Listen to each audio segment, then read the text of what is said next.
Good evening. Tonight we're going to be starting on the Heavensward postgame. Hopefully we'll get around halfway through it. And, well, we'll see how far we get. Good morning, Pokeshack. How are you doing? Also, a few things I would like to talk about before we get too deep into the story stuff. I would like to remind that I have started a Discord server where you're very welcome to join if you'd like to talk with the rest of the community surrounding this channel. You should be able to find a link on my channel page. Should say Discord channel. For some reason YouTube like flip-flops between showing the Discord icon on it. Trust me, it is safe to click. I know that the weird globe icon that is like a placeholder thing is a little scary, but it is a Discord link, trust me. The second thing that I want to talk about is that you may start to be able to see a become member button on my channel. I just want to talk a little bit about that. I have recently been receiving some super chats in streams, and I feel like I want to be able to give something back, and the only way I can really reward someone for choosing to throw money at me basically is to redirect you to becoming a member instead. It's not a huge swath of rewards that you get, and I don't view you any differently from a subscriber. There are some things you get access to that you will get access to because the privacy of a membership makes it easier for me to be able to use it. For example, I'm going to be making polls in the member section instead of a public poll because, as I have experienced recently with my story reading video, is that far more people were interested in voting about it than were interested in seeing it. So the best way I can make sure that the polls that I make are voted on by people that really care is by making sure that the only people that can vote are people that really care. That does not mean that subscribers that are not members don't care, not at all. You're always welcome to leave a comment on something and request something, and I'll do my best to see if I can do it. You know, I always respond to comments.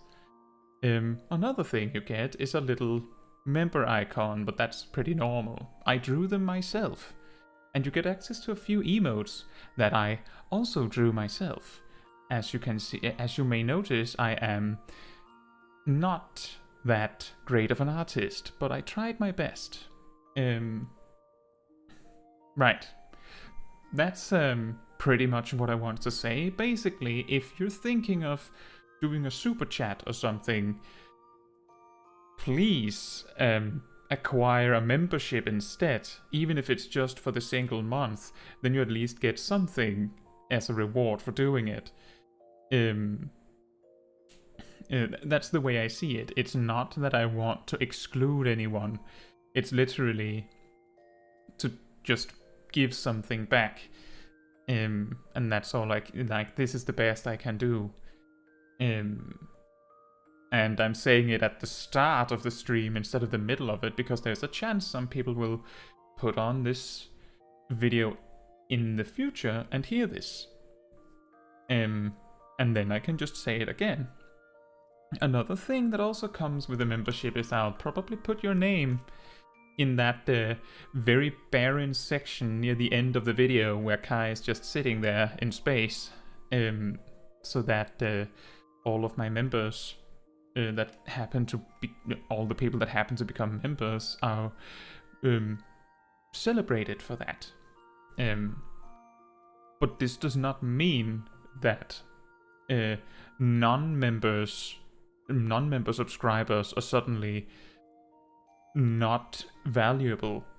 I specifically tried my best to make sure that it doesn't feel like you're missing out on things. The main thing that's going to be exclusive to members is going to be polls. That's it, and it's really because if I make public polls, they tend to have a lot of nuance in what the votes are, in comparison to what I would expect my subscribers to want to see. Yeah. I think that's everything. And, well, that does sound like Pokeshack, that you have an awesome new job role comparison video waiting for you for later then, if you just woke up. It seemed like people were really enjoying it in the premiere, so I'm sure you will too.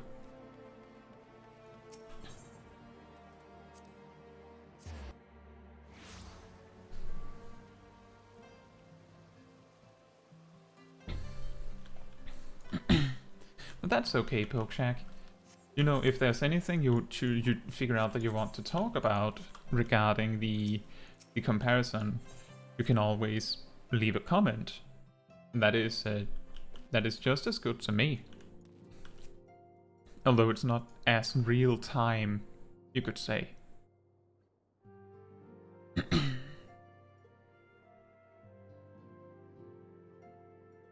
Now, that does lead us to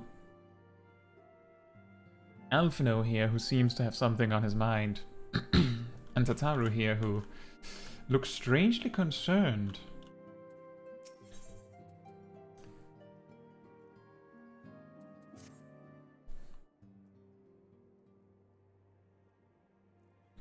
Fortuitous timing as always, Kaitsu. Tataru was about to brief me on the search for our missing comrades. If you would be so kind, then. Absolutely. You'll be pleased to hear that Ryle and his men have been making excellent progress. You remember how Flamin helped me to escape the Crystal Braves in Limsa, only to then disappear? Well, according to Ryle, she crept aboard a ship bound for Ratsathan, where she's been hiding ever since. He assures me that it won't be long before we're reunited. Ratsathan? That's interesting. As for Ida and Papalimo, the remains of their link pearls have been found, and in Pearl Lane of all places. Ryle thinks they must have disposed of them after escaping from the Royal Promenade. Yes, that would make sense. They could not risk being eavesdropped upon by our betrayers. We're all but certain they fled the city shortly after, though we still don't have a clue where they went. I see. And what of Thancred and Minfilia? I'm afraid I have nothing new to share about those two, but it's not all doom and gloom. The good news is we've enlisted the services of a Charlian scholar, one of the students of Valdesian, to aid in the search, who should be arriving any day now. One of the students, you say? I should very much like to meet the scholar, if time permits. But first, we must attend to a more pressing matter. Sir Aymeric has summoned the two of us for a private audience. The messenger did not specify what he wished to discuss, only that it was urgent. Assuming you have no objections, Kaitsu, I suggest we proceed to the congregation forthwith. And mayhap we can meet with the scholar afterwards. Agreed? In that case, I think I'll return to the Forgotten Knight for now. Things are liable to fall apart if I'm gone too long, you know. What? How are things going to fall apart if she's not at the Forgotten Knight? Huh? And Pokeshack says, by the way, I go to the middle of Endwalker, unlock Ratsathan, unlock Endwalker role quests, and unlock depression from what happens after Vanaspati. So you're saying that Vanaspati itself didn't give you depression? That's a little bit surprising.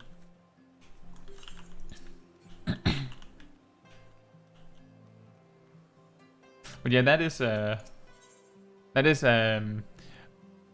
really, really scary section. That's when you're reminded that just because Shadowbringers is over doesn't mean that it's all happiness anymore.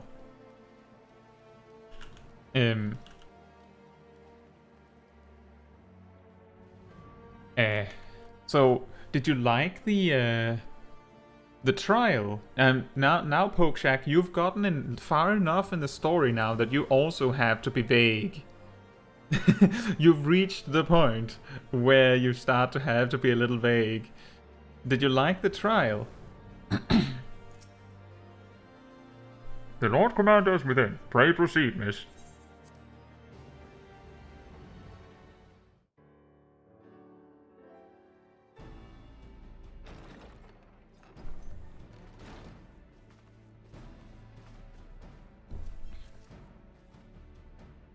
Thank you for coming. I wish to speak with you both in a place where privacy was assured. We quite understand. What was it that you wished to discuss?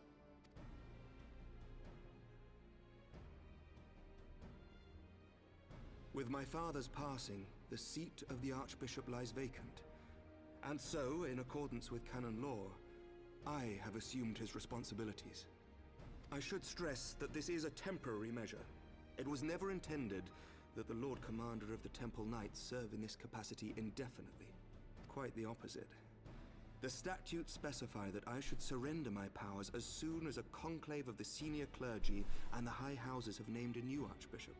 But in light of recent events, that would not seem appropriate. I confess I did not expect you to divulge quite so much quite so soon. The details of the Archbishop's plans, perhaps, but the true origin of the war and all it entails? I too had concerns. But when the Warrior of Light is witnessed returning to the capital upon the back of a dragon, one's options are rather limited. Oops. Mayhap I could have concealed certain details, but for how long? And at what risk? Should the truth have come to light in the meantime, how would the people have viewed my silence? After 1,000 years of lies and secrecy, I could not well abuse their trust and hope to be believed. The time for deception has passed. I only wish the people agreed. That some would deny the truth I had anticipated, but not this many. And among the few who acknowledged that my father had to be stopped, no small number question our methods.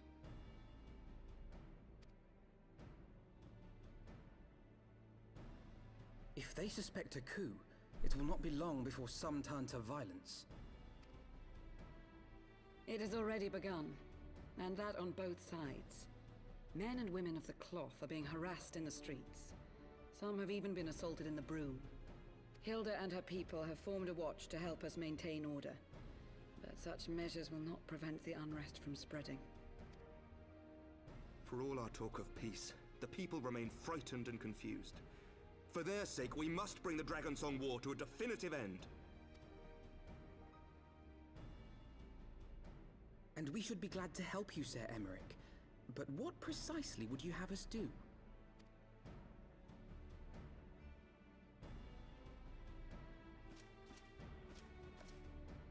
We wish to treat with the dragons of Annex Shrine. To that end, I would trouble you for an escort and an introduction.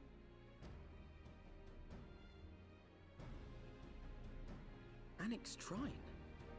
You would speak with Vidofnir then? We must needs open a dialogue between our peoples. Acting as my representative, Lucia will extend an invitation to their leader, that she might visit us here in Ishgard. Were she still with us, I would of course have beseeched Isel's assistance in this matter. But as she is not, I must ask that you aid us in her stead. Will you do us this favor?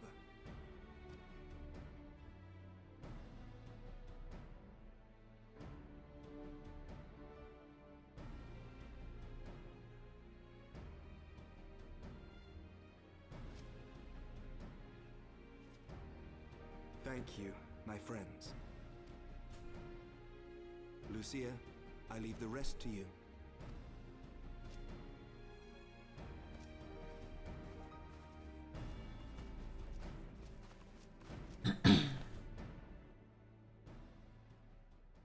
In the wake of the Archbishop's fall, the nation of Ishgard trembled, the faith of her people shaken to its very core.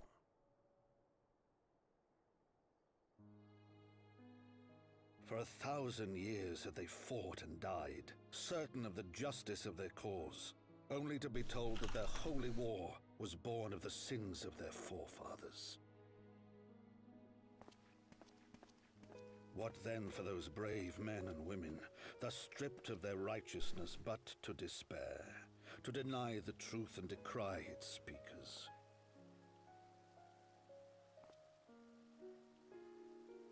And what then for those whom they defamed but to hope on, to have faith in a brighter tomorrow?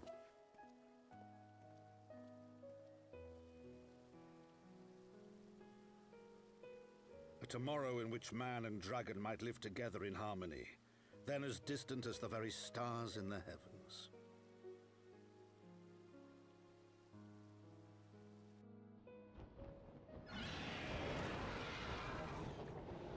Yet while we dared to hope, deep within his lair the enemy lay, gathering his strength. Nidhogg, now possessed of his 2 eyes and the body of the Azure Dragoon, prizes to which he had laid claim at the very hour of the hero's triumph.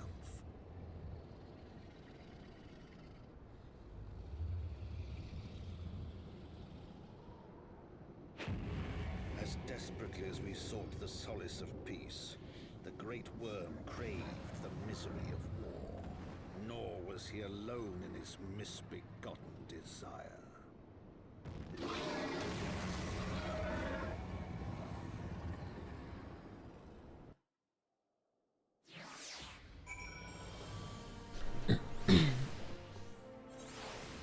See, and Pokeshak says, regarding the first trial of Endwalker, we wiped 3 times in the comet part. If I'm guessing the comet part is the one where you have to look far into the distance to see the pattern that the comets are landing in. Is that the one? Because if it is, then yes. I remember. So I reached that point in Endwalker's story, like on day 2 of Endwalker. Here's a little behind the scenes on that. On the Friday where Endwalker released, the first thing I did, before I did any main quest or anything, was I went and unlocked Reaper. I didn't do the tutorial quest. Then I went and unlocked Sage. Again, I didn't do the tutorial quest. And then I went to my house, where my classroom is, and then I recorded the Keybind video, which you may or may not have seen, right then and there, and immediately edited it, if I recall correctly, as quickly as I could. Just adding a few, notes on the screen, because most of it was just one take, as it is. And only after I was finished, I started the main quest, which, because I had to get home from work, meant that I was already some hours behind. And then I was working on the video, and only then I could start on the main quest.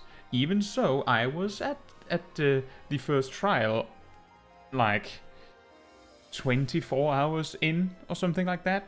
Maybe on the 3rd day. I think I woke, I played until super early in the morning, to reach the final stuff of Endwalker. Just saying stuff to be a little vague. And then when there was a difficult encounter, I had to say, okay, well, it's 6 in the morning. I can't go on. And went to bed, slept a few hours, came back, and then did the last stuff of the story. And fortunately didn't have to sit and sleep through the credits, because I still watched the credits. But on that day where I reached the first trial, I queued as Scholar, because I was doing the main quest as Summoner. And Scholar had, surprise, surprise, a much shorter queue.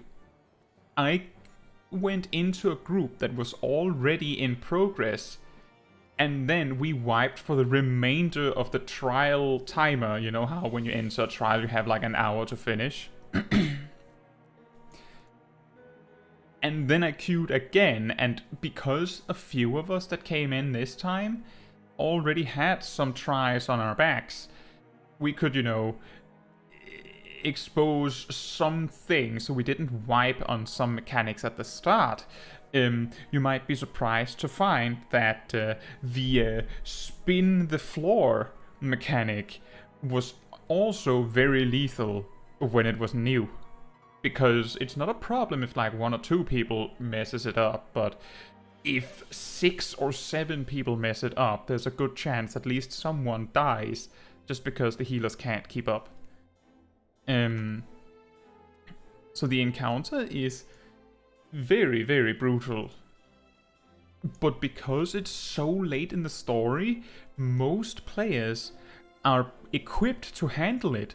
And that's the beautiful thing about Final Fantasy XIV requiring you to do a lot of dungeons and trials and difficult, well, relatively speaking, difficult content as a part of the story.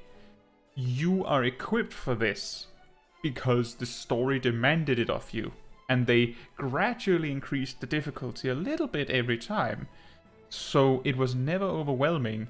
Like, compare the, I don't know, Smol's difficulty level, or the Vault even, and that was considered really difficult, if I remember correctly, back in Stormblood or Shadowbringers. Compare that to the first dungeon of Endwalker. It's a completely different universe. Pokeshack says, oh yeah, you said the classic. I didn't expect the trial to be that one. Yeah, that's a common one. That is way earlier than I expected. And you want to do the role quests before continuing with the MSQ. I understand that. The role quests are written in a way that they make the most sense if you do them side by side with the MSQ, but they still make some sense even if you complete the story first. Because I tried to go with a friend and it took us 10 minutes to find a party, and the friend was a healer. When we entered, the 6 members were complaining that this trial is cursed. Well, if all 6 people are complaining that it is cursed, then they all know what they're doing, and then it's probably going to be fine, I think. The first dungeon is crazy, exactly. I know little of the lands these dragons call home, this annexed shrine. Had you not agreed to escort me, the coming journey would seem a far more daunting prospect. I confess I myself once shuddered at the thought of it, yet even the longest journey begins with the first step, does it not? But ere we set forth, Caetsu, Caetsu and I must needs inform our comrade of our plans. Very well, I shall see to my preparations. Then let us go and bid farewell to Tataru, Caetsu.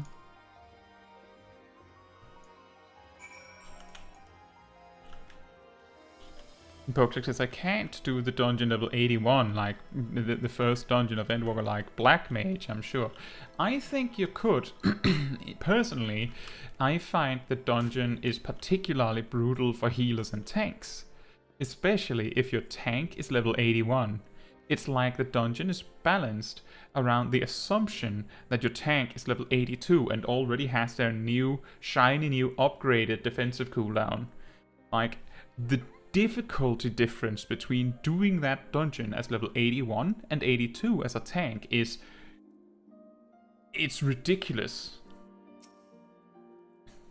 So, what was your secret meeting all about? I'm all ears.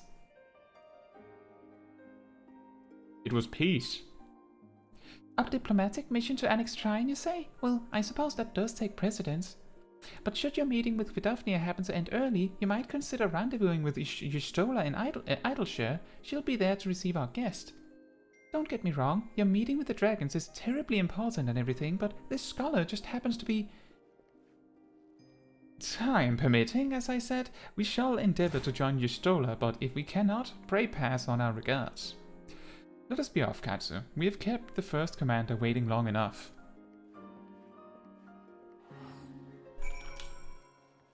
Yeah, I get what you mean, Pokeshak. There's a lot of there is like difficult mobility stuff in the first dungeon, but it's I would say that as a tank or a healer, it's way worse.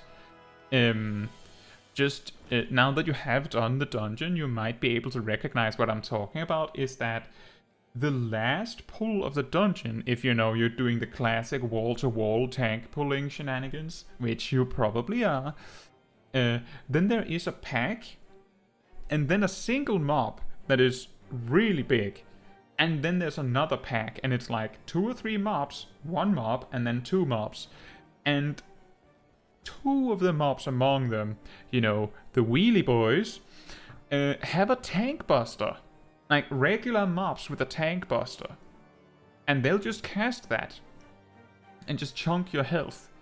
Even as a warrior, at level 82, every time I did that dungeon, I had to do... if you've seen my tank basics guide, my general tank basics guide, you may recognize that I've said that if you need to, then kiting mobs, just running away from them, can sometimes save you in a dying situation. I had to do that on every run. As any tank, there was only one time I had a healer who could keep up. And that happened to be the one time I had a healer, or well, one of the times where I had a healer that liked to spam heals. You know, Adloculium, Physic, Adloculium, Physic, that kind of stuff. They didn't do a lot of damage, but because of the sheer amount of healing they were putting through by spamming it, I didn't have to worry. And we managed to get through it. A little slower than normal, but a lot safer. Which is why, when I have a healer that does a lot of spam healing, I only really complain if they're spamming while I'm at full health. You know, you don't have to heal me. Or if they're standing there not attacking because I'm at full health. Like, if you're spamming heals whenever I need healing, that's one thing. If you're then just not doing anything the rest of the time, that's annoying. But yeah, exactly. That pull, that one pull, is worse than all of the bosses in that dungeon. In most dungeons, in fact. It's so tough. And Pokejak says, I'm sure I can't do the wall-to-wall because I see no wall in the last part, but all the tanks only take the first pack and the big and stop. In the very last bit, you can pull the pack, the big one, and then the next pack. There is no wall. The only wall is at the, like, to the boss. The packs before that is also, you know, pack and pack. But the one mob difference is pretty significant. And Pokejak then says, well, our first wipe was the attack that he makes from the side, which is a straight line. Oh, yeah! On the first trial, right. Wow. I can just imagine it. Like, yeah, over half the raid just drops dead right then and there. That's so funny. That's so funny.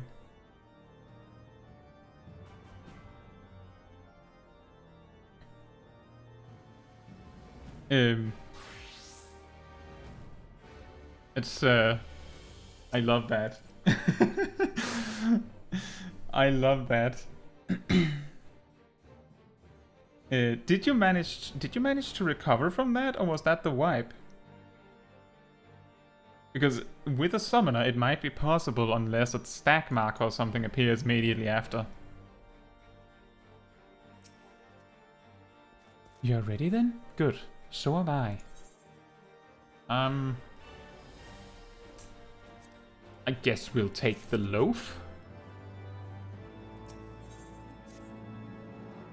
The path is long but known to us. From Falcon's Nest, we shall cross the western highlands and make for Tailfeather in the Dravanian Forelands. There, we can stop to rest and replenish our supplies. Questions? If not, then the stables await. That's the spirit, Alphino. Should I just wait for you at Annex Shrine? Oh no, we're going to Tailfeather, apparently. Excellent. I love paying 300 gil just to see you there.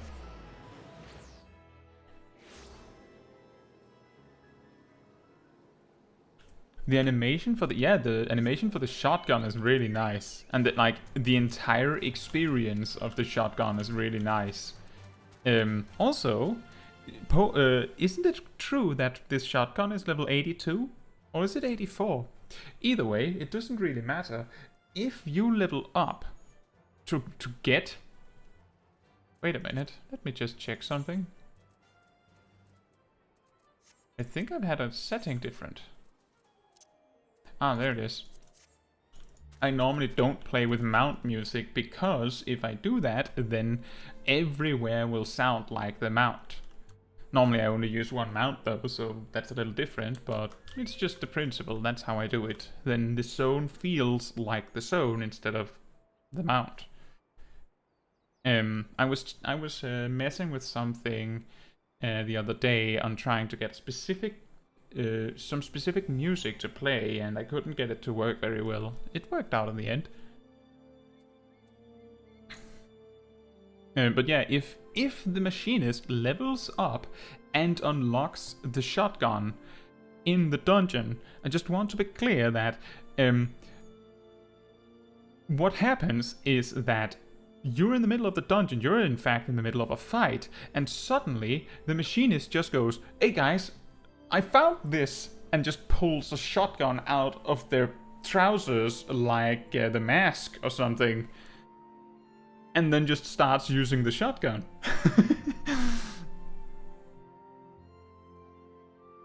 And then that is basically explanation. It's not like with other jobs, it's like, oh, you learned something new and now you're more powerful and you can do this new attack.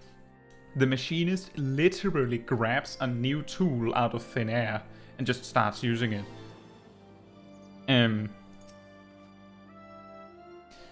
Anyway, I always imagined that the first time I set foot upon Dravanian soil would be at the head of an army, and here I am, ready to treat with the brothers and sisters of mine enemies.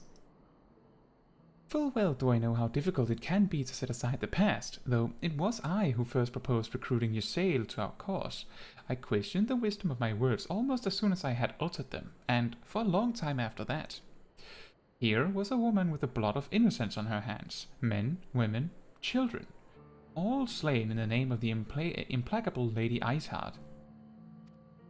Yet she acknowledged her misdeeds and agreed to join us in common cause. At our side, she fought in service to that greater good, even unto her dying breath, and while that does not absolve her of her sins, I hope that one day she will be remembered not merely as a heretic, but as a misguided soul who dreamt of peace. You ask much, Master Alphino, yet who can say what might come to pass, should our negotiations bear fruit? Yes, of course, we must press on to Annex Shrine, if you will follow me.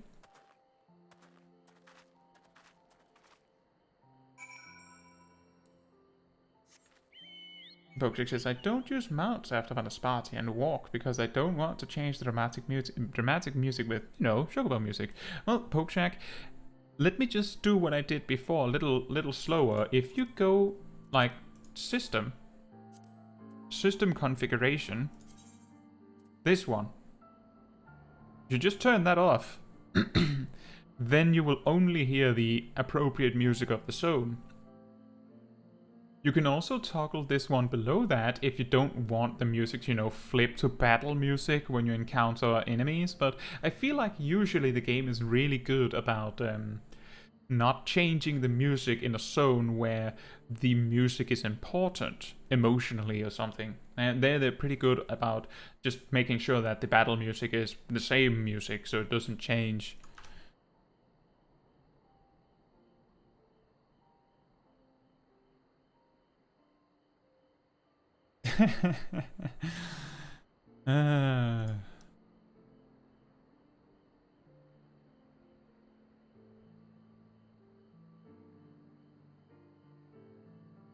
Yeah, exactly. I normally play with this setting because I always use the same mount on my main. The only reason that we're using a lot of different mounts is because it's a part of the journey with the Smol Kai to use the mounts that we get. And the only way to make sure we try all of them is to randomly choose them. Otherwise, I would just forget to put on the new one when we get it. And then if there's a mount we get, and then rather quickly afterwards we get another one, then there's a mount that doesn't get a lot of spotlight. You could argue that the newer mounts get less and less spotlight because there's more and more mounts that fight for the attention, but, you know, now I think we're getting a little bit too complicated.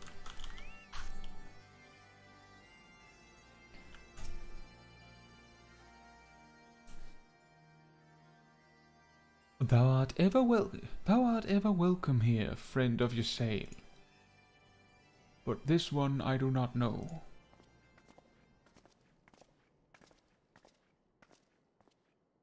Pray forgive us this unannounced visit, Vidofnir. May I present to you Lucia, first commander of the Temple Knights of Ishgard, and our trusted friend.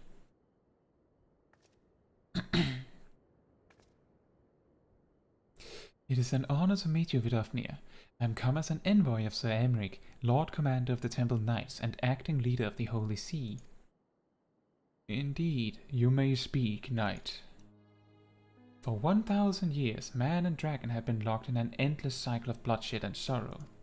To our shame, we long believed your kin to be the architects of this war, but now we know the truth, that King Thordan and his Knights 12 did willfully betray and murder the great worm Ratatoskr, shattering the peace between our peoples. For 1,000 years, our leaders conspired to conceal this truth, a truth which was at last laid bare by the Warrior of Light, the Azure Dragoon, and Ysayle. Alas, a deception so intricately wrought cannot be undone in a moment. And our people labor to accept the truth. After an eternity of war, who would dare to dream that peace could at last be within our grasp? Yet dream we must, as Ysayle once did, and we must make that dream a reality, as she could not. We humbly beseech you, Vidofnir, join hands with us in friendship once more, before the eyes of my people, in Ishgard. A most unexpected invitation. I have heard your request, knight. However, I cannot yet give you mine answer. May I ask why? This matter concerneth my sire. He must needs be consulted. Moreover, the Nath grew bold, even as they did before, and I would not leave my people at the mercy of the swarm. Then we will wait. After 1,000 years at war, we shall not give up on peace for want of patience. Ha! Fear not, knight. Thou shalt have mine answer within thy lifetime. So soon? Oh, nice! Excellent! So soon? My humble thanks. I shall bear your words to my lord forthwith, until we meet again.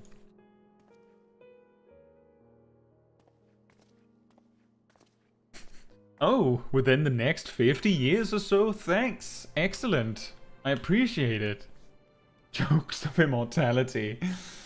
And Postgame says, in addition to the main quest, I'm raising the Summoner, Machinist, and Dark Knight a bit for the role quests, and I was curious what the Machinist would be like in the level 81 dungeon, and boy, the shotgun is now part of my soul. I could become a main Machinist just for that animation. It's really funny, if I remember correctly, the Machinist rotation is like something to the effect of, at level 82, shotgun becomes so incredibly strong that you can use that on like 2 targets or something like that, and then at level 84 you get some trait that makes it so that you're back to using it on 3 targets. I can't remember exactly, it's been a while since I looked into Machinist in detail, but it's a little funny. And there's actually a bunch of jobs that do this in Endwalker, where it's like, oh, here's a huge upgrade to your AoE damage. Oh, nice! Now I can use it on 2 targets, and then 2 levels later it's like, never mind, here's a boost to your single target damage.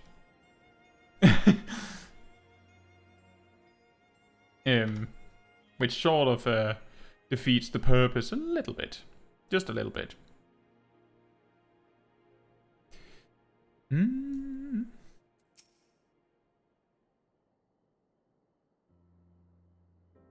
Given the circumstances, I would say that went rather well.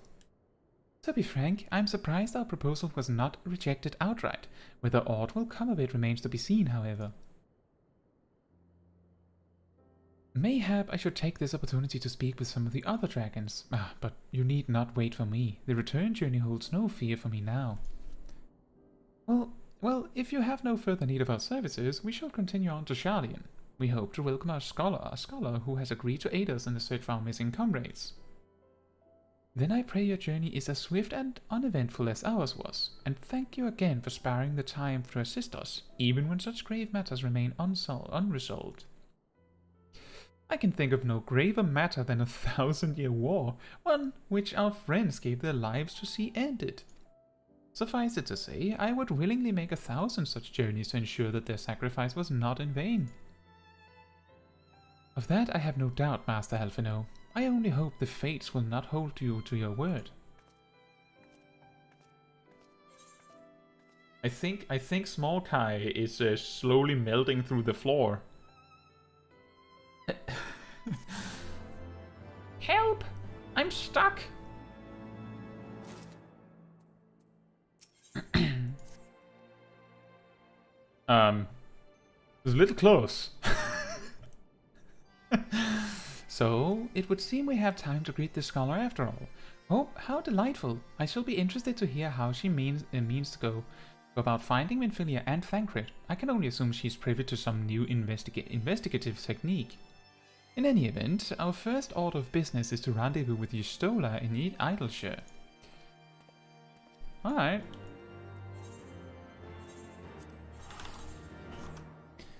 Bookcheck says, and we have the healers without skills, traits at level 84, and then a huge heal buff at 85 for the level 85 dungeon, along with skills or traits at level 86 at the end, making them weak in the level 84 dungeon, but strong in the 85 dungeon.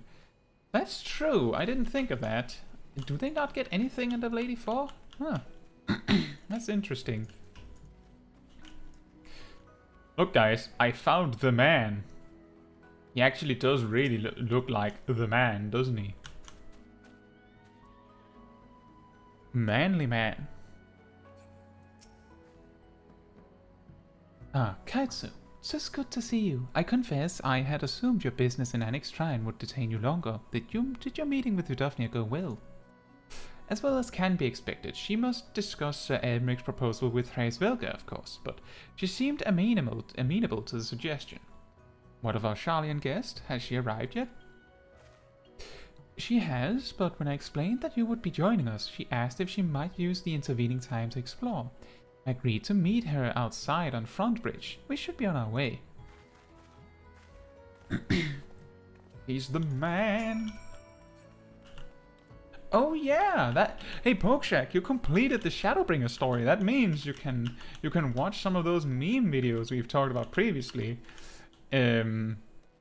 Like the video about the man,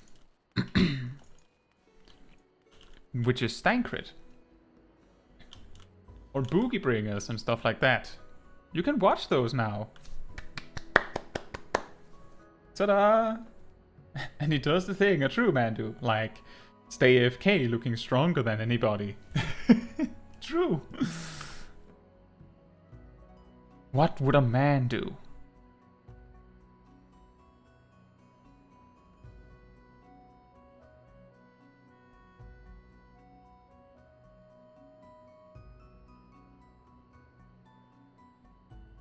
You have seen them? Okay.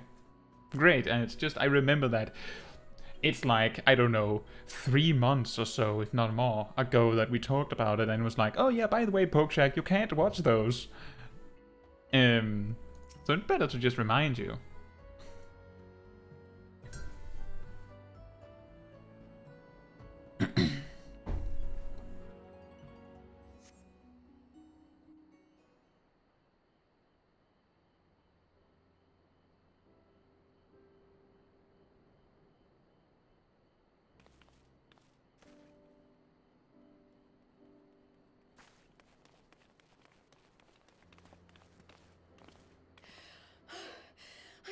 terribly, terribly sorry to have kept you all waiting. You need not apologize. We arrived but a moment ago ourselves. Pray, allow me to introduce Kryle, who has recently come from the Sharlayan motherland. She has generously offered to assist us. Oh, please, think nothing of it. A trip to Eorzea was long overdue. You must be the Warrior of Light. Yes, you certainly do look the part. A pleasure to meet you at last, miss. Yeah, exactly. You certainly do look the part, being the only Lalafell here. Who else could possibly be the Warrior of Light but another Lalafell? Am I right? And who is that I spy but young Alpha No Levieux himself? I dare say someone's grown an ilm or two in my absence. Or are those lifts in your boots? We, Miss Kryle and I met at the Studium years ago. I shall forever be indebted to her for her sage guidance. It was no small task keeping him out of trouble, believe you me. The youngest ever to enter the Studium, him and his sister, 11-year-old prodigies. Suffice it to say, social graces were not among his list of talents. Striding up to his seniors on his first day, head held high. What was it he said again? Thank you, Kryle.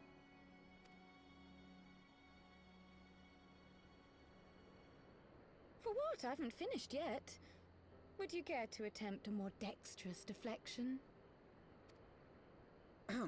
Mayhap we should save this delightful conversation for a more fitting occasion, when pressing matters do not demand our undivided attention. A bit much, but better. I can tell you have been putting your skills to use here in Eorzea. Henceforth, I trust you will dazzle me with your eloquence at the first time of asking.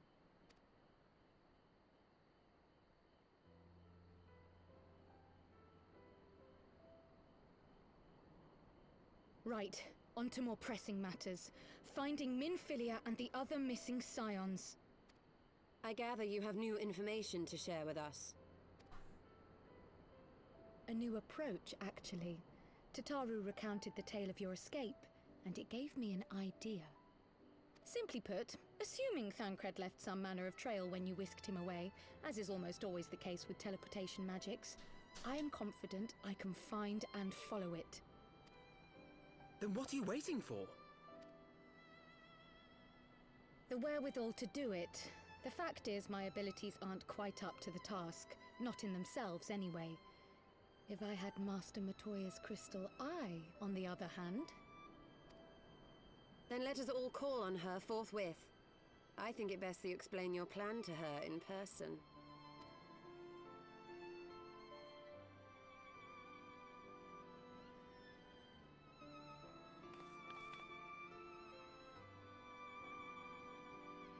I really wanted to hear what he said to the headmaster or whatever.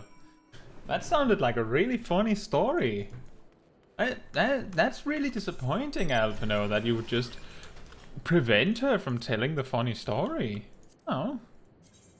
I really wanted to hear it.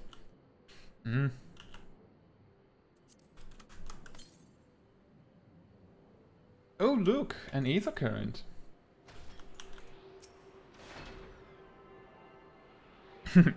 This is Thancred. This is Thancred.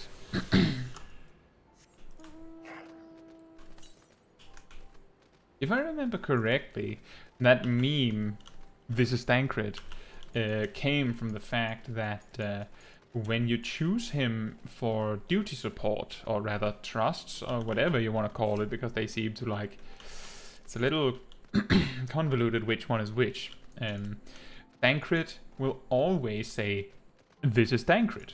No, wait, no, that's not what it happens. It's because there's a quest in, I believe, at level 83 or 84, where he starts a call by saying, this is Thancred. In that particular way. And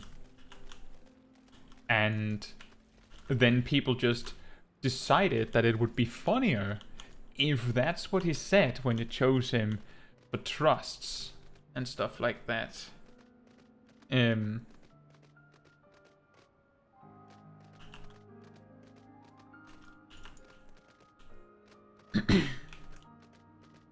The Endwalker solo... Oh, right. I'm not supposed to go upwards. I'm looking for a cave. He says it at the end of an Endwalker solo instance. Yeah, exactly. The one where you control Thancred.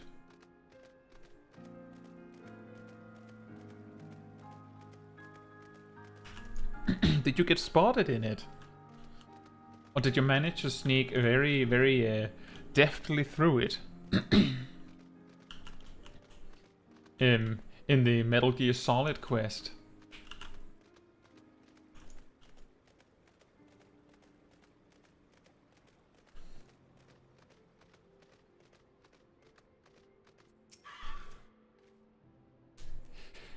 You did say we were headed for a cave, did you not? Because I certainly don't see a cave nearby. Is Master Matoya meeting us on the way or something?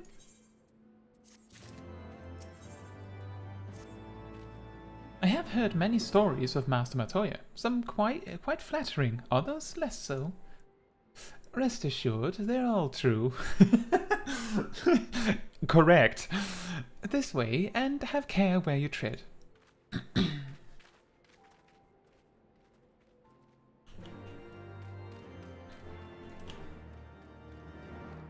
Bookcheck says only one enemy saw me in the Metal Gear Solid quest.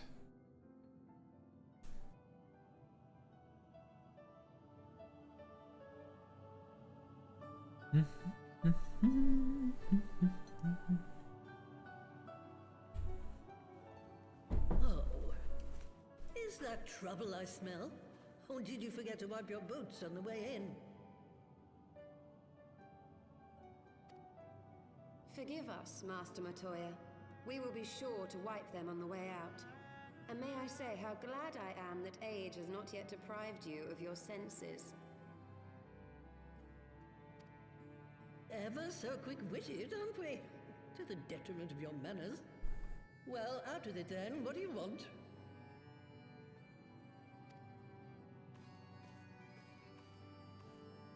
Pray, allow me to introduce myself, Master Matoya.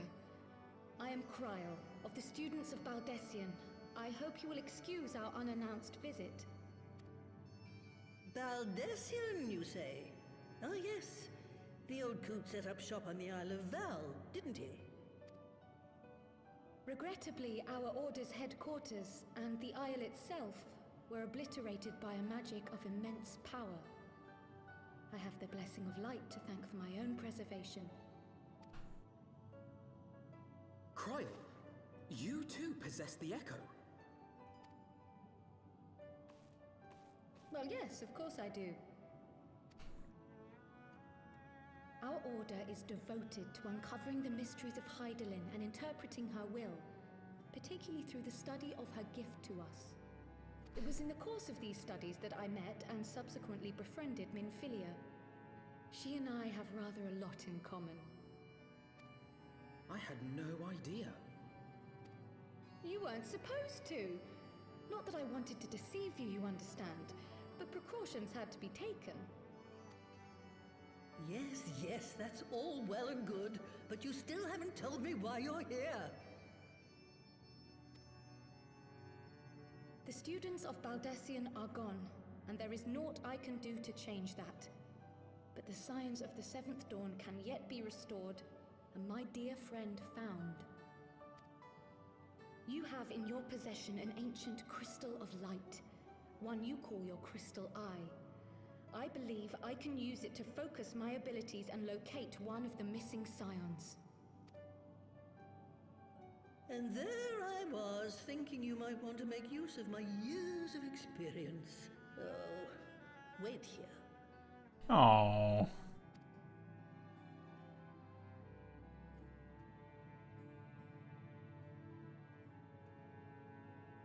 Long did I ponder the nature of this crystal and its familiar radiance, but never did I suspect it was a crystal of light.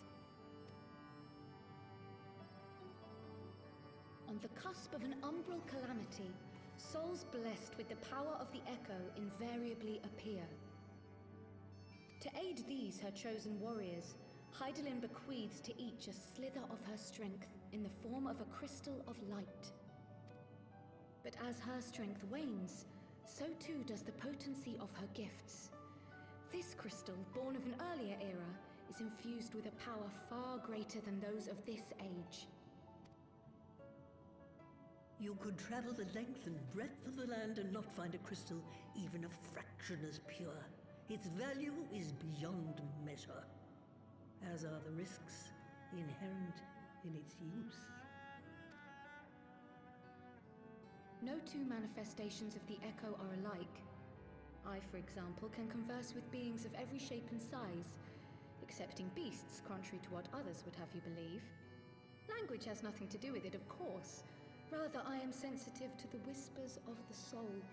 Their intent, their very essence even, the traces of which serve to guide the elementals to Y'shtola.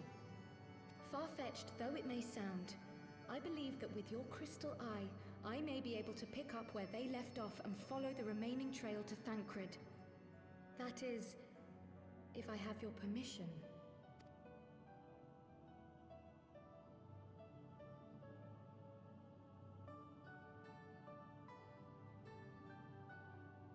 Well, the poor sod's not going to find himself. So, as long as you don't drop it or take it out of my sight, you may do with it what you will. Thank you, Master Matoya. Oops. Then let us begin.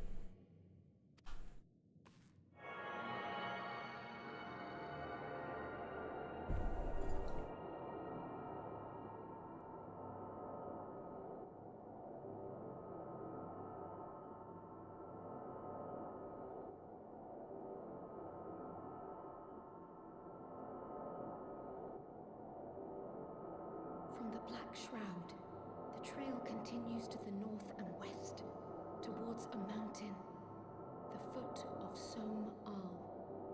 It was a near thing, but he was not deposited within the rock. I think.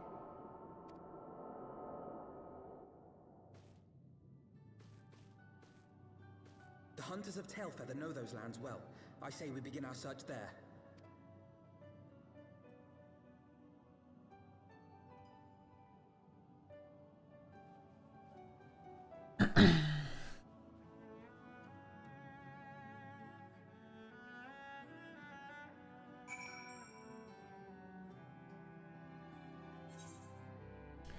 And Pokeshak says, how do you think she would have survived that powerful magic without the blessing? Well, my reasoning is that I'm guessing that Alphino just sort of assumed that Kryl just was not on the isle at that very moment, which is very much a possibility. Like, who knows? Anything's possible. And if all of the students of Valdesian died or disappeared because the island itself disappeared, then anyone that is a student of Valdesian that happens to not be on the island, Grazia maybe, would not die. Obviously. Makes sense. So Kryl maybe was not on it, and Alphino could have made that assumption himself because he didn't know that Kryl was on the isle. That's my guess. That's why he didn't make any particularly outlandish assumptions, because maybe that wasn't the case.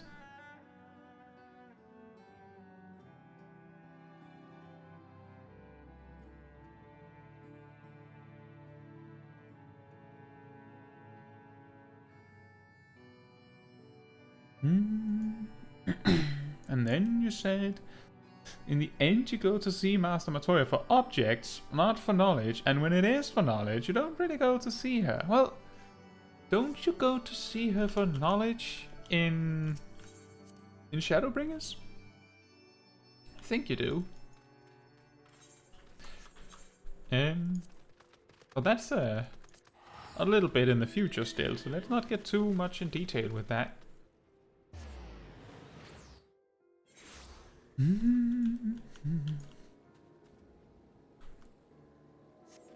That part when Alphino says that Master Matoya is crazy.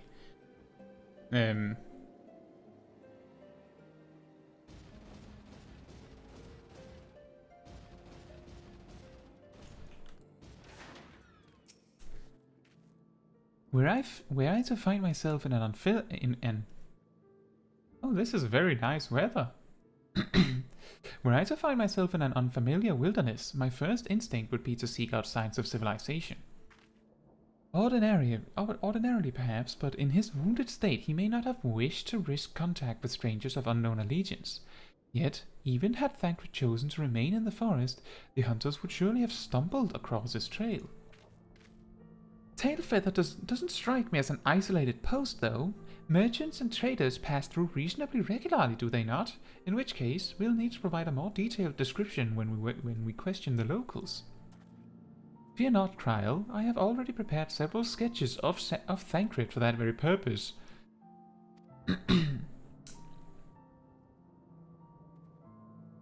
This is impressive. You drew him from memory? A skill I acquired some years ago for reasons I no longer remember. And that's when you learned that Alphino is an artist. I propose we split into two pairs. Y'shtola and I will inquire at the outlying encampments, while Caetsu and Kryl question the residents of Tailfeather. Afterwards, we shall regroup near Loth Astvath and share our findings. Assuming there are no objections, let us be about it.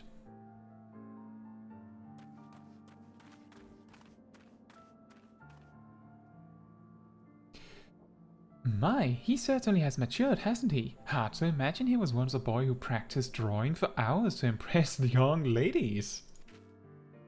Anyway, we had best get started. Find me when you've finished making your rounds. There you go.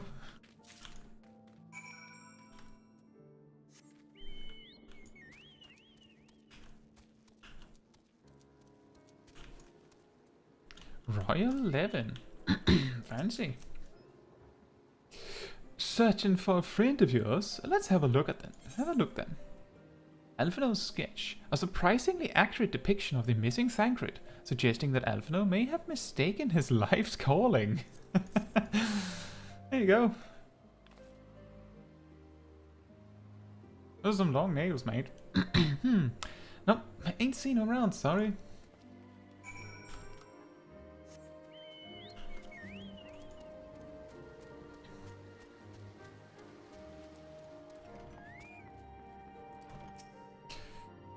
What's that you got there? A sketch? There you go. Can't say I know the face. You say he's something of a warrior. I heard a tale the other day about a Huron vagabond who brought down a bandersnatch by himself, and with style. Way they tell it, he was dancing with a beast like it was the bell of the bleeding ball. Sound like a man? Yeah, it does. It does, actually. Hi, Kryl.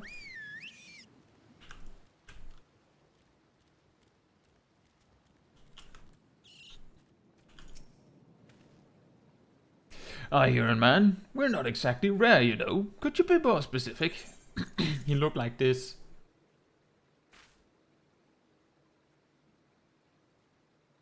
I did spy this one bloke a while back. Didn't get a good look at his face, but it could have been him. This was beyond the forest, as I recall, along the river to the west of Tailfeather. I remember thinking he wasn't much of a hunter. The lad was making no effort to cover his tracks, see, and he was carrying an axe instead of a bow. Huh? Oh yeah, right. That's not Thancred. This is not Thancred.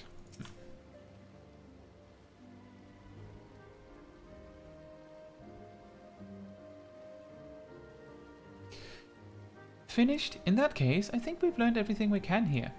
Let's see what the others have found out. Bokrak says, tank for Gridania, healer for Alarico, melee for Limsa, mage for Ishgard, and range for Doma is curious. I wonder if there's any particular reason for that order, but yeah, it's something like that.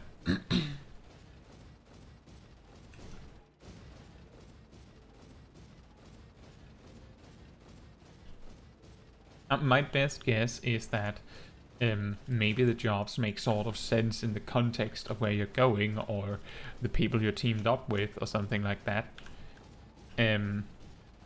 Hard to say, really. I don't think you should think too much about it. What matters is the individual stories of the zones, I think.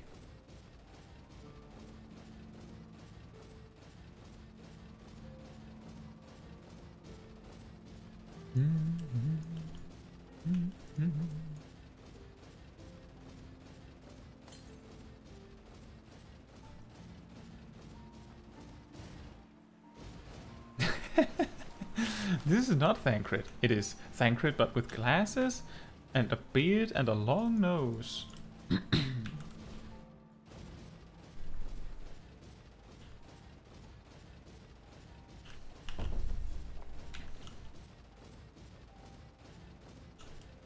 It's a really weird place they decided that we should meet up, I feel.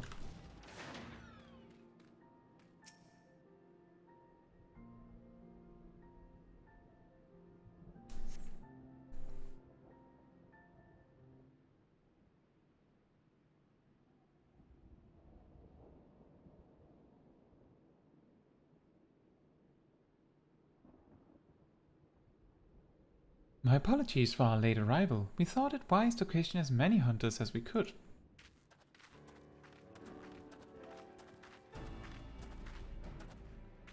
Many have made camp in inaccessible locations, ideal for hunting game, not so receiving visitors.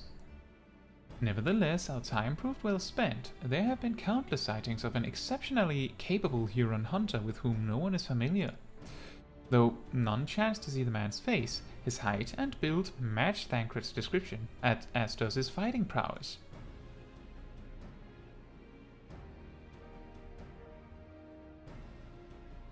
So you have heard the same tales.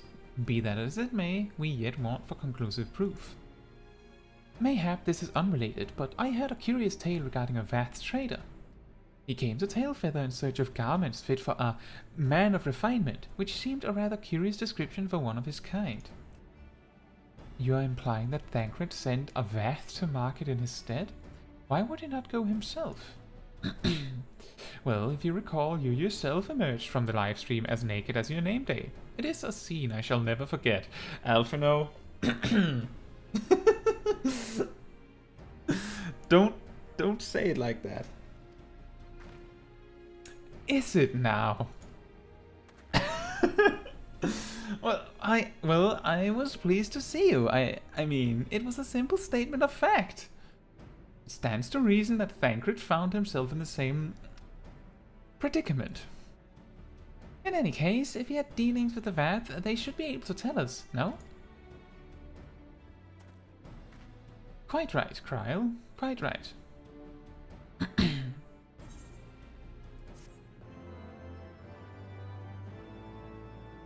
Like, Alphino, you could have said how much you were happy to see Y'shtola if you kept out the part about her missing clothes, you know? Like, that was the problem. You're aware of that, right? You do know that, I hope. Well, what are we waiting for? For all we know, Thancred could be waiting for us in Loth Ast Vath. We must go and see the Vath right away. Come along now. Come along, everyone. Come along. That's the spirit, I guess.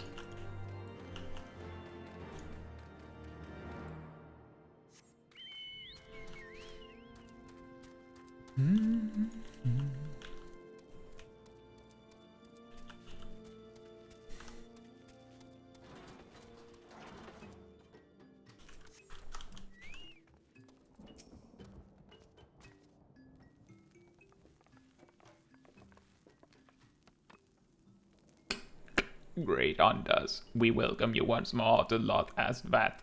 What do you seek this day? We seek a man with whom we are told you may have had certain dealings. He looked like this, though. How curious. The Ondas have got godly sport and pursue mortal prey. No, he is not prey, but a friend long missing. Good. Good. He is a friend to the Vath as well, one with whom we have traded many times. Truly? And you're quite certain it was this man? There is no doubt.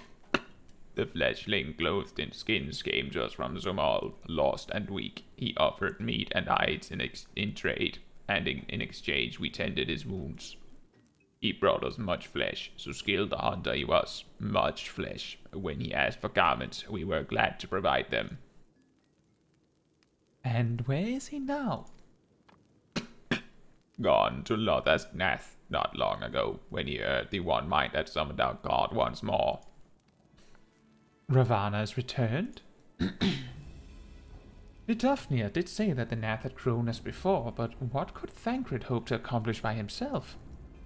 Honored Elder, we thank you for your help. Would that we could repay this kindness ere we depart, but we must hasten to our comrade's side. Go, great hunters, lest the Nath claim him as a sacrifice.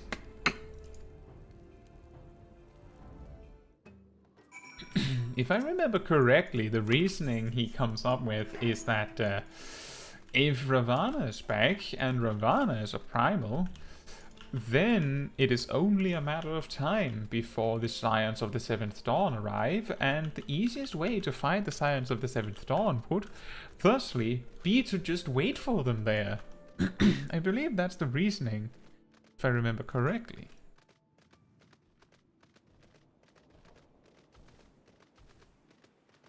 Which is a decent reason.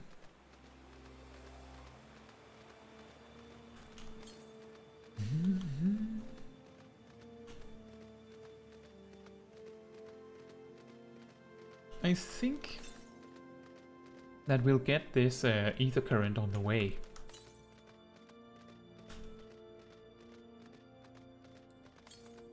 Maybe, depending on where it is.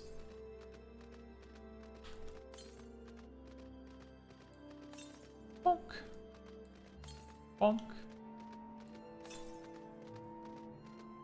Is it outside or is it inside? Is the question. I have a feeling that it's inside. And then we will just barely not be able to get to it. That, exactly.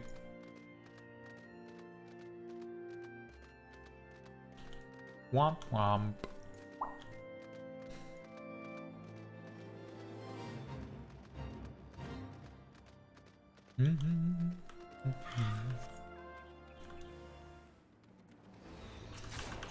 I want to highlight that this stream has been going on for over an hour and this is the first thing I'm fighting.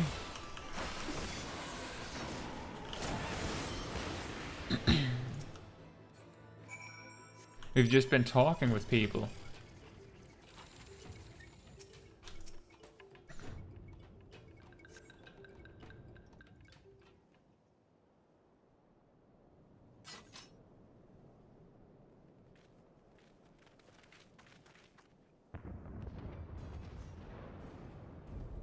Who else could be? Thancred! It could be Thancred! We must hurry!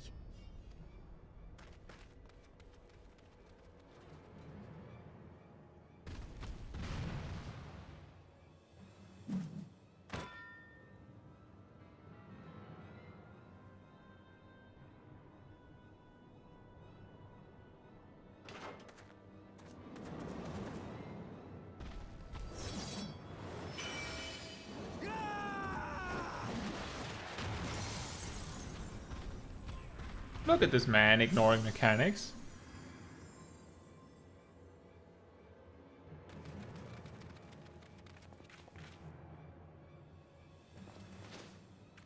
Whee!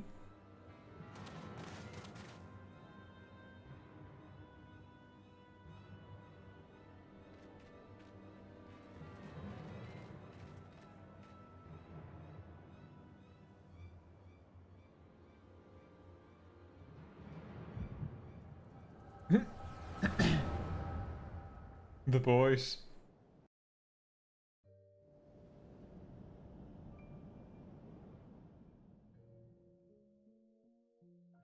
This day, we reclaim the reins of history. This day, we rid ourselves of the Ascians forever. Fools playing at heroes, all of you. Is this how you believe you can save your world? We can and we will, Ascian. You shall see. Or perhaps you will not!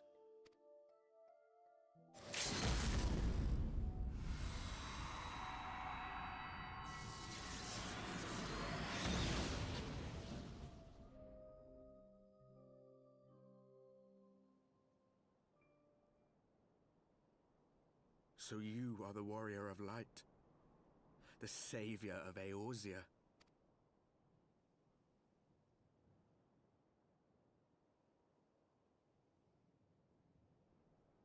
It's a wonder you didn't come sooner, what with the primal and all. Lost a step, have we?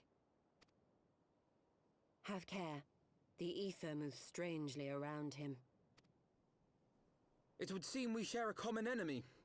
Mayhap you would tell us who you are.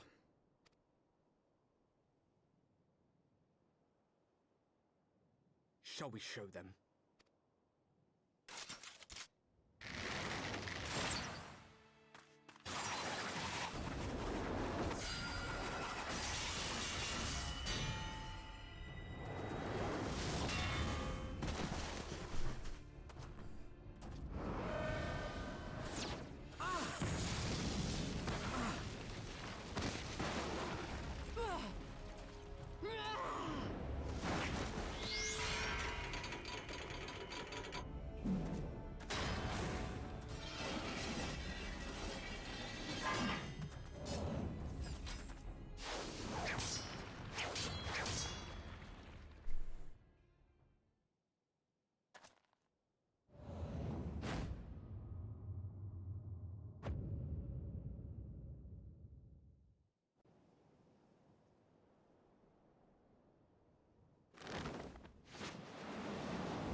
Not very sporting of you to interrupt, but so be it.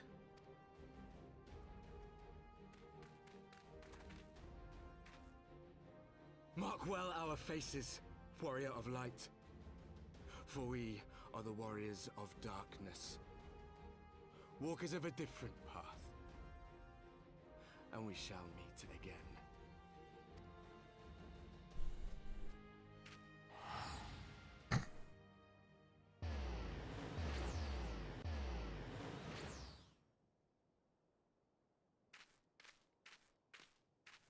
Warriors of Darkness? Really?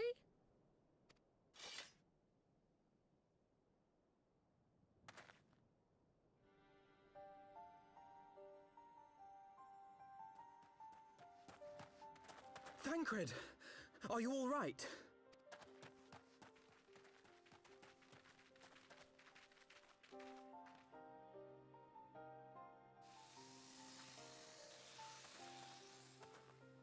Pleasantries can wait. I'd rather not be here when the Nath arrive. Agreed?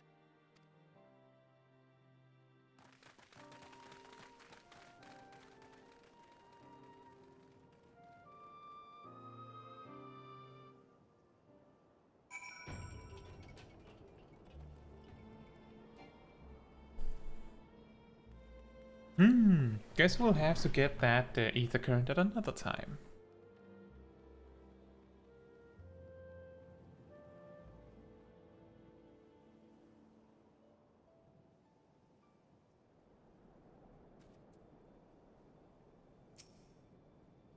The Warriors of Darkness. Suffice it to say, our reunion was not at all as I pictured it. waiting until the last instant to join the fray. 'Tis plain you have not lost your appetite for the dramatic. My appetite for the dramatic?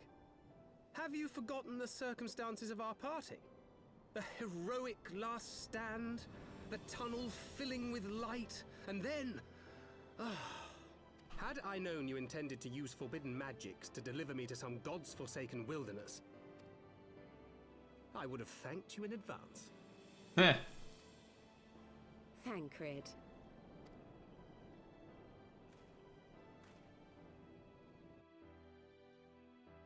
If nothing else, you might have warned me that I would emerge from the live stream in the altogether. Eventually, I managed to fashion knives from some obsidian I found, and set about hunting for meat and hides. Given that I'm not all that skilled in leatherworking, it's probably for the best that I met the Vath before I was reunited with you.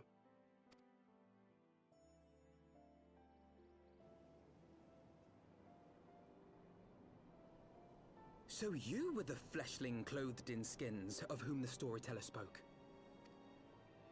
A description which fit me as ill as the skins themselves. Happily, I was able to trade with the Vath for garments better becoming a man of refinement. From them, I learned of Ravana, and of the great warrior who had once laid him low.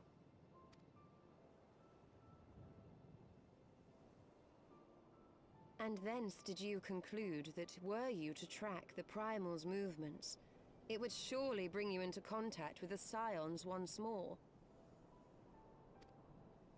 It seemed a reasonable assumption. I could think of no one else with your enthusiasm for slaying beastmen gods. Until now, that is. Ah, yes. The self-proclaimed Warriors of Darkness. 'Tis only fitting that they stand in opposition to the Warrior of Light, I suppose.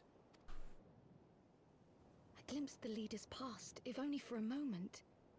They were confronting a man in black. An Ascian, I think. If these warriors are capable of doing battle with Ascians and Primals both, they must be possessed of powerful protection. Protection not unlike the Echo.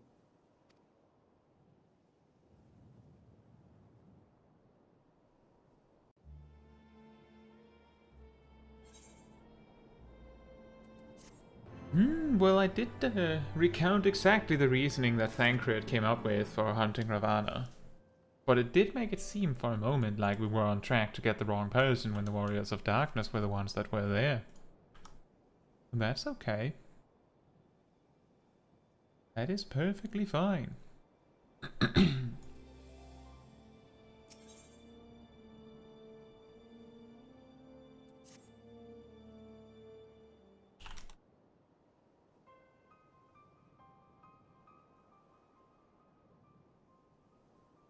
Blessed with the power of the Echo and driven to put down primals, despite his declaration that they walk a different path, I struggle to see how their goals conflict with ours. Nor is that the only oddity. I find it passing strange that such exceptional individuals should have wholly escaped our notice until now. Surely we would have heard rumors and attempted to recruit them to our cause. I recall no such adventures, and I would not soon forget their like, nor would any of us, I think. One of our primary duties was to scour the city-states for promising candidates, which is how Ida and Papalimo found Caetsu. Ah, the memories. It seems like only yesterday that you slew your first primal.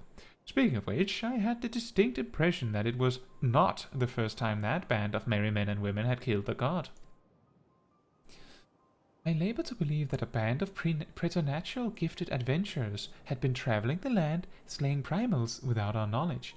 This would imply gross negligence on our part. Speculation will avail us not. There is far too much we do not know. For the present, we must needs concentrate on what we do know, namely that Lord Ravana is no more. Vidofnia must be informed. The news may render her more receptive to Sir Aymric's invitation. Since you seem to have affairs here well in hand, I shall take my leave. Simply being in the vicinity of this colony is giving me a stinking headache. If you have need of me, I shall be with Master Matoya. I would beg her assistance with the search for Minfilia. Wait, Minfilia is missing? I thought she escaped with Caetsu. I shall explain on the road. Much has happened in your absence.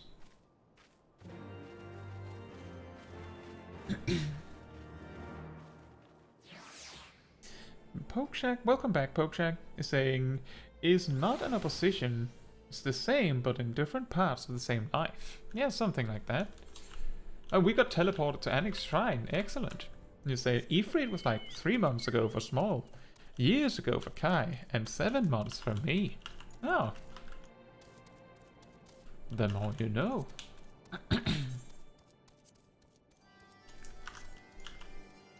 But yeah, that's true.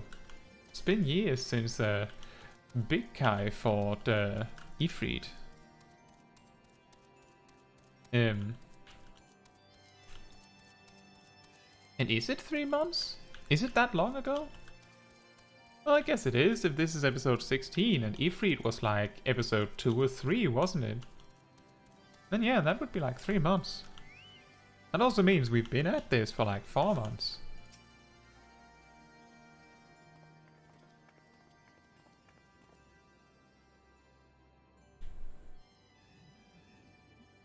I had not thought to see thee again so soon, mortal. If thou seekest the night, know that she hath long since departed for Ishgard. My thanks, Vidofnir, but it was not for her that we came. We bring good tidings for you and yours. Lord Ravana, who had been summoned by the Nath, has again been laid low. Truly, once more you mortals have succeeded where mine own kind did fail. You have our deepest thanks. Would that we could take credit. The god fell by another's hand. Another, revelation upon revelation. Regardless, it is cause for celebration. The Nath will have no choice but to withdraw. But to another matter, I have tidings for thee as well. Regarding the Ishgardians' invitation? As promised, I brought the matter to my sire. Hearken to his answer now. For 1,000 years have I mourned my beloved, who gave her life to forge a peace thy king betrayed. Such was my lot, until a child of Ishgard came unto me. For want of warmth, she wrapped herself in a dream, yet the world will remember her deeds. For truth, she fought. For justice, she sinned. For redemption, she sacrificed, and became as light.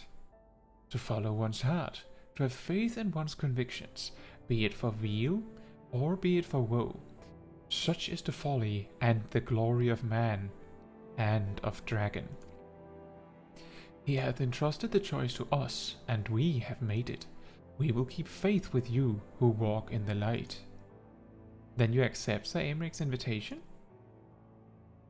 Let it be known that I, Vidofnir, shall journey on to Ishgard on behalf of my people. We are honored to receive your answer, and will convey your words to our allies without delay.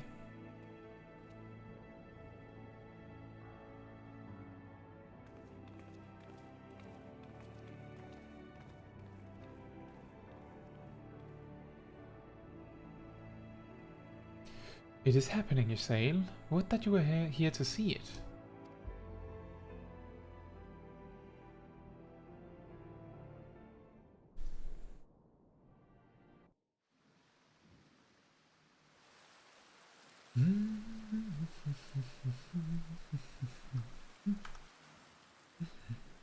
Even as the Scions celebrated the return of a long-lost friend, honorable men plotted to deprive them of another.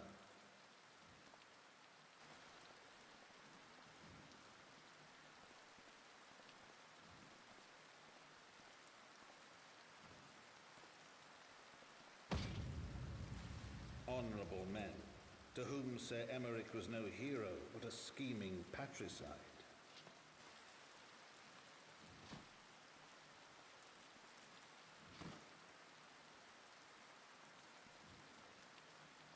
Honorable men, who would fain wash the paving stones of foundation with a tyrant's blood. Honorable men, whose knife in the dark was the spark which set the city aflame, and who sang as it burned.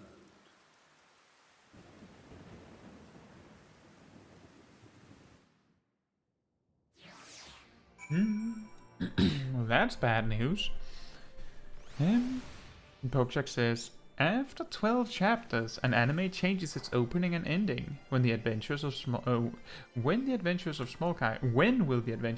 Caetsu change its opening? Well, we have the change of intro in the premiere. And I mentioned Ifrit because they said it feels like yesterday when you read Ifrit. That's true.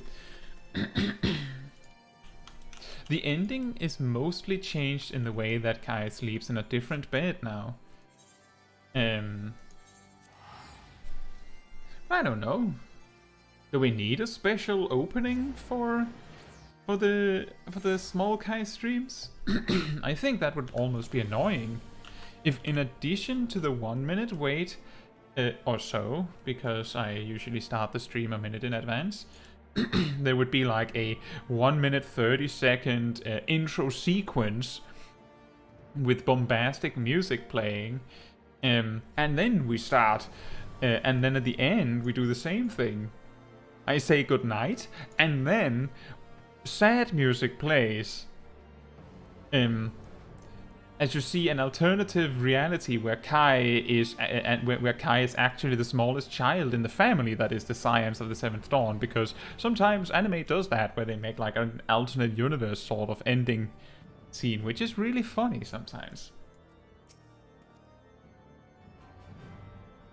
Right, let us not keep Sir Aymeric waiting. Yeah, he might bleed out on the floor.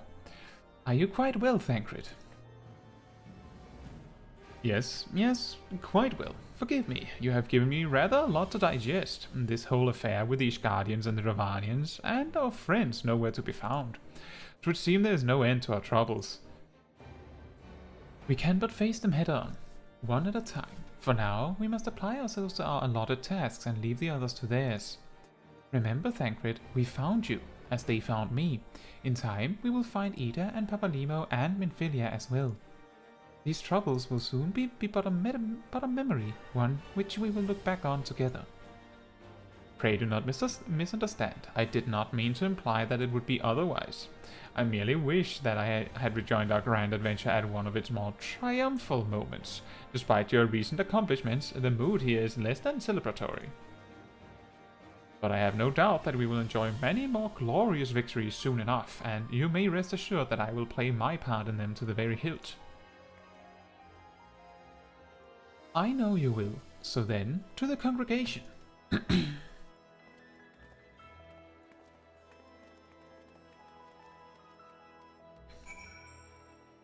Yeah, that's true, Pokeshag. We sort of had the start and end of a story arc.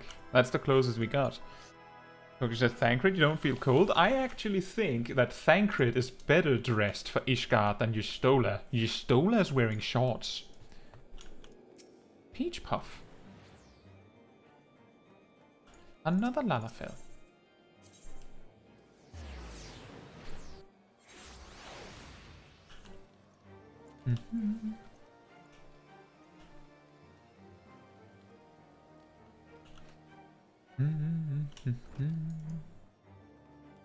You know, there's one thing that I've noticed is that when I'm streaming PvP on Tuesdays, there's usually way more people checking in, like a lot more people. I'm guessing we've reached a point in the story where there's a significant amount of players that would rather not get spoiled because they're playing a little bit alongside us. And then there's a lot of people that don't care that much about seeing the story played again. And even if they did, they would surely want to see it from the start, which means that these middle parts of the story, you could say, is so far in that I think a lot of people will see that there's a stream and go, oh yeah, I've gotten to like episode 7, and then not show up for the stream. Nothing wrong with that, but I can see the reasoning that PvP is something you can just jump into, while the main quest is very explicitly not that. I'm not saying it to suggest that we're stopping. We're playing to the end a little bit every week, and eventually we'll finish. If we keep up the pace that we have so far, maybe go a little faster, then I think that there is about 22 episodes left. Something like that, which suggests we're close to halfway. Close to.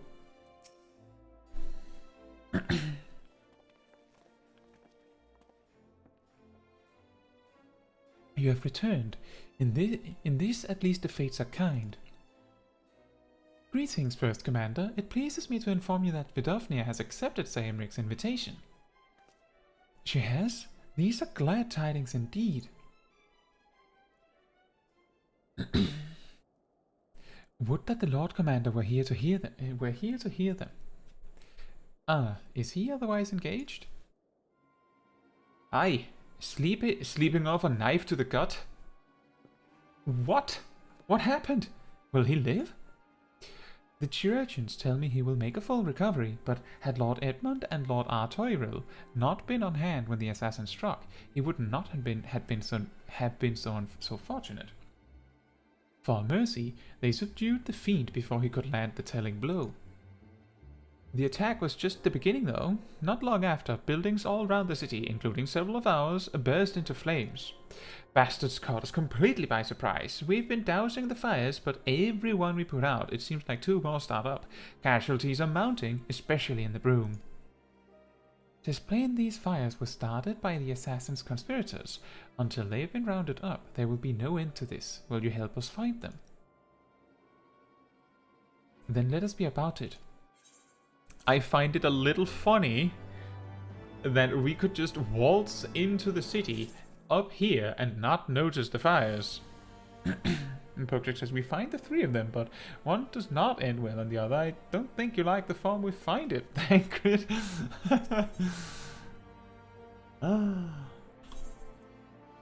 Well, that's not that useful. I guess we'll just hold on to this bag.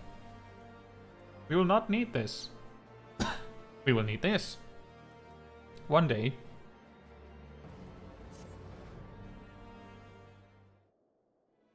One day, in the distant future. The flames are spreading. We must needs begin our investigation immediately. Witnesses must be found. Suspects must be identified. Have you been able to determine the precise locations where the fires were set? Mayhap there's a pattern. If there is, we have yet to discern it. Fires have been reported throughout the city, in both the pillars and foundation. Indeed, given the size of the area affected, I think it best to divide our forces. Master Halfano and Mistress Yustola, I would have you take charge of the investigation in Foundation. As you wish, mayhap Totaro can be of assistance as well. Meaning Kaitsu and Meg at the pillars. Oh, they'll like me up there. The only question is, will the grizzled old rogue striking a pose over there be joining us? Grizzled old rogue? Did you just call him old? Oof. Thancred, of the Scions of the Seventh Dawn, and may I say what a pleasure it is to meet you too, my lady. I'll bet. The name's Hilda. A Scion, eh? And there I was thinking I'd found a fellow ruffian amongst all these illustrious personages. I will remain here to coordinate the fire-quenching effort. If you learn aught of value, pray inform me immediately. That is all. I will actually say that Hilda and Thancred probably see a lot more eye to eye than she thinks.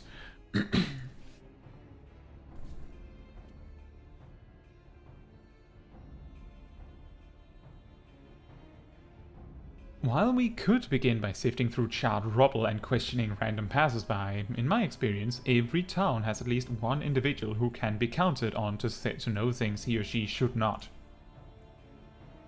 It's me.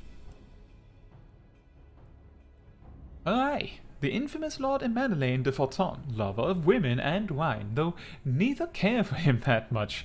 They say he could gossip for Ishgard.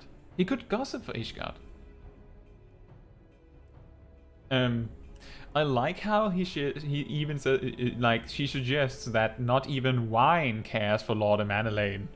Poor guy. Just the sort of fellow I had in mind. Capital suggestion, Kaitsu. I know, I came up with it myself. He'll be at the Crozier most like, making an effort to be seen. Let's go and see him. Grizzled I will accept, but old?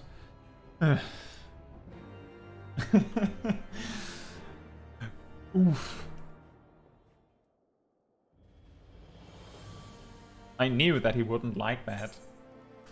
I feel like we're getting thrown around a little bit. We go into the building, have a talk, and then when we come out of the cutscene, we're yeeted like 30 yards down the street for some reason.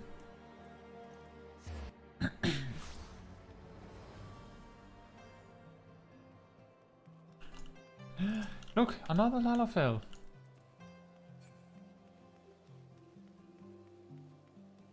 Hey, you know what? Hey, Pokshank, you said it was at least, like, it was more than 3 months, and that makes perfect sense, but I actually thought I read somewhere that the road to 80 is supposed to end after 3 months. I guess there's something special with new servers. Well, well, if it isn't Caetsu, dearest of all my friends, you're looking rather glum. Something the matter, old girl? Now you're calling me old again.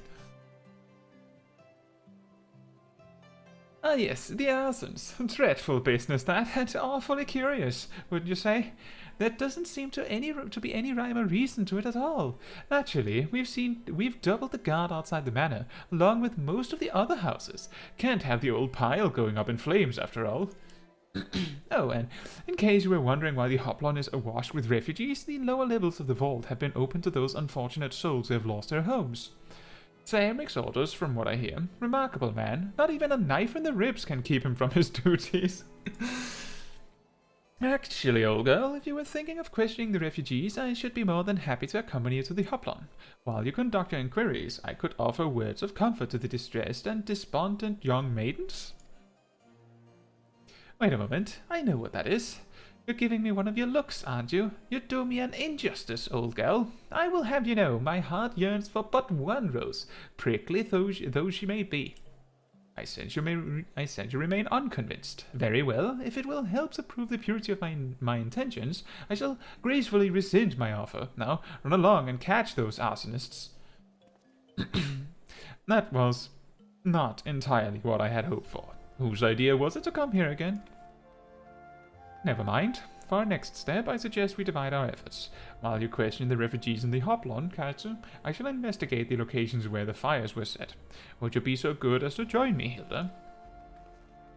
You know what? I reckon I would. Can't have you roaming about in an unfamiliar city by your lonesome, can we? You'd only get robbed blind and left shivering in your small clothes.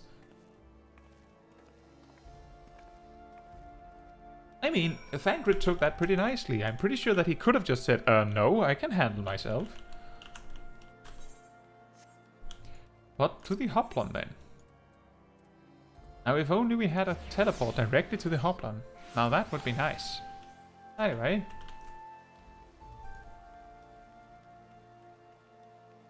Onwards we jog.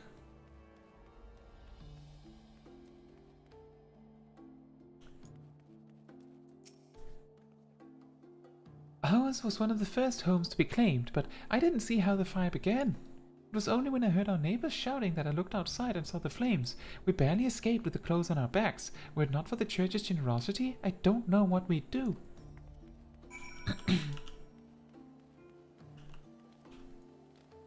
Hello, Mr. Priest.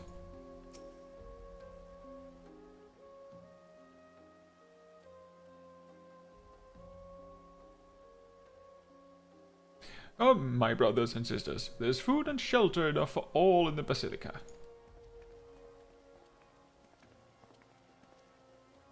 Halone's blessing be upon you. Halone's blessing be upon you, Father. I confess we were not sure if we should come. There are so many unbelievable tales these days about the Archbishop and Sir Aymeric and the Dravanians. Trust in your heart, brother, and pay no heed to the lies of lesser men. They seek only to lead you astray. Hello. Do you require succor as well, miss? Actually, I require information. So the Temple Knights have begun their investigation at last. Good. This madness has gone on far too long. Would that I could do something to aid you in your search, but I have a duty to these poor souls. Farewell, and may the Fury guide your steps. That's fair.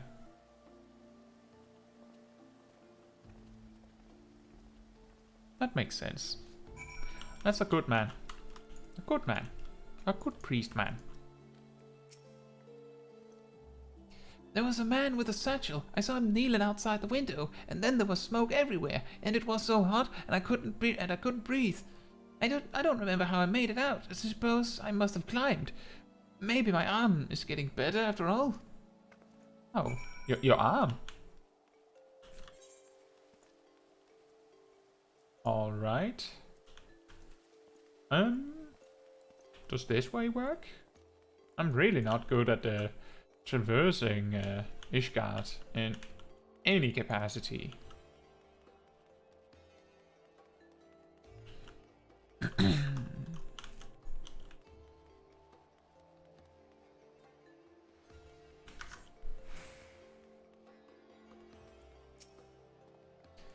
Ah, there you are. Anything to share? We'll require more than the muddled testimony of a traumatized girl if we are to identify the culprits. While you were questioning the refugees, we inspected the scenes of several of the fires, including one near St. Remenor's cathedral and another near the tribunal. For mercy, neither structure suffered significant damage. Some might say they were spared by the grace of the Fury. Others might question how such ruthlessly efficient arsonists contrived to fail so miserably on the 2 occasions when their target was a bastion of Ishgardian orthodoxy. Nothing conclusive, of course, but it does give one cause to wonder. Alphinaud will doubtless have an opinion.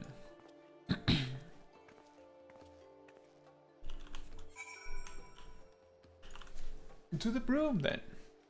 To the broom. To the broom. Then we have to go to Matoya. She has all the brooms.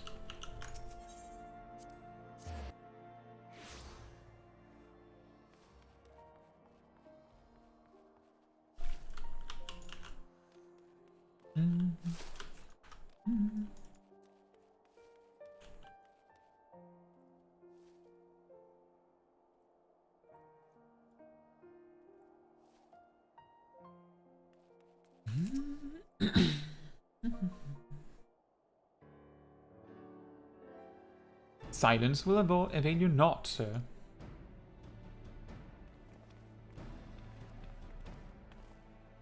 Ah, Caetsu, I was just about to summon you. As you can see, we have detained a suspect. We found this man loitering near the remains of one of the stricken buildings. According to eyewitnesses, he was also present before the fires broke out. We wished to have words. He did not, so we insisted. Let me go, damn it! You've got the wrong man!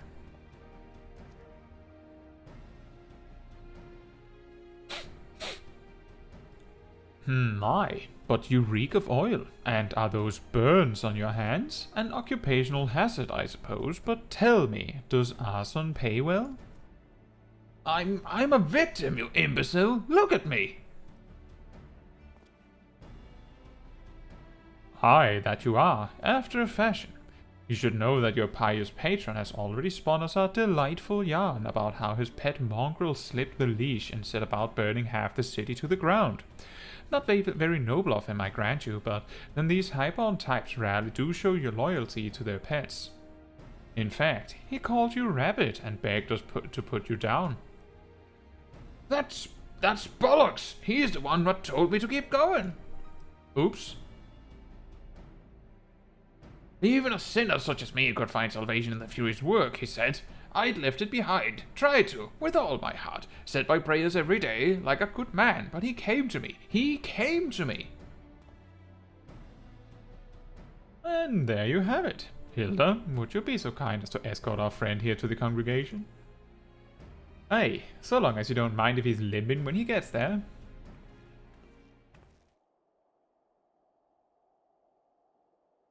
That was incredible, Thancred, but how did you know he would confess? Well, I have seen his like before. A troubled soul, manipulated by men of power and wielded as a weapon. I could not be certain, of course, but given the stakes, I thought it worth the risk. And if our captive had called your bluff? Must we entertain hypotheticals? The world, as it is vexing enough. Thank you, Thancred. Whether by luck or judgment, we have at last confirmed that these arsons were orchestrated by a person or persons of influence. I think it best that we now return to the congregation and discuss how best to proceed.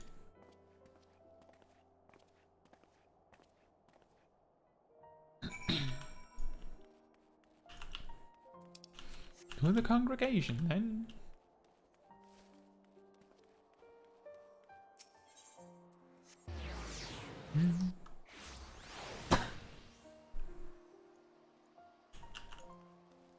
Oh, there's the man again.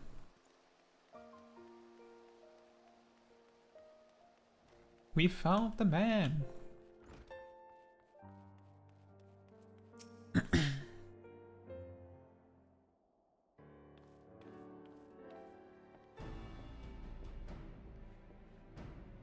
On behalf of the Holy See of Ishgard, I thank you all. The man you're apprehended is being interrogated as we speak, though he fell silent upon realizing that we had not turned his master. He will soon tell us what he knows, one way or another.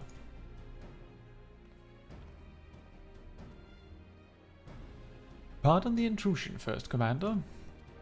Ah, Lord Artoyril, are you come to see your father? He is attending Sir Aymeric in his chambers at present. I am. He bid me bring this salve. Then do not let me detain you, and thank you for your kindness, my lord. In times of trouble, every man must do his part. Would that I could do more.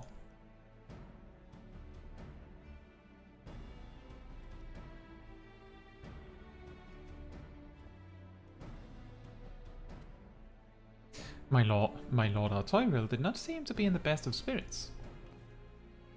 'Tis little wonder, Master Alphino. His father is widely slandered, and his half-brother not yet cold in the grave. I guess painting accessories, since we already have the slaying ones.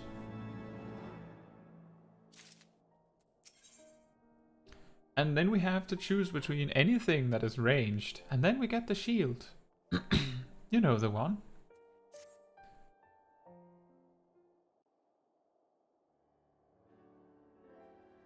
I do not mean to diminish our accomplishments, but until we identify the ones who ordered the fires set, our work is far from finished. Between the various conservative and religious factions in Ishgard, I dare say there's no shortage of parties who would like to see the status quo preserved. Do any likely suspects spring to mind?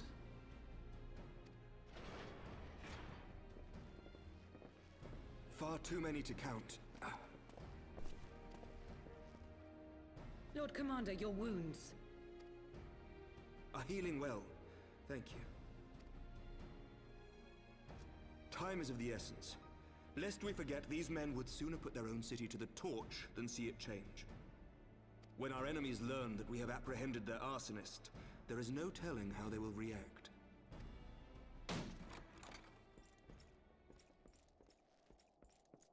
Lord Commander, an armed mob has seized control of the vault. I'm pretty sure that I nailed the average helmeted knight voice based on that alone. What do you guys think? Also, while I'm talking over the cutscene anyway, thank you so much, Sydney. Thank you so much. And now we know. Tell us what happened, sir. Spare no detail.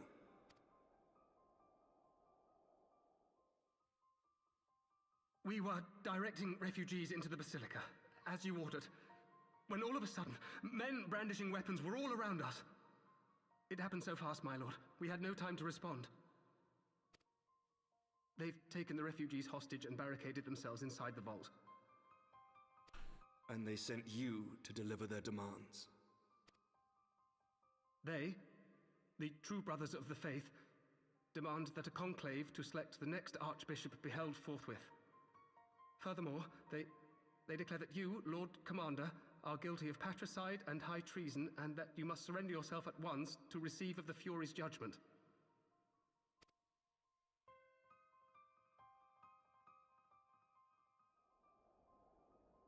Ridiculous! I mean, do they honestly think that executing Sir Aymeric would change anything? That the truth will somehow die with him? These fundamentalists rage against the passing of the old ways, unable to accept there can be no going back.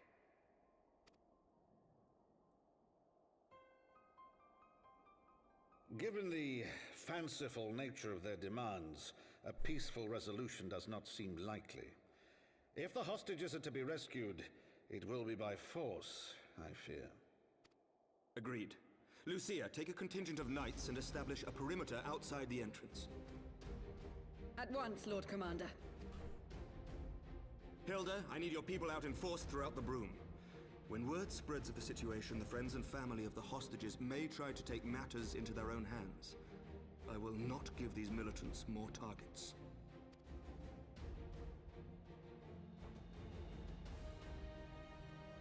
I shall lead the assault on the vault. Master Alphino, can I count on the support of the Scions? Of course.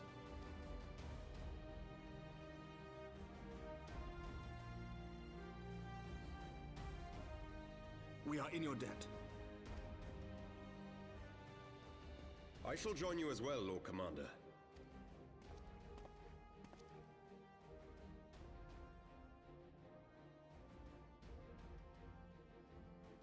Your assistance is most welcome, Lord Atwarel.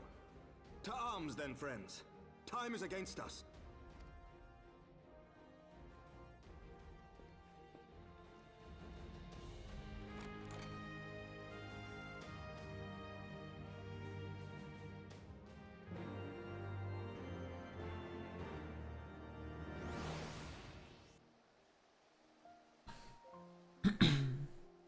Let's see, Sydney says, I love your video on healers you released today. Thank you. I've been busy cooking vegetarian ramen and cleaning my place for friends coming over. Well, that sounds great. That sounds lovely. So instead of, I'm guessing you're saying, so instead of playing Shadowbringers, I will listen to you. Well, I have heard that I am a decent voice to have running in the background when you're working. According to Robert, I believe. And hopefully not only Robert. I hope you have a great time with your friends, Sydney. Pokeshak says, the day that girl fell, and given no clue of possible salvation, a dragon came to save her in the middle of what would have been enemy territory before. Oh yeah. It's like a little bit of the future, this. Pokeshak says, ah yes, with the spittle in the helmet, I remember. Oh yes, you want to go to the Lord Commander?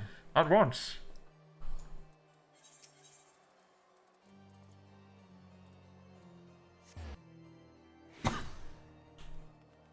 Ah!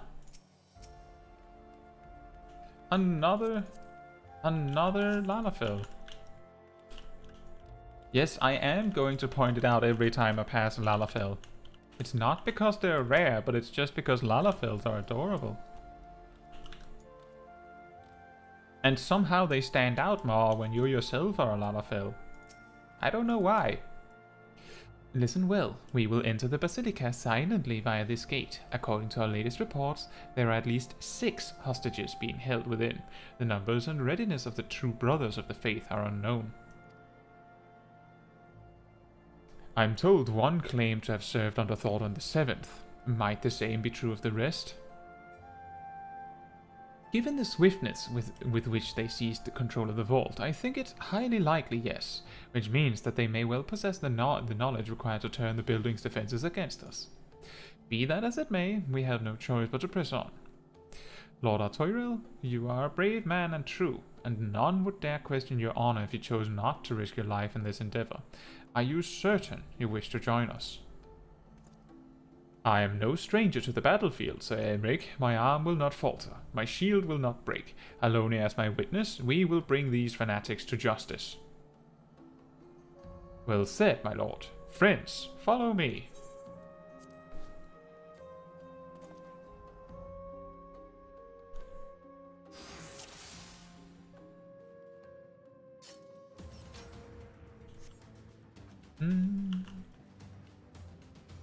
It would seem our presence yet goes unnoticed. Come, we must secure the entrance.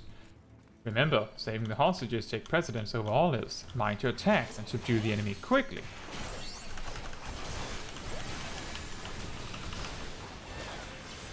Let's see if I can remember how to fight after this many talky cutscenes, eh? Like, I actually feel like A Realm Reborn is getting a little bit of a bad rap for all of the talkie quests that they have there, considering that we literally have gone for like 2 hours, and so far we fought things twice. You must hurry. The others were taken elsewhere by Sir Simeonard. Sir Simeonard? So this is indeed the work of the Archbishop's former servants. On your guard. They've sounded the alarm. Oh dear. Me reading and falling behind. Run, run, run, run, run, run, run. Boink, boink.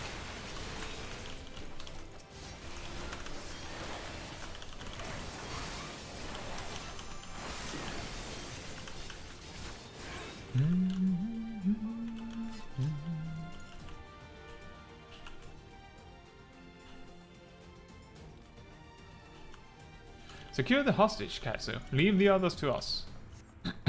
You got it, mate. Down with you! That was very decisive. Can I just? Okay, I have to kill you in particular then. Then you're dead. Instantaneously, friend.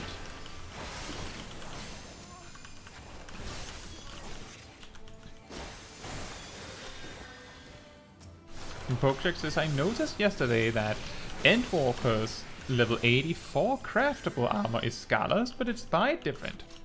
That is correct. That is indeed correct. Looks very nice, doesn't it? They really stand out. They really stood out immediately to me. I saw a friend wearing it, like, in the first week of Endwalker.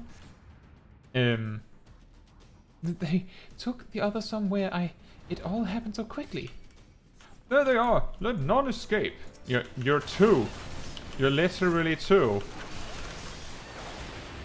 Yeah, I noticed that it was the Scala outfits immediately because here's a fun fact. Maybe I have not mentioned this. The first glamour set I ever made in Final Fantasy XIV used the tank Scala outfit. The tank Scala outfit. Mainly because I happened to be playing tank at that very moment. Part of the reason for that was that what is that dungeon called? There's this dungeon with like a Son Goku inspired monkey boss at the end. I can't remember what it's called. It's an optional one in Stormblood. But the gear from there involved gear I didn't like the look of. In particular, it like comically high heels. Nope, not Temple of the Fist. It's after Hell's Keer or something like that. No, it's before Hell's Keer. Let me just find it.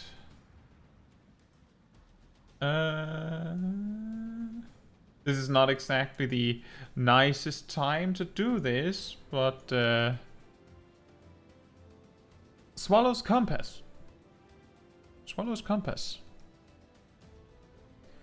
And I managed to close my control panel for the live stream. So I'll be back right now. There it is. Sorry about that. That shouldn't affect you guys, because my actual streaming software is a separate page. Or separate program, rather. Anyway, yeah, the Swallow's Compass. Sir Simeonard, lay down your arms and release the hostages, and you will be shown mercy. I give you my word. Ha! The word of a heretic and kinslayer. I would sooner trust a dragon. Actually, that is an option, friend. Activate the knights. We shall show the hostages the same mercy that he showed the Archbishop. I mean, the Archbishop attacked first, technically. He actually challenged us. And Sir Aymeric wasn't even there. Unlike you, Sir Aymeric, I am a man of honor. By my hand you shall receive of the Fury's judgment.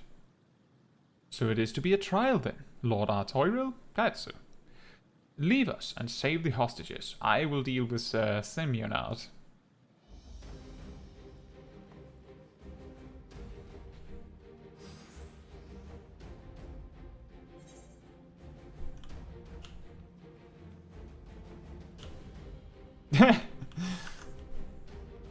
I'm just cheering on him from behind. It looks really funny.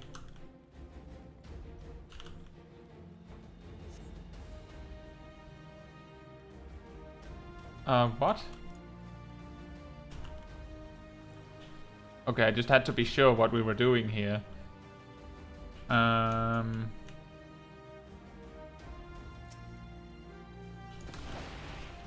Jumping into action!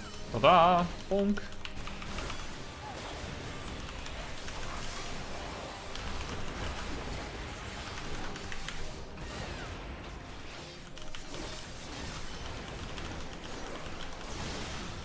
You might be right, it's similar to the level 81 gear. And that sounds about right. It was specifically the unusually high heals that didn't jive well with me.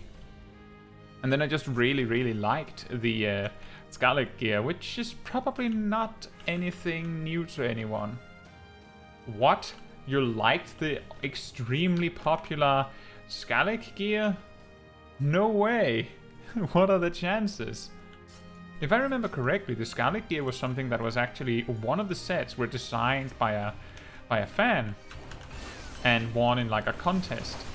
And then the rest of the sets were made by the developers to match the same style, which is an extremely cool story behind it.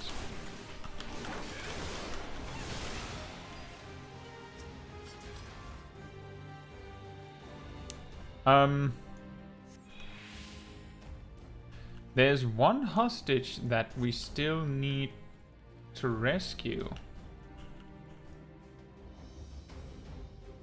And Artoriel says to go help Sir Aymeric.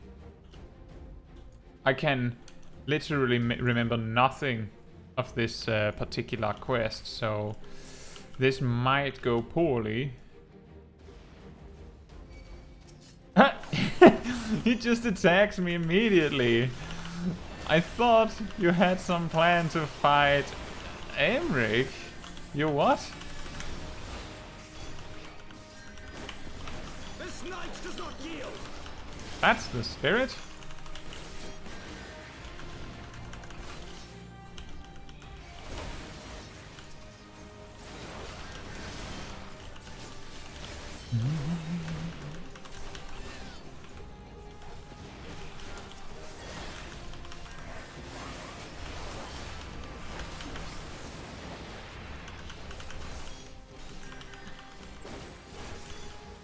Got him. So where's the last hostage? Is it up this? Oh, I think I know who the last hostage is. Is this a case of... Oh no, never mind. I thought the last hostage was like, oh surprise, you can't save them in time.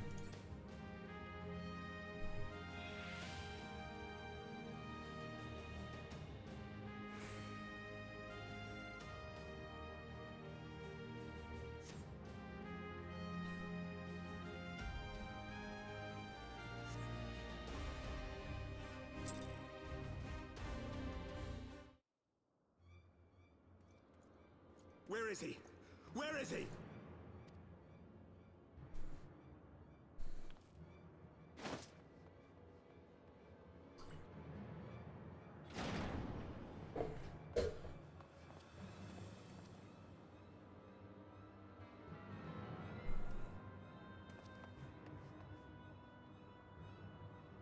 Come no closer!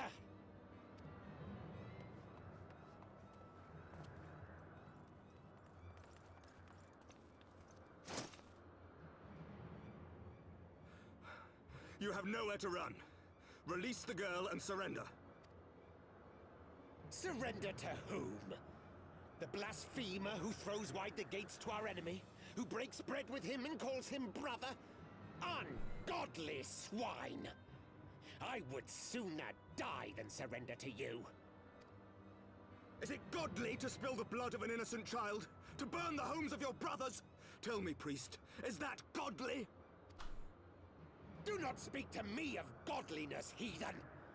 Your father's blood is on your hands, as is hers! What an interesting way to just pass blame, isn't it? I'm literally the man doing this act, but because I say it's your fault, it's your fault. Galaxy Brain.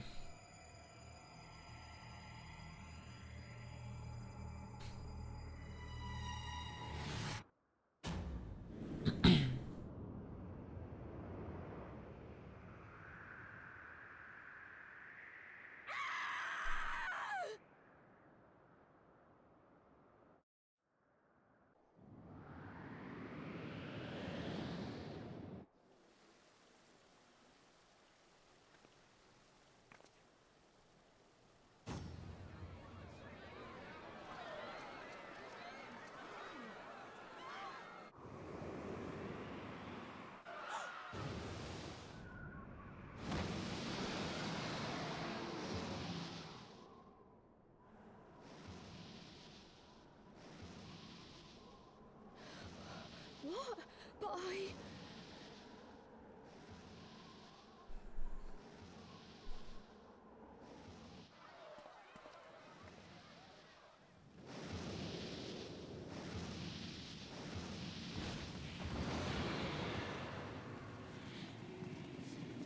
Vidofnir!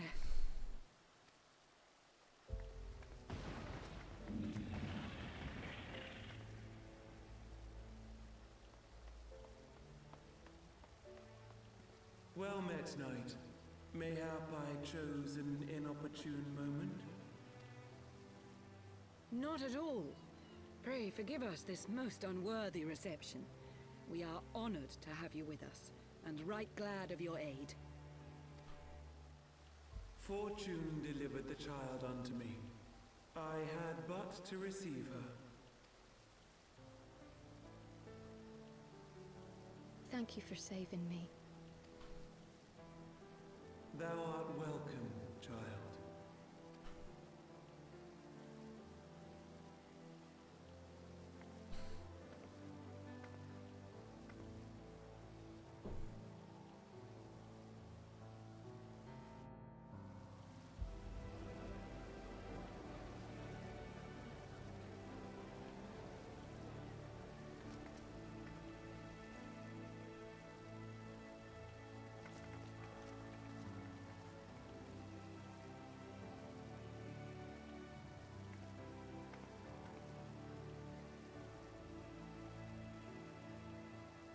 Never did I think to be indebted to so unexpected a savior. But full glad am I to be so.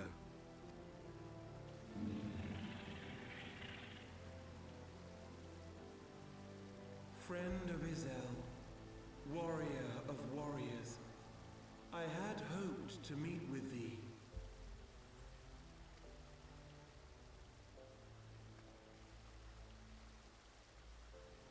I bear a message from my sire. From Freysfelder?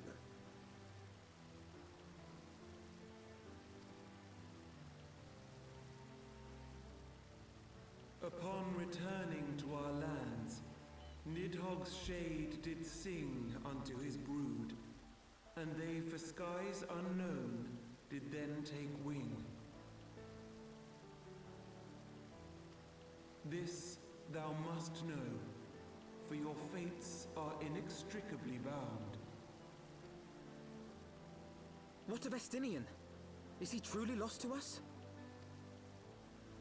Such matters are beyond my ken. I but bear my father's words. Take from them what thou wilt. Fare you well, mortals.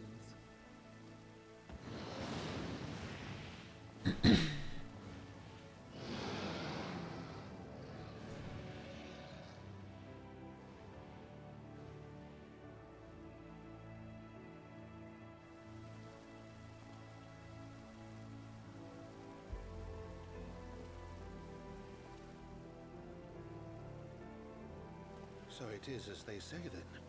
A great white dragon swooped down from the heavens to rescue an innocent child. A most unexpected turn of events, but not an unwelcome one. The people will not soon forget this day. Yet how will they choose to remember it, Sir Emeric? And will these events serve to bring man and dragon closer together, or drive a deeper wedge between brothers? After 1,000 years, the world these men once knew is changing, and with ungentle swiftness to boot. Though their actions are misguided, their sentiments are only to be expected. You may be sure that others will rally to their cause. I share your desire for a lasting peace with the Javanians, I do. But I would not see it built on the bones of our countrymen, nor on our own.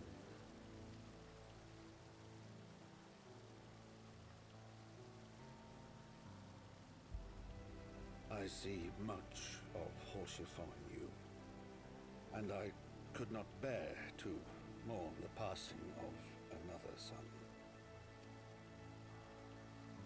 Lord Edmund.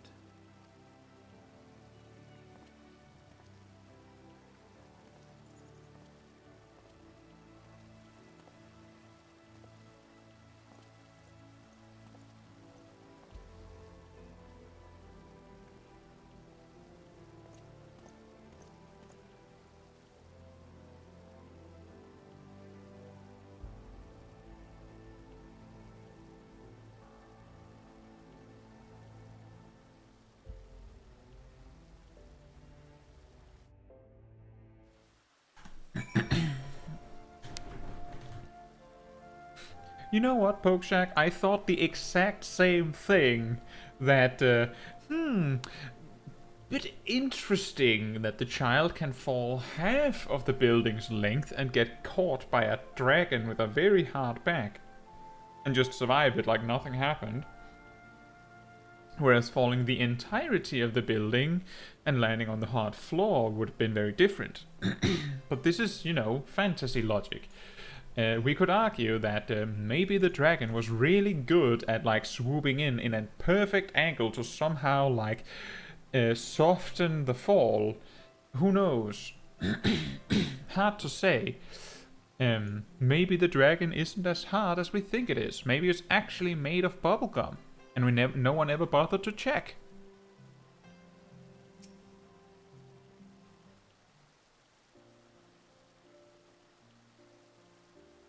This has been a day of surprises, has it not? 'Tis but a pity Vidofnir could not stay longer. Yes, I think it's fair to say that she timed her departure rather less well than her arrival. Well timed scarcely does it justice, but 1 moment later would have been a moment too late. Let us pray that the Ishgardians who yet harbor doubts will take these events to heart and accept the truth of Sir Emeric's words. Well, 'tis only meet that I inform Tataru of what has occurred here. If you have need of me, I shall be at Fultown Manor. Allow me to accompany you. Tataru would never forgive me if I left for the Rising Stones without saying goodbye.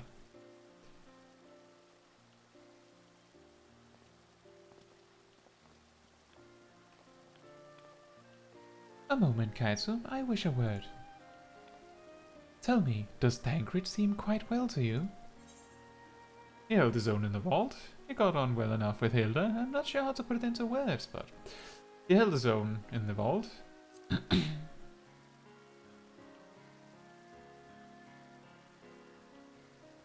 That he did, which is especially remarkable given the injury to his eye. I can only assume that his time in the wilderness afforded him ample opportunity to compensate for his impairment. However, I speak not of his physical state, but rather his etheric flow, which I fear has been irreparably disrupted. As a result, I strongly suspect that his ability to manipulate ether has been compromised. Simply put, Thancred may no longer be able to wield magics. It would do much to explain why he chose to remain within the wilderness instead of seeking us out. He would have been compelled to rely solely on traditional methods of travel, significantly prolonging his journey, and when he learned that a nearby beast tribe was making preparations to summon a primal, it may well have seemed more sensible to wait.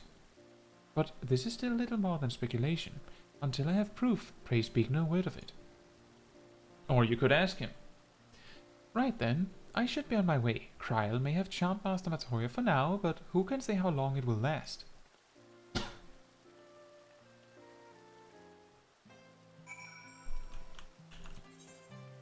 And Popechak says, for a long time I thought that the Photon sons hated their father or his decisions for having Horsefon or calling Zaemric a son, but in the end it was always up to me to think badly of them because nothing could be further from the truth. Yes, hard if characters don't speak their mind, but if they don't speak their mind and leave a little bit up for the imagination, it's often a better story, isn't it?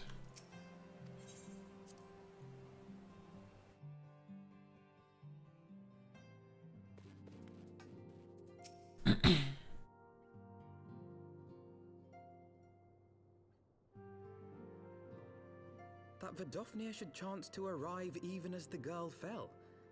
Truly, I could not have planned it better myself.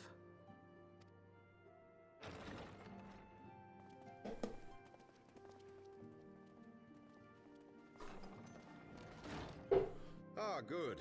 We were afraid you might have left.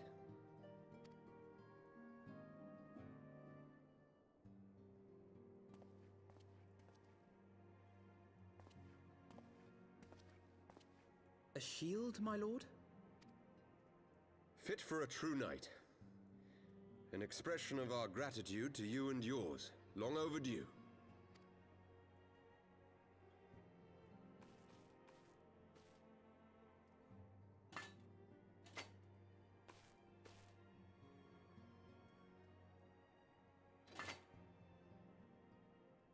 But there is something else I would discuss ere you part. Something which cannot leave this room. My father will soon step down as head of our house. Sir Emeric was not the only one to fall under suspicion following the death of the Archbishop. There are some who believe my father complicit in a coup d'etat. Thus he intends to renounce his title to absolve our house of suspicion and secure the support of our peers. Surely there must be another way to convince houses Durandare and Zemail. So I said to him. Alas, he will not budge.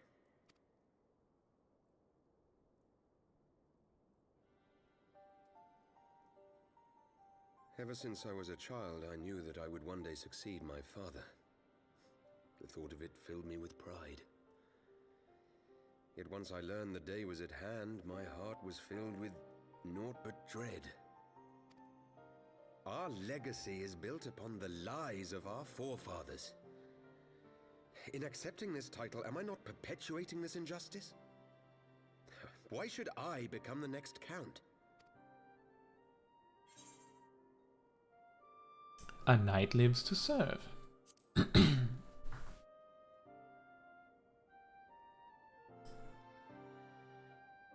You sound just like him.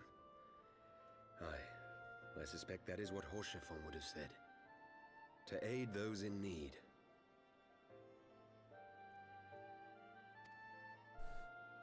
When you look on that shield, I trust you will remember his words. And should I once more find my resolve wavering, I ask that you show me the way. You are a sister to Horsefon. Will you be a sister to me as well?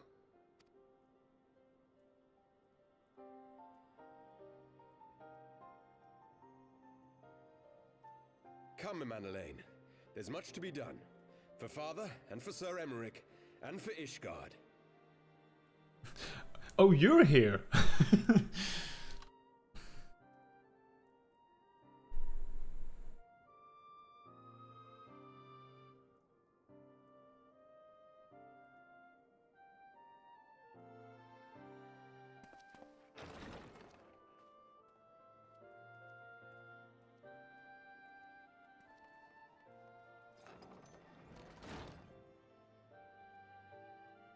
To think we share the same blood. Pray excuse us.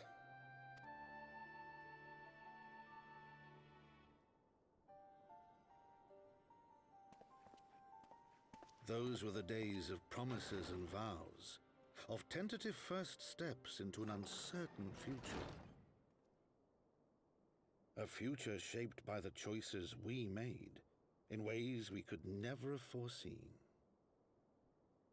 Born of good and evil, of light and darkness, and shepherded by our hand.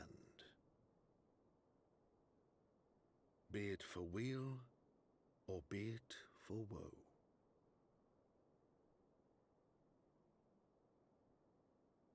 From the memoirs of Count Edmond de Fortin, Heavensward, as goes light, so goes darkness.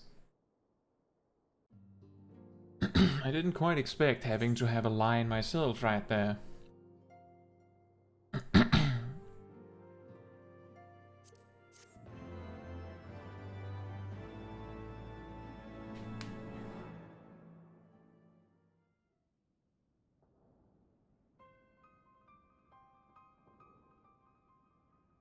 This is thy proof? The Gerun Oracles? Apocrypha. It is a truth long forgotten, a tale of the beginning, and of the path we have been set upon.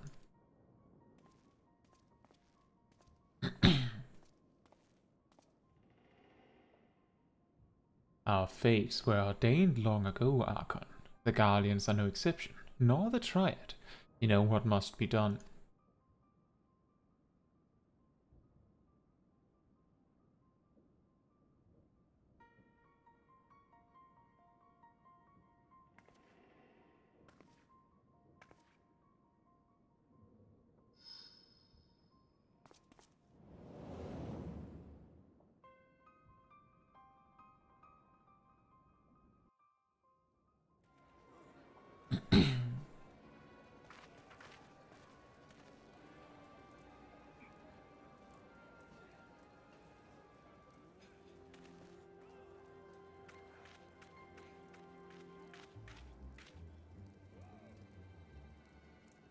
Well?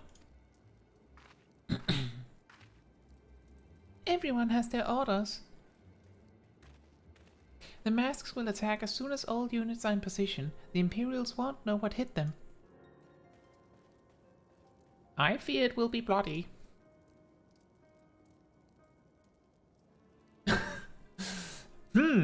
Anime sure have some weird camera angles at times, don't they? Whatever do you mean? By Ralga, it had better be. We cannot stay here forever, Ida. We have other responsibilities. I know full well what my responsibilities are, and I mean to fulfill them. Everyone. Pokeshak says the angle when my mother enters the room. Exactly. Exactly. So it goes. We're just a waterfall of jokes right now. So it goes. And Pokeshak says, I tried to not use shields with Paladin at the beginning, but after a talk at the beginning of the small adventure and jobs, and the shield being a part of the charm of the Paladin, I only used the Fortin shield. His family has a lot of problems, and the Haurchefant death affects them equally, although I resonate more with Emanuelaine. And thank you for the summary of where we are in the patches. I was probably going to check that myself manually if you didn't. Alphino, Caetsu, I've been looking all over for you. We received news regarding Flamin, Huari Boulder, and Coultonay. Really? Has something happened? No, it's nothing bad. Quite the opposite, in fact. It seems that once they learned the Science good name had been restored, they boarded the next ship bound for Limsa. They should be arriving any moment now. It's easy to forget how useful link pearls are, isn't it? When they work, I mean, and you don't mind being spied on. Quite, but what wonderful news to think that our reunion is close at hand. A pleasure to see you too, Alphino. Ah, Thancred. And Kryl, what brings you the two of you here? Kryl and I have been looking into how we might track down Minfilia. And we may just have found the answer. Caetsu, when you were fleeing Uldar with Minfilia, you said that Hydaelyn spoke to her shortly before you parted ways, yes? Well, assuming that is true, and I see no reason to suspect that it is not, it seems reasonable to conclude that Hydaelyn commanded her to remain behind. That is to say, the Mother Crystal directly interceded to guide Minfilia. Admittedly, this is all still quite hypothetical, but I propose that such intervention, however subtle, must surely leave some residual trace, a lingering disturbance in the ether, or ripple, if you will. In order to establish the existence of such ripples, of course, we will require suitable data. Fortunately, I know where such data can be found, the battleground where Caetsu felled the Ultima weapon, and the site of my personal ignominy. 'Twas there that Hydaelyn intervened to shield her from the magic I invoked. Kryl and I will infiltrate the castrum and analyze the ether therein. The two of you, alone? I have a proven knack for subterfuge, and I'm confident there will be sufficient nooks and crannies in which to hide Kryl while the patrols pass. Yo, is she that small, Thancred? Really? Besides, if you and Caetsu come along, who will see to Flamin's grand homecoming? When you put it like that, very well, I will trust in your plan. I know not whether this data will yield a means to find Minfilia, but it will at the very least eliminate another avenue of inquiry. Tatara and I will return to the Rising Stones and make preparations for our comrades' return. Might I impose upon you to meet them at the Lamentant docks?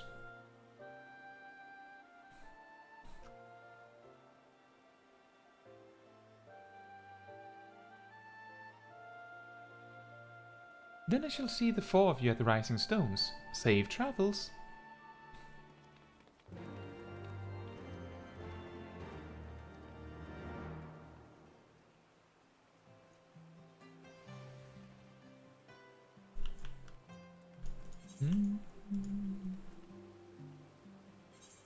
And we do have discount on going to Lemsa from something we did ages ago. Convenient. Pokejack says, I try to begin my roulettes. I have you in the background. Alright, enjoy your roulettes, and I hope you get some nice ones, and not the super difficult ones. Unless that's what you want to have. Look, a samurai. Hey, Flamin.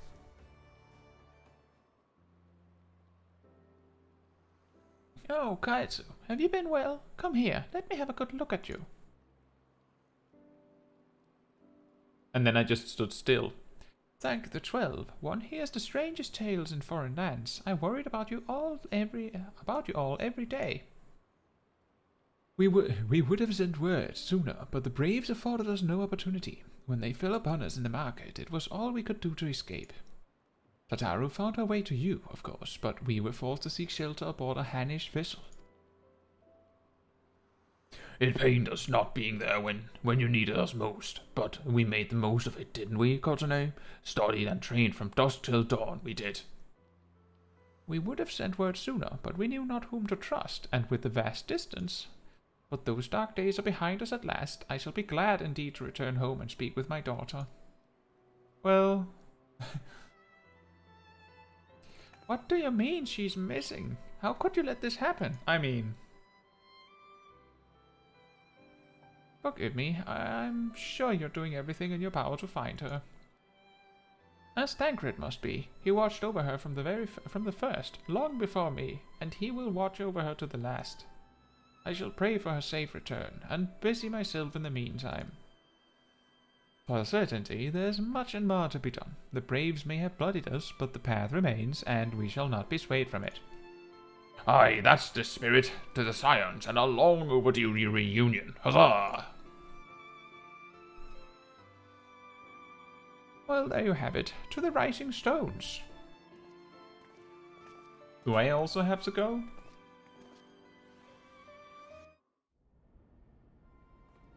Meanwhile...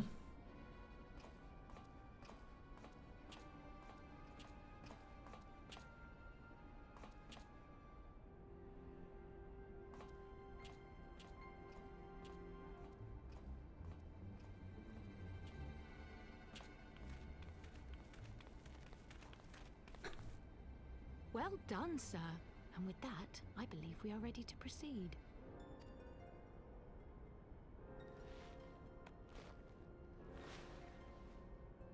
Let us be about our business then. The next patrol may not be so credulous.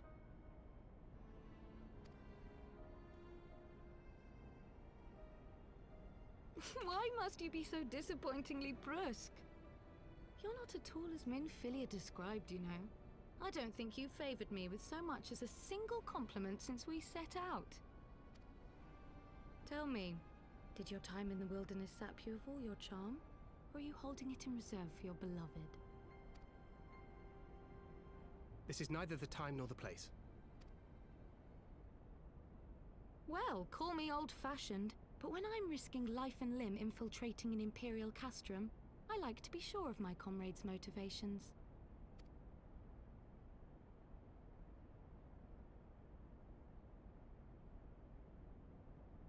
I see now where Alphino gets it from. Minfilia is dear to me, it is true, but not in the way you think. 15 years passed, when she was still but a child. There was an incident at a parade. A Gubu broke free of its fetters and ran amok through the streets of Ul'dah. Had I been more attentive, I could have prevented it. But I was distracted, and her father was killed. I feared she would never recover. But in the years that followed, she showed herself to be more resilient than I had ever imagined. And when she learned of her gift, she did not flinch from the responsibility, but sought to guide others on the path. She touched the hearts of all around her. Mine, Louisoix, every science. In those dark days following the calamity, she was our guiding light, our hope for a brighter future. She had so many dreams, and I would give anything to make them come true. My apologies. I can see she means the world to you. I did not mean to pick at old scars. No harm done, I assure you. But fair is fair, my lady. What is Minfilia to you? You mean you don't know? Only my dearest friend. When I finally emerged from my torpor, I learned that nary a day had passed without her asking after me. She never gave up hope. And neither will I. Then for Minfilia's sake, let us pray that these vestiges of Hydaelyn's intervention will lead us to her.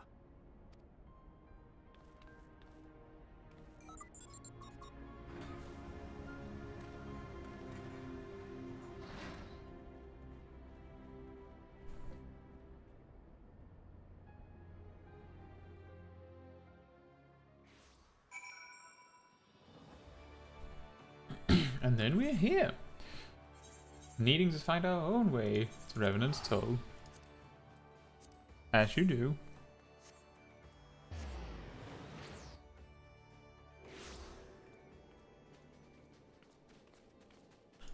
And look, another Lalafell, and they're even in full pink.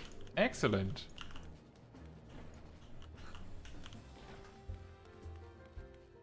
Oh, whoops. Wait a minute. Are you outside? Oh, of course. Me not seeing a thing. It feels good to be home again. To think that everyone is waiting for us just beyond those doors. Friends and family with whom we have shared so much. Gods help me, but the older I get, the more sentimental I become. Come, let us not keep them waiting. Grrr.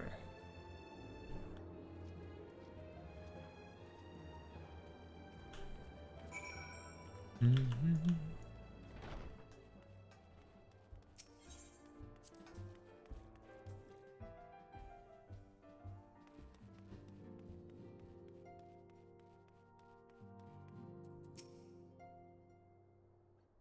Alian! Alian, FME, it fills my heart with joy to see you both hale and healthy. And what of Higiri? She's well, though abroad on a mission at present. It just wasn't the same without you. Welcome back, my lady.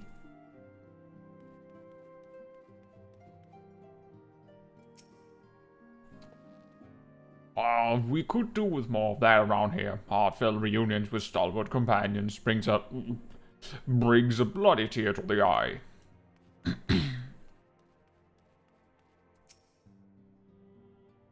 To secret oneself in a ship's hold to secure safe passage to a faraway land. This is a tale we know all too well.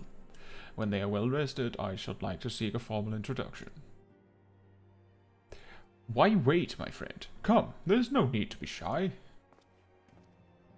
Pray grant me a moment longer at least. Though I am happy to oblige you, my legs are rather less accommodating.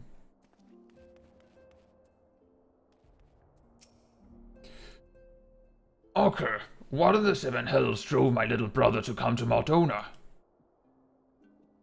Why, you, brother. You and the science, of course. For 1,000 days I trained, that I might grow as strong as you, that I might fight alongside you. Yet now that you are here, I sense that you have surpassed me once more. No, do not tell me. You trained with the Hanish, did you not? Your eyes do not deceive, brother. I have studied the trials of the braves, and drunk deep of the souls of mine enemies. That's the spirit? Glad though I am to be home, I cannot help but think of those who have yet to return. Once we have settled in, I would join the search.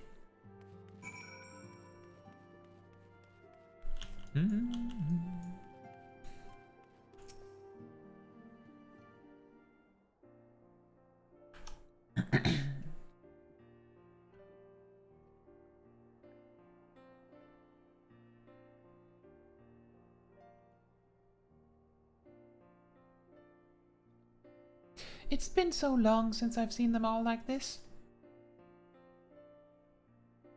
Too long. It was the chaos born of my foolish ambition which forced them to flee. Though they are returned, there are others yet missing, others whom we cannot forsake. We'll find them, Alphino. I know we will. Minfilia, Ida, Papalimo, every last one. And when they walk through those doors, we'll be here to welcome them home. With me at the head of the queue, of course. Smol Kai just turning like, you what? I'm pretty sure it's not you who's going to be first. A cookie. We'll take the cookie. I want the cookie. I want the cookie.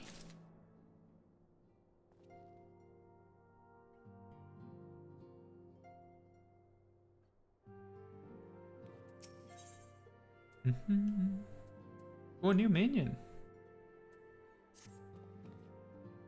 Thancred and Kryl contacted us a short while ago. It would seem that their foray into Castrum Meridianum bore fruit.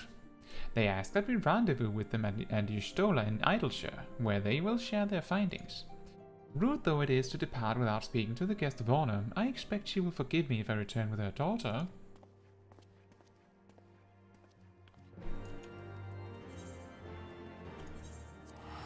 We should probably set Idleshire as one of our favorite zones. I'd save a little bit of money on that.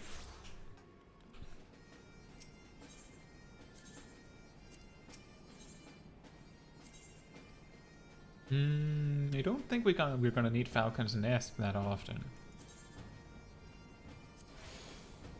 Is Uldar still our return point? It is. And we have all of the main cities in some sort of cheaper strat.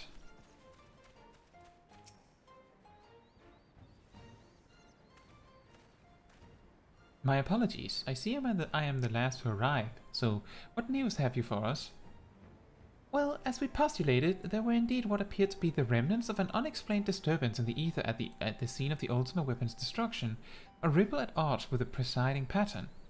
Though faint, the waveforms bore strong resemblance to those observed following the destruction of the Isle of Val, when I believe Heidelin shielded me with the blazing of light. To confirm our findings, we paid a visit to the Sildi aqueducts. There we detected the same waveform, but orders of magnitude larger, as one would expect of a more recent disturbance. Heidelin, there's no other explanation.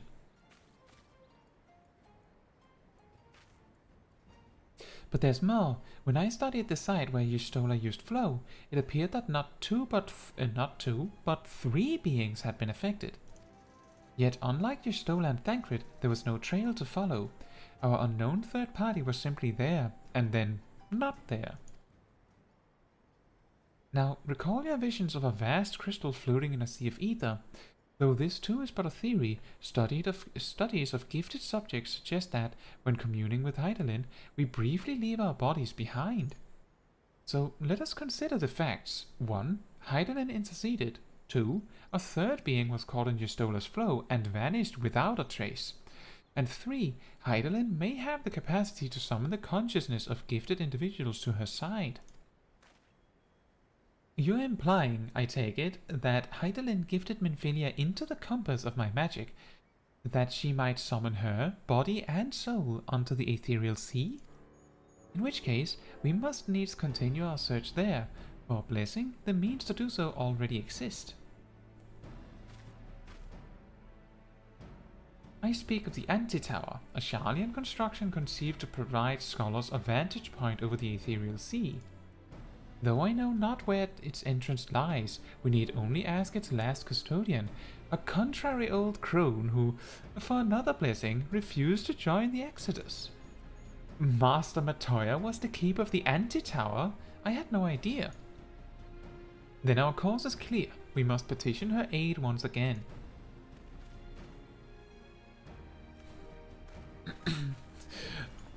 Hello, Master Matoya. We need some of your things again. No, we don't need you. You can stay put. We need your things. Again.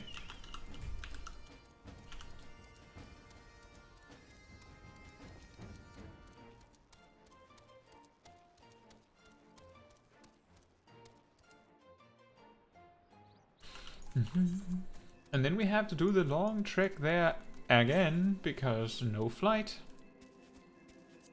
What does it take to get the flight in this zone? We're missing a quest, 4 quests, and then we just need 1 more current. But if we need 4 quests, then there's no reason to go for the current. Not gonna change anything.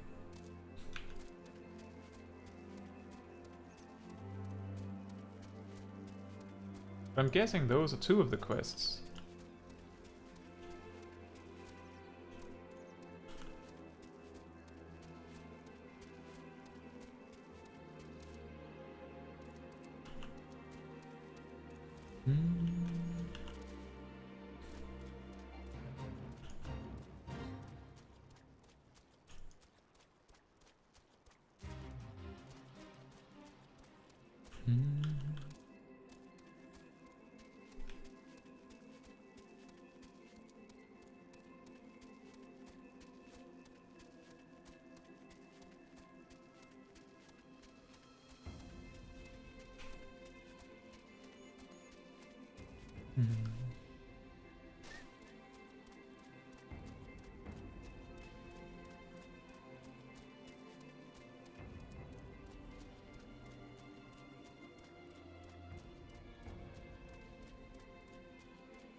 And here we are.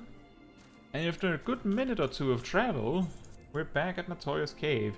What an awesome part of the story that there is no aetheryte here, isn't it?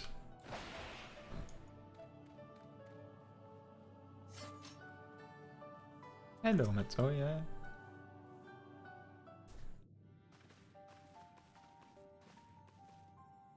Oh, what a surprise. Well, what secrets have you come to extract from me this time?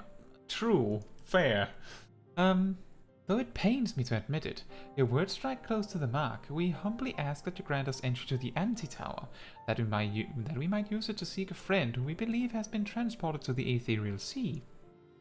And who told you I could do such a thing, I wonder?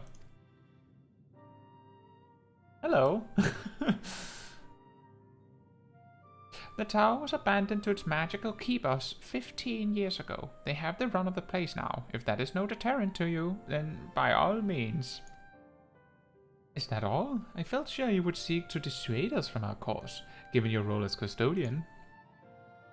Role? Hardly. The Forum foisted the title on me. During the Exodus, every entrance to the Antitower was sealed save one. My role consists of making sure no one with ill intent sneaks through it. Such were the Forum's final order to me. Well, I can remove the wards right now. Will you be going or not? We will, Master Matoya. We'll do whatever it takes to find Menphilia. We'll see about that. Caetsu can go. Take the magicless rogue too if you like. He's no use to me. The rest of you will stay at work, and I'll hear no argument. Those are my terms. Oh, and I should be delighted to accompany you. Lead the way, Caetsu. Tancred, no. Your etheric flow has been compromised. Do not deny it. To venture into an environment so thick with ether, so close to the ethereal sea, would be to risk further impairment, or worse. But Menphilia could be in there, waiting for us. And you could die. And for what? If she is waiting beyond, Caetsu will find her. Trust in her. Have faith. Damn it all. Bring her back to us. I'll try. If I need to carry her, it'll be a problem. And Pope Shack says, I obtained Oblation, but I have now a lot of defensive options. I want to try the level 81 dungeon with Scholar and Dark Knight, but I'm scared. So, the good news are that Scholar is very, very good at doing dungeons at that level, because, as you may recognize when you watch my healer comparison, Scholar's strongest healing tools, like in their arsenal for doing dungeons, is like Sacred Soil at level 78, where it gets a healing component, Excogitation, and especially Recitation Excogitation, Art of War, yes, and Ether Pact. You just, like, use Ether Pact to cover the holes in your defense between Sacred Soil and Excogitation, but since you have those tools, and you also have Sub and Seraph now, you have most of the things that you'll ever need. Of course, if your tank is very weak, then you'll need to use Adlocurium a lot. But because it's a shield, for the most part, you can get away with using Adlocurium, Art of War, and Adlocurium back and forth, instead of, spamming heals. Your bigger concern should be when queuing in as a Scholar, which tank you get. Because, and now you notice I didn't say that you would be just fine with Dark Knight. Dark Knight was observed at the very start of Endwalker to be in such a dire state in terms of survivability, and that hasn't changed that much, that some Dark Knights almost felt like they had to apologize for being a Dark Knight when doing dungeons. This is of course absurd, because that's not their fault. They are playing a Dark Knight, they're trying to level up and trying to master it.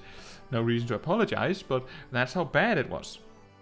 Since then, the only significant change in terms of survivability that the Dark Knight has received is that Living Dead is extremely good now, but that's only once every 5 minutes. Oblation helps a lot with that, but you have to keep in mind that people noticed that Dark Knight was lacking a lot in all of the dungeons in Endwalker. For some reason, there's just something that doesn't work there, and I think it's related to the fact that each tank sort of gets like an extra cooldown. Some of them don't. In particular, Paladin get passive blocks sometimes. Gunbreaker gets camouflage. Warrior gets equilibrium and thrill of battle. And Dark Knight gets Dark Mind, which doesn't do anything on trash packs. Hello, Kang Packet. How are you doing? we're talking a little bit about Walker Dungeons, just in general. There's no spoilers here. How are you doing? I hope I didn't cut out there. It looked a little weird in my on my end for a moment. And we're about to go into the anti-tower also. What's this? An ether current. Excellent. However, and Pokeshak says, in summary, don't play Dark Knight in Endwalker Dungeon and go to level in Bosha. No, you can do dungeons with Dark Knight. There's only one way to learn it, and that's to go in head first. I'm just saying, it's going to be hard. Harder than with the other tanks, and I know you can do it. Tank Packet says, what's the game? Is it good? Well, this is Final Fantasy XIV. Very popular MMORPG. Some would say the best MMORPG on the market. It's very story-driven, so if you don't like a lot of dialogue in your games, then this might not be for you. But if you are interested in the game, then it is free for the first 60 levels. You can just download the game. Make sure you don't buy it, because if you buy it, then you have to pay a monthly subscription. Then, when you have decided whether you want to unlock the things behind the paywall, so to speak, of buying the game, you can buy it then. But the first 60 levels are free. And if you need guidance on anything in the game, then you'll find that my channel is chock full of guides for all the classes and jobs in the game, among other things. Leveling guides, although that's not super important when you're completing the game. There's a lot to go through. I hope that sounds like a decent sell of the game. It's great. It's just that it doesn't really matter whether the combat is something you like or not, because the first priority is whether you like the story, because of how much of it there is. Keep in mind, this is part 16 of me doing the story from the beginning on in live streams. And each live stream, every live stream is like 6 to 7 hours usually of just doing the main quest. So that means that by now we have over 100 hours invested in just doing the main quest, which is mandatory to reach the end game. So if you've played other MMOs like World of Warcraft, in those games you can usually just power level to the end, and then there's some story that is mandatory, but the vast majority of it you can just skip. You can't in Final Fantasy XIV, like technically you can buy a story skip, but that is not advised. If you're playing the game just for the gameplay, then I don't think you will enjoy it nearly as much as if you played it for the story. Which is why I'm heavily focused on that part and explaining it. And Pokeshak says, technically all the content on the level 60 is totally free. Yeah, exactly. Can it be played on PlayStation 5? Yes, I believe so. I think I don't have a PlayStation myself, but if you go to wherever it is that you pick up digital games on your PlayStation, I'm pretty sure you can just download it. I can just grab it like as the free trial. Keep in mind that if you start playing on PlayStation, then your account is the PlayStation account, which means that if you later on want to play the game on PC, then you have to start over. You will only be able to play it on PlayStation if you start on PlayStation. You can, however, totally play the game with a keyboard and mouse if you prefer to do that. I guess Pokeshak knows better about that particular part. Yeah, you can play all the classes on a single character, so you don't need to have a bunch of characters at once to be able to try everything. You can try everything on just the one character, even on the free trial, except only up to level 60, and some multiplayer stuff you can't do. Yeah. Anyway, I will be right back very shortly, and then we'll do Anti-Tower.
I'm back.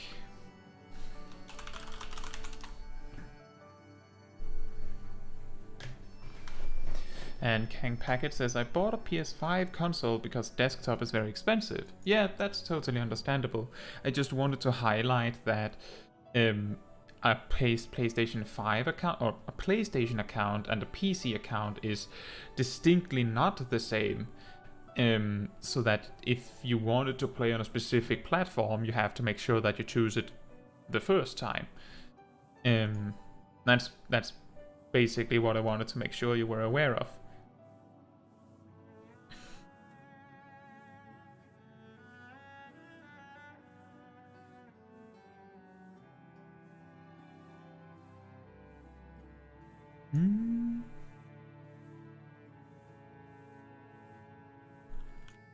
And we were going to the anti-tower. Let's hope the queue time isn't too long. 7 minutes. Maybe this is a decent time to do some... Well, we're still not done with this project, so we might as well go to Madonna and do some of that.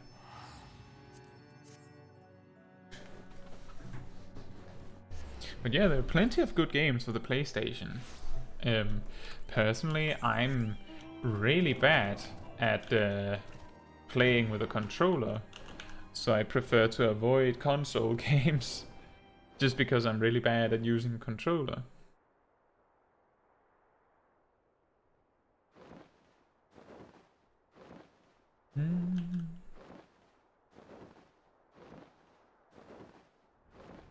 But yeah, in that case, if money is an issue for you, Kang Packet, then the good news are that the game is, well, it's free for the first many levels, so you can start with that.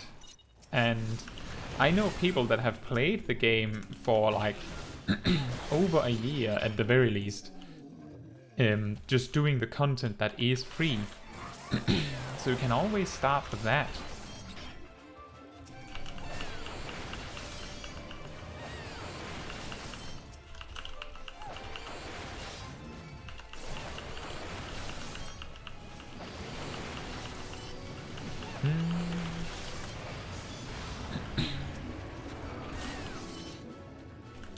Hello, Linda. How are you doing?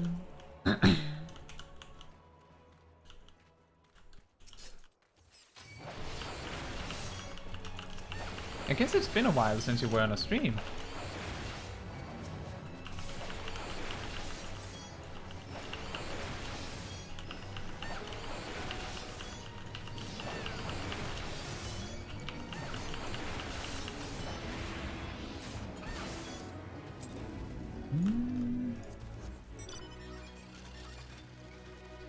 Kang Packet says, do you have Discord?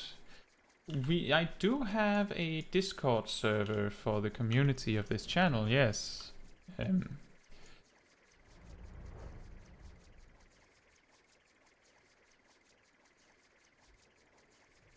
Linda says, good, finally have a weekend off work and I got a new monitor from Black Friday, one I'm super happy, the one I'm super with. That is awesome.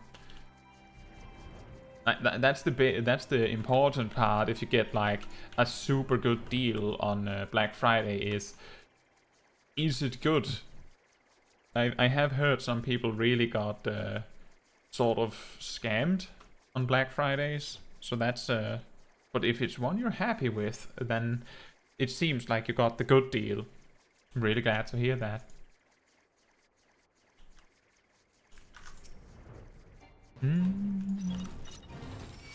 I haven't really... I don't think I bought... No, I didn't really buy anything on Black Friday. Didn't really need anything. So I've just been working on stuff. Oh yeah, you're right, Pokejack.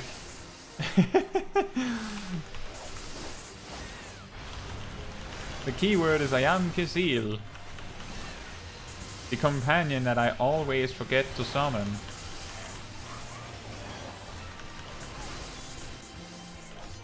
That's great to hear. Does that mean, Linda, that you're playing Final Fantasy XIV this weekend, or are you doing something else?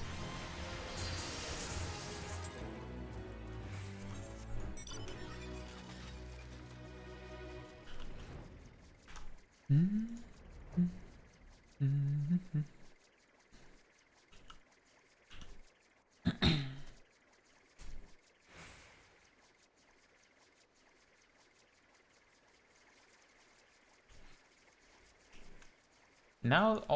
we've already done all the fates in the area. That was quick. Well, the one that's left we can't finish in time.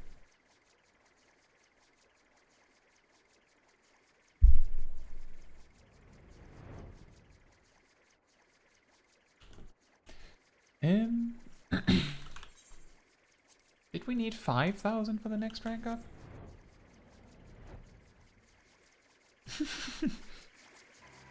And Porkjack says, you could buy a bunch of Grisal greens for Yamkasil on Black Friday. Oh, if only you could. I don't think putting the Grisal greens on my hotbars will change anything though. I'll just keep forgetting it. Like, you have to keep in mind that I forget about Ayamkasil with Ayamkasil literally just not being present. So I don't think it's about that, it's just me being super forgetful. And then it says, I think so. So I look forward to playing Final Fantasy XIV with a new monitor. Is it like a higher resolution monitor or a higher frame rate monitor than what you had before? Or is it just a nice monitor? A bigger monitor it could also be.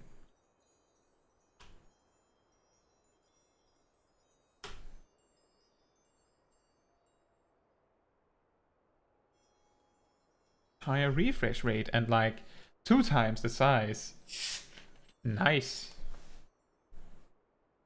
Then you have a lot of space for your UI.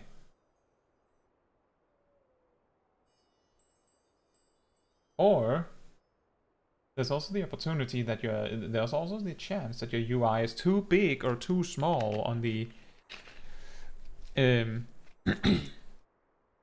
so that you can't see anything. Just a moment. Kang Packet says, can you upload Indonesian subtitles so I can invite my friends to watch your videos? I have no clue about anything Indonesian, so I cannot subtitle any of my videos in Indonesian. However, there is an opportunity that maybe the automatic translations will be helpful enough. But I can't help you with subtitles. Not at all. Sorry.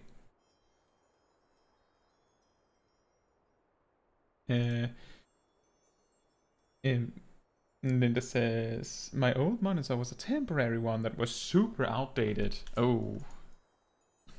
I know how that feels, I think. I played Final Fantasy XIV for a few years at the very least. On, you know, a average monitor, you could say, but maybe I'm just being fancy. Either way, when I replaced my monitor with a 4K one, it almost felt like I could never go back down. Now you may have noticed that the stream is not 4K, but that's simply because I live in an area where where fiber is not an option. So I'm using like 99% of my upload to deliver to you 1080p. If only I could upgrade. Alas, I cannot. Maybe sometime next year. There is something in the works in that regard. And then it just becomes... Well, I wonder if anyone would actually be able to watch a stream on 4K. Or would want to. You can't really do anything else when you do that. Anyway, that's a really long sidestep of what I was actually trying to say.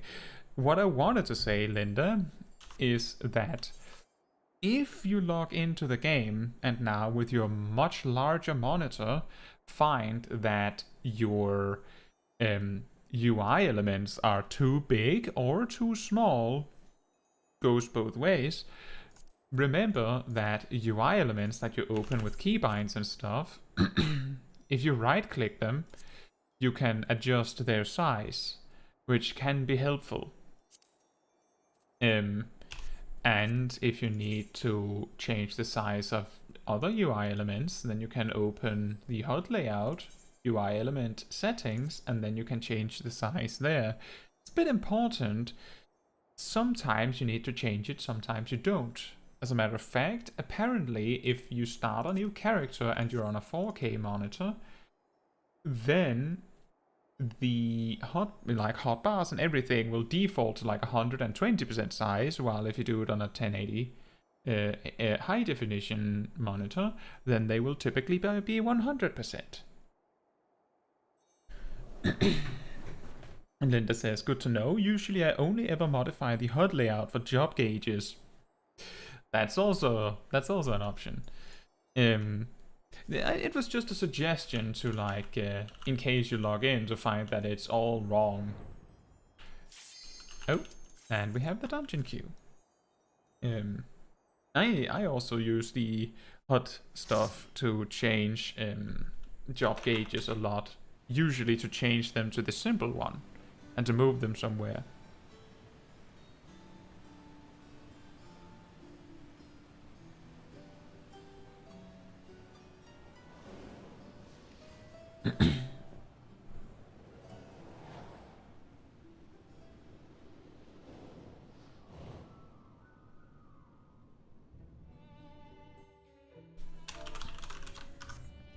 This is it's actually funny that it took this long to get into the dungeon, but I guess there's a good reason for that. I remember back in Shadowbringers there was a time where people were doing this dungeon a lot because it is the fastest level 60 dungeon available, and that's important because there is a relic weapon quest in Shadowbringers where you have to do level 60 dungeons specifically to progress it. So people just spammed this dungeon specifically, repeatedly, to finish it. And you need to do 6 dungeons to finish that quest. Or 6 leveling roulettes. And Kang Packet says this game is still full of players in 2022. Actually, at the very start of 2022, the game was so full of players because of the new expansion that there was a... it wasn't actually possible to log in at certain times of the day because of the sheer influx of new players. So yes, the game is very popular in 2022. Even though the age of the game might make you think otherwise, just remember that World of Warcraft still is ongoing, and that's an older game.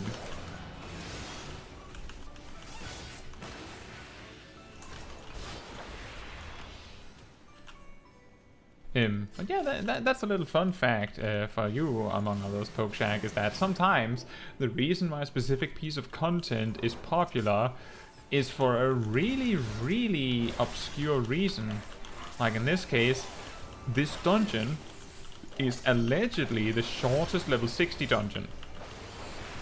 So people did it to finish a quest released in Shadowbringers.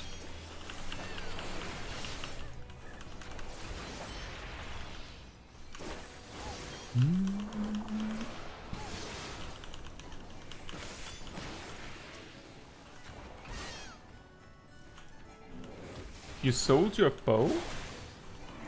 Oh no.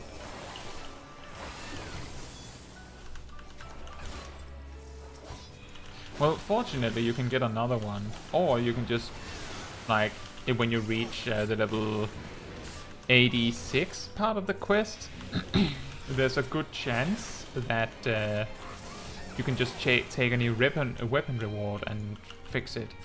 I think, Pokeshack, that you can choose an option that makes it so that in the Grand Company stuff, it doesn't show gear that isn't that is in your armory chest. I normally use that one so that only gear that is in my inventory shows up, and then I just move items that I want to get rid of to my inventory. Or rather, as you have seen a lot, I just let gear drop directly into my inventory.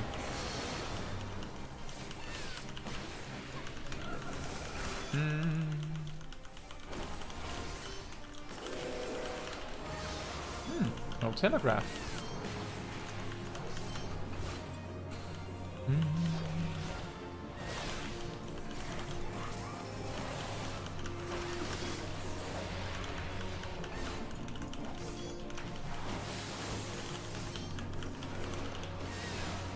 But that sucks, Pokeshack.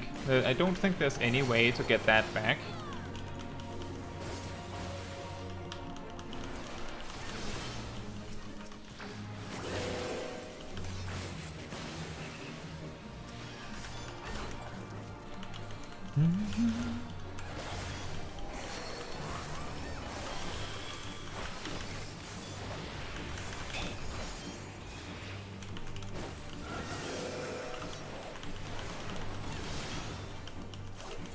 And Kang Packet says, here we can be traders, not unlike old Ragnarok Online.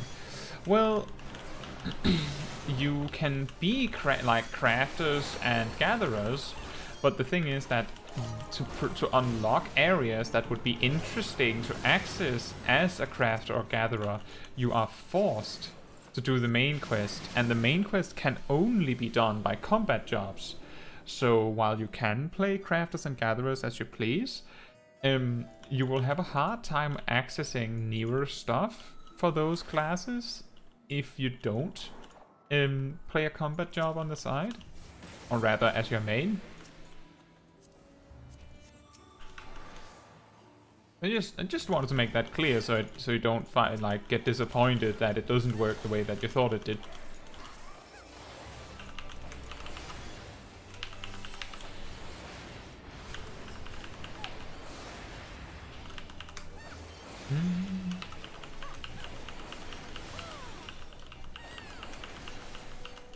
This is an interesting observation. Apparently, the thinness of Doomspike is making it a little difficult to hit all of the enemies here.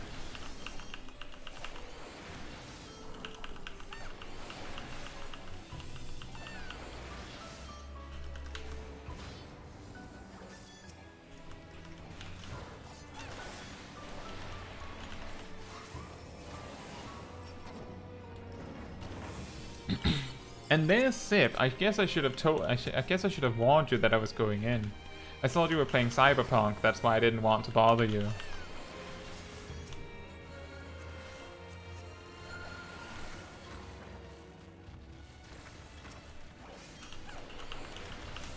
And Sip is playing the forest with a group. Nice. I hope you win.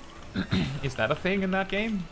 Do you win, or do you just like keep progressing like in survival games?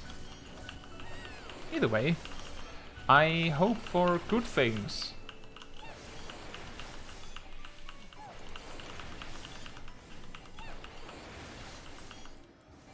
And Pokecheck says, when I begin my dungeon spam, I know I'll get the bow again. Yeah, that's true. It's more that if you wanted to use Bard now, it's a little annoying that you suddenly don't have a bow. And if it was the only bow you had, it's even worse, because then suddenly you lose access to the job entirely. Remember, Sip has had a little bit of trouble with that more than once, because he does not have a lance.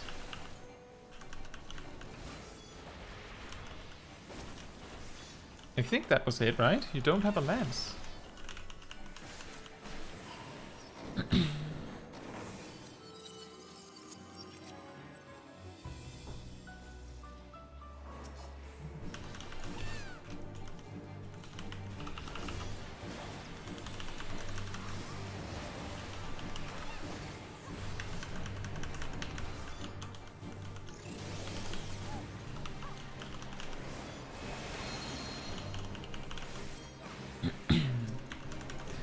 King Packet says, I like playing MMORPGs because I like trading. There I can chat with many people, that's true. Now the thing is that if you're on the free trial of Final Fantasy XIV, you will not be able to access the markets, you have to keep in mind, and you will not be able to trade other players. So you might find the experience a little lacking if what you're really wanting to do is be a trader. Then you will have to buy the game.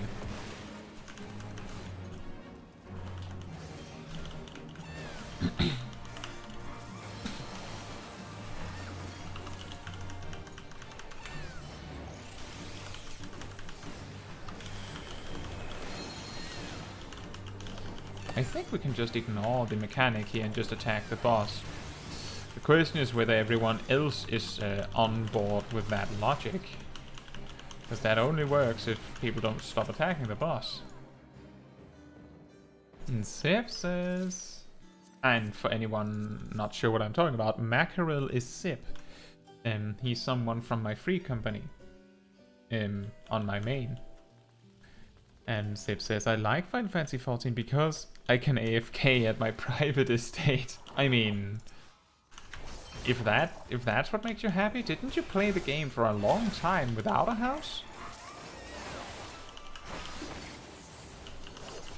Oh, was that all just to invest the time to eventually get a house, is what I'm guessing.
And Sip says, well, I was planning on sitting at an estate for a long time. Just needed the guild. But then the new housing came out and I was like, oh wow, I no longer have to sit at a plot for hours.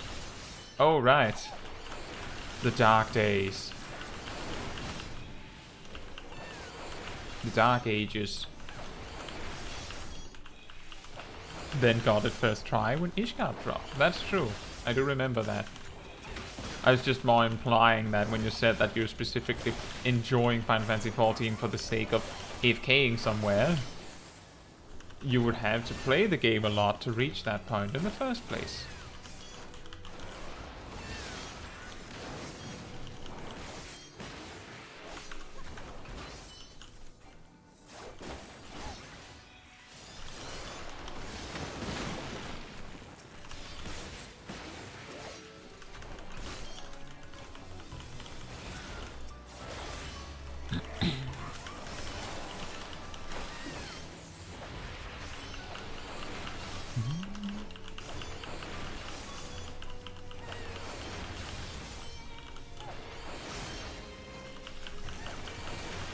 A little stun so we don't have to run away.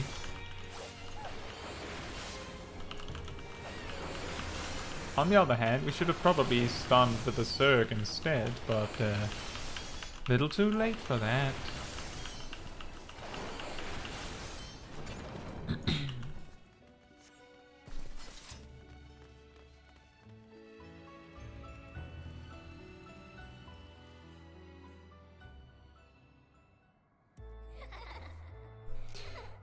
We are Calcabrina, adorable dolls, terrible dolls, yip ho ho!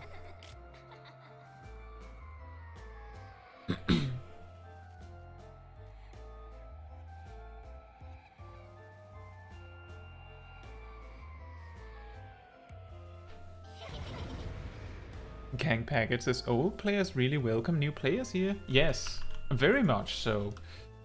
Old players are often wait for new players to watch cutscenes and stuff as well, because they've been there themselves. And that's why it's not a scary thing to have like this little sprout icon next to your name if you're a new character, because no one's going to hold it against you. Everyone has to have their first time in the game, and most of the player base is very accepting of that fact.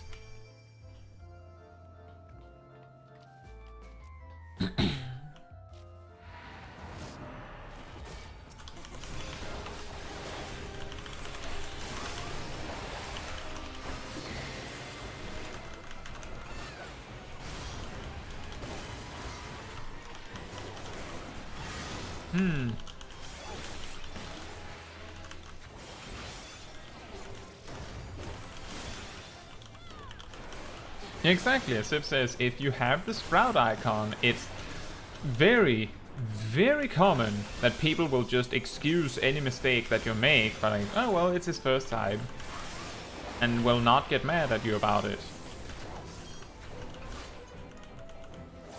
And yes, there are a few that are going to be mean about it.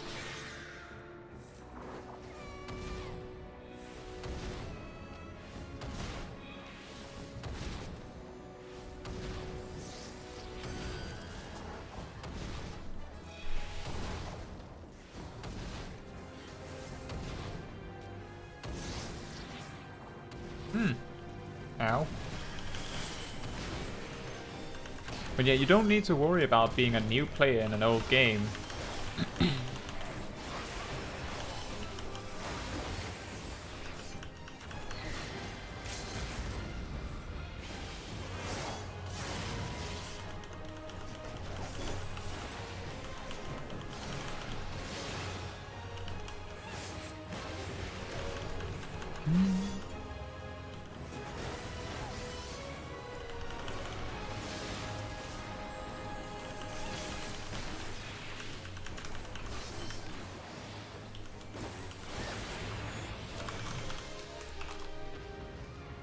And there we are. End of the dungeon, and that's scary.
The crystal candy speaks to me.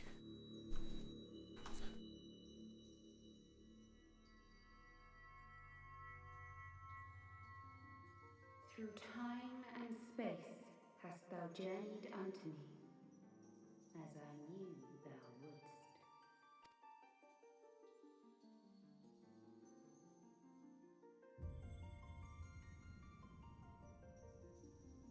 We are the word of the mother. We, who were once called Minfilia.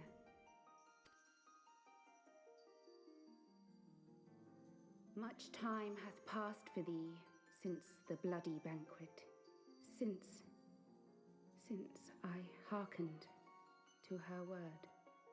Mother, Hydaelyn guided me towards Y'shtola and Thancred, that I might be swept up in their flow and delivered unto the ethereal sea.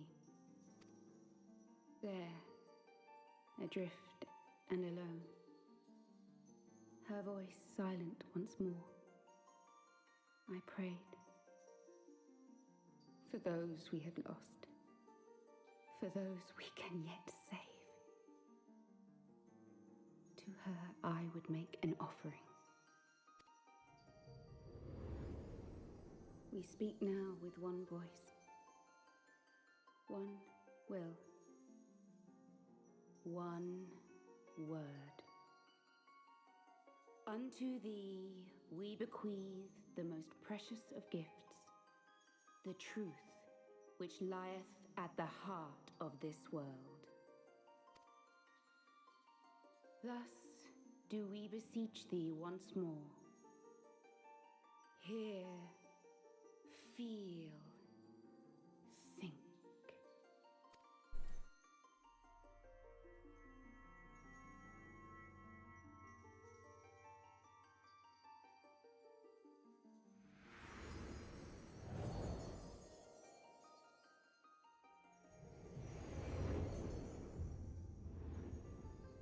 Before there was life, in the depths of the ethereal sea, light and dark did once dwell as one. But the darkness coveted power, and the balance was broken.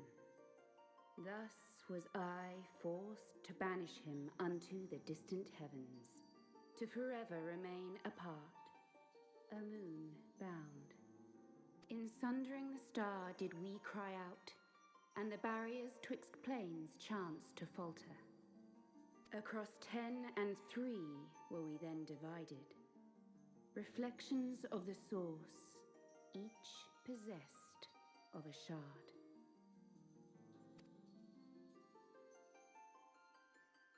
Zodiac longeth to be made whole.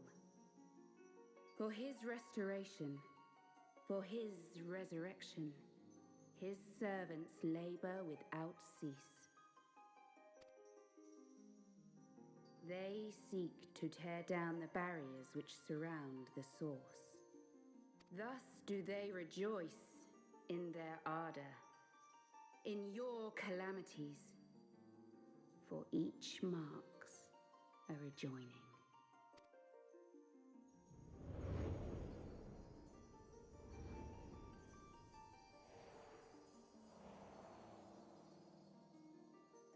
Seven times have they succeeded.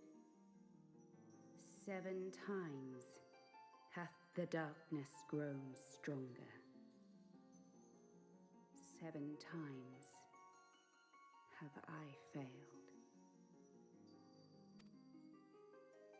The Ascians cannot be suffered to continue.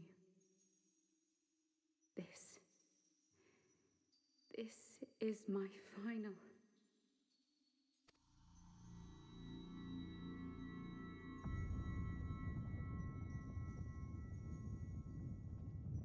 The crystal's power is all but spent.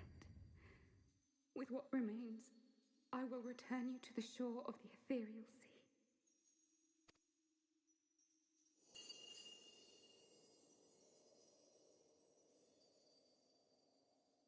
Blessed children, go forth and seek. Seek.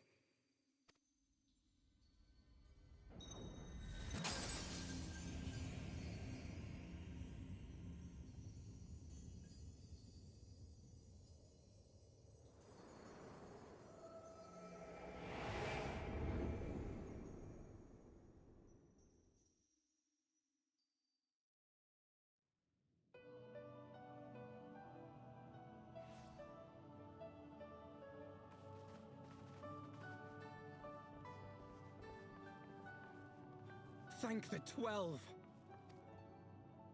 Did you find her? Did you find Minfilia?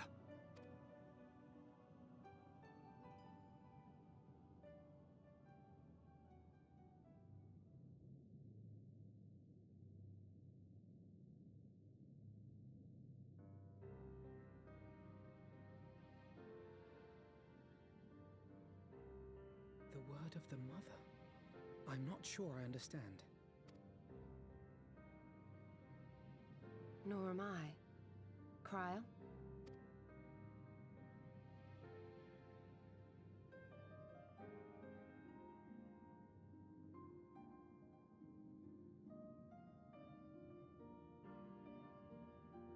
As unbelievable as it sounds, I see no reason to doubt her.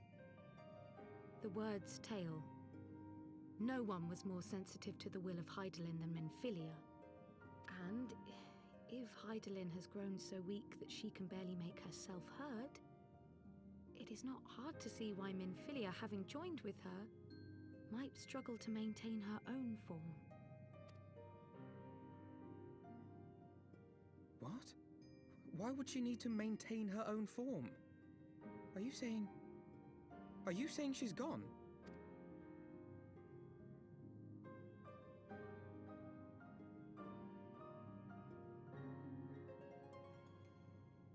But that cannot be! Not now. Not after all we have accomplished. We were meant to usher in the dawn's light together. She threw herself on the fire to fuel your dawn's light, boy.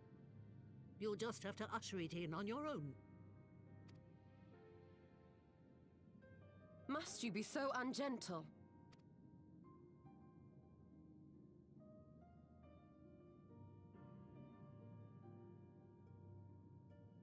Tell me about the Scions, boy. The Scions of the Seventh Dawn lay before Eorzea's salvation.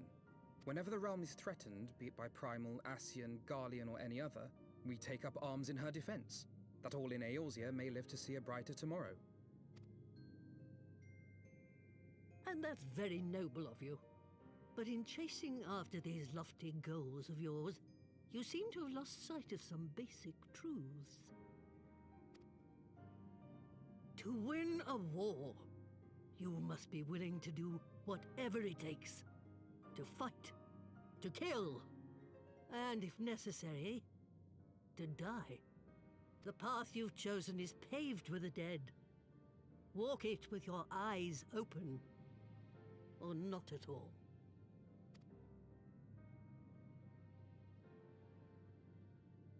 I know the truth of which you speak, and have from the first.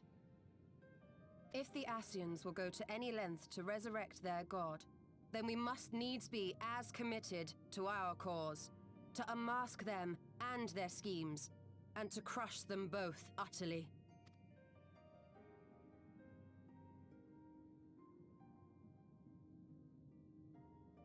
Come, there is much to be done. Yes, of course.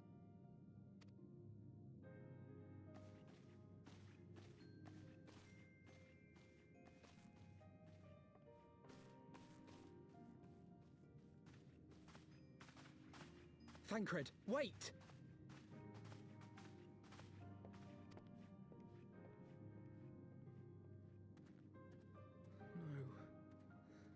No, this is all wrong.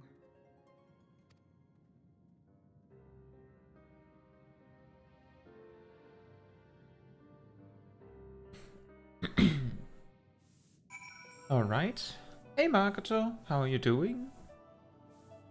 It's been a while. Also, Kang Packet says, what is the balance of free players with paid players, like any other MMORPG broken by paid players? Well, it's very simple, really. Final Fantasy XIV is a pay-to-play game, so most of the game, like the vast majority of the game, requires that you first of all buy the game, and second of all, pay a monthly subscription.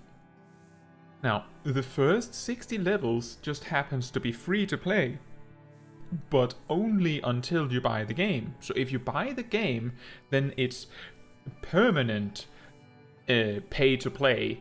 It's just the first 60 levels, which entails the base game and the first expansion pack, is free. But the moment you want to progress beyond that, it costs money every month, and you need to buy the expansions themselves. The good news are that all of the content from level 1 to 60 is free, like you can do everything. All the content that is in that level range is accessible to you. However, you cannot join a guild or a clan or a free company as it is called. You cannot make your own parties, you cannot trade with other players, you can only amass like 300,000 gil, I think. Your inventory is limited. Like, there's a lot of downsides, but it is free, and I have seen people literally complete the entirety of the free-to-play content in the game before actually buying it. So there's plenty of stuff to do. If you want to play, it is free to play.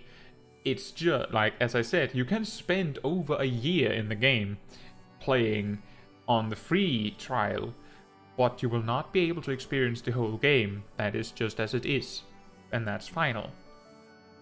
Margaret says, I'm doing okay. I got COVID again, so just trying to rest at home. Oh, that sucks.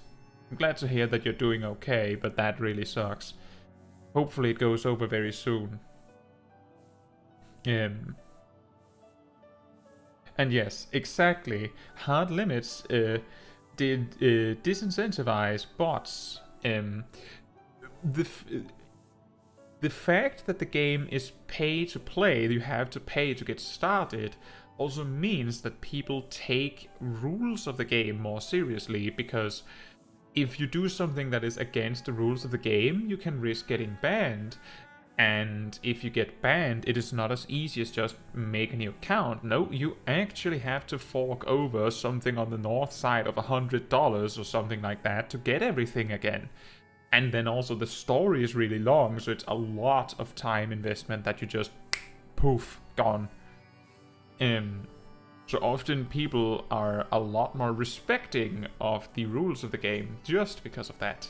And that is to say that Final Fantasy XIV is a little harsher on the part about not allowing hateful speech and stuff like that. You can be reported for calling someone something mean. Yeah, really long is an understatement, as I said earlier. Given that this is episode 16 of a live stream series of me recompleting the story, meaning that I'm, aside of taking pauses to talk with you guys or small detours, but for the most part, we're taking the story in the time that it takes. And usually each stream is like between 5 and 7 hours, so that means that in 15 parts we have absolutely covered 100 hours of game time. Actually, I can say that Smol Caetsu here, which has only been logged in on stream aside from I believe like 1 or 2 minutes, has played for 4 days, 9 hours and 16 minutes, which is more than 100 hours.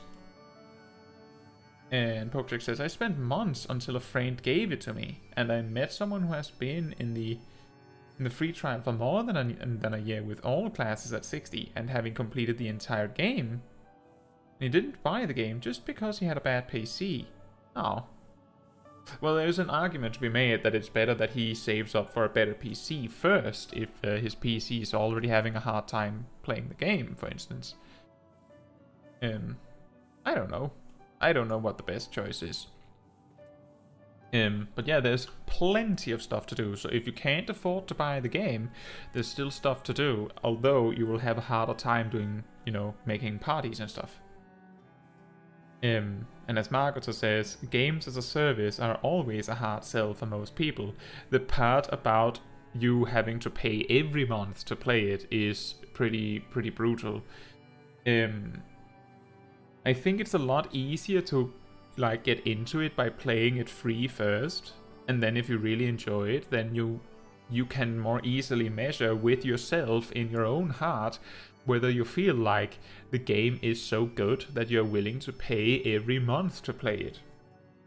And as you can observe, there's a lot of players that are willing to do that. So the game is good.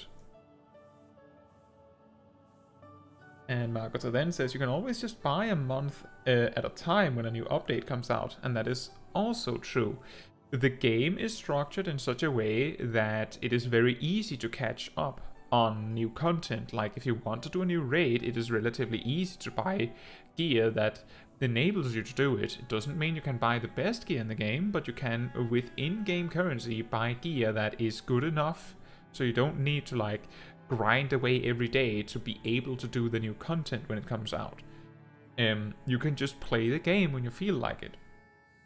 And the specific thing of just buying a month of game time when a new update comes out, I think is something that our very beloved Yoshi P himself, is it producer or director, or is he both, of the game, has said something to that effect himself. So there's a very, very small chance that this is going to change. She's not coming back, is she? She did what she thought was best. What now? I know that, I do. To give all for her beliefs was ever her way. So will we, as we must. What greater calling could there be than to stand against the dark as defenders of the light? And yet, where does it end? The sacrifice? The loss? There's a long path ahead of you, Alphino.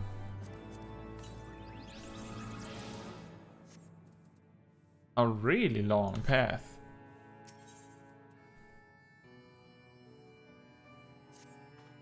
I must ask that you not breathe a word of this to any of the others at the Rising Stones, especially Flamin. I will brief Tataru on what we have learned, as well as Urianger. He may have insight into what the word told us. As for you, Caetsu, after all you've done, I would say you have earned a rest. But speaking of well-earned rewards, I received a missive from Sir Amric while you were away. Twould seem he is planning a ceremony of some sort, and would like you to attend. He did not divulge the details, preferring instead to explain in person. Mayhap you should pay him a visit. And Marta says, I still feel sick, but I need to get some sustenance, so I'm gonna grab some lunch. Enjoy the stream, and sorry for not showing up too much as of late. Margot, so you don't have to apologize for not showing up. I'm just happy when you do show up. That's what matters to me. Do whatever you need to get better. If it helps you to just, like some people, find it relaxing to have the stream running in the background, you can do that too. You don't have to actively interact with the stream to be part of it. But do whatever you need to do. I hope you get better really soon.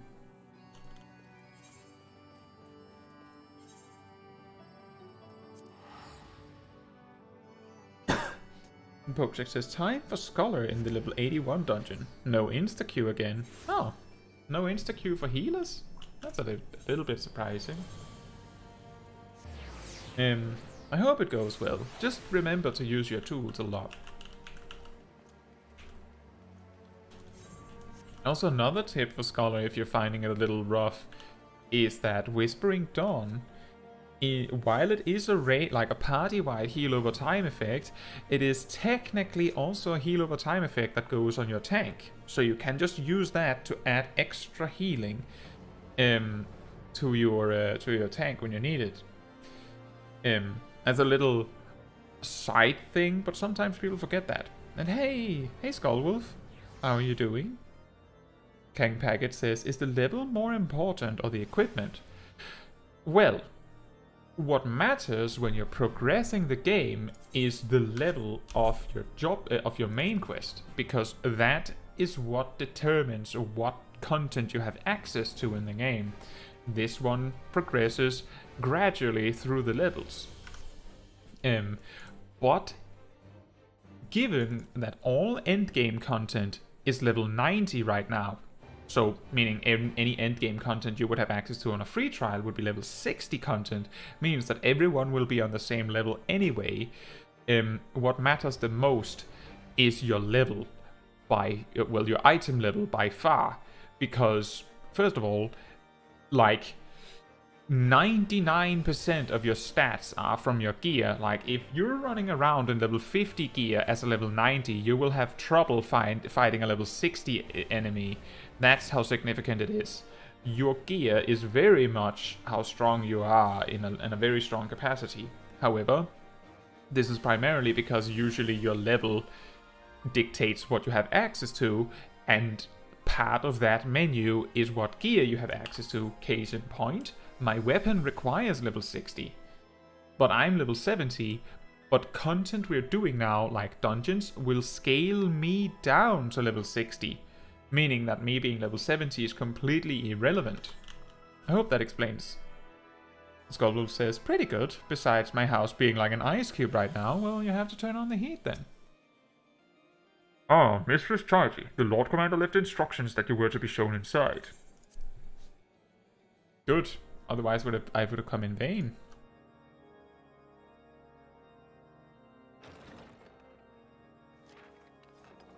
A pleasure to see you again, my friend. I take it you received our invitation. Good, good. You of all people should be present.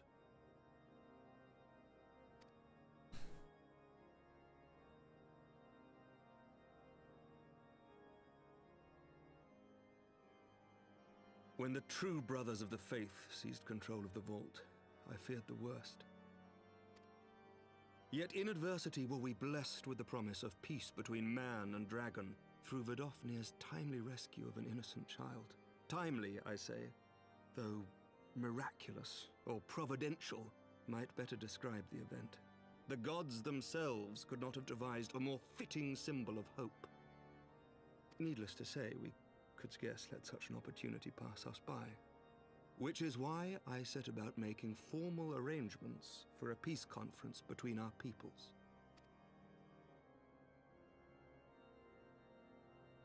You and yours have done more to bring us together than any, and it is only right that you attend. But I confess that is not the only reason I would be glad to have you there. Given Nidhogg's implacable opposition to the peace, it is possible that he and his followers may attempt to disrupt proceedings, in which event your presence would be a comfort to all in attendance. Pray understand, I have no wish to invite the Worm's ire. But if our fractured nation is to heal, if we are to move forward as a people united, then we must do whatever is necessary to bring about lasting change.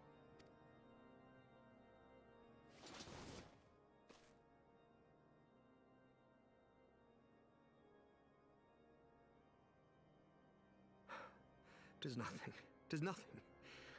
Lucia cautioned me against giving vent to my passions, lest my wounds reopen. It has not been easy reaching out to our opponents in Ishgard, many of whom sympathized with the actions of the true brothers. But in so doing, we have limited the influence of the Zealots.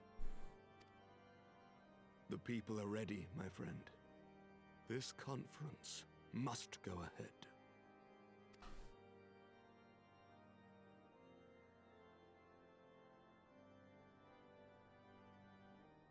I knew you would understand. The conference will take place on the border of Ishgardian and Ravanian territory in Falcon's Nest. Lucia is there, seeing to the final preparations even as we speak. Pray join her at your earliest convenience. 'Twould not do for the guest of honor to arrive late, after all.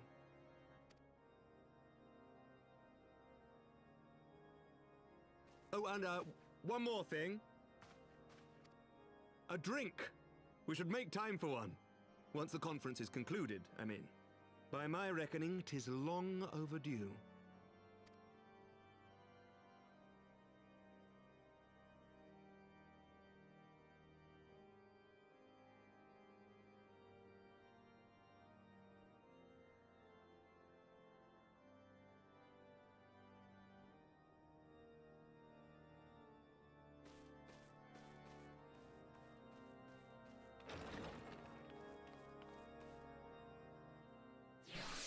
And Skullwolf says, family's trying to ration our heating so we don't have a super costly bill due to the cost of living, so...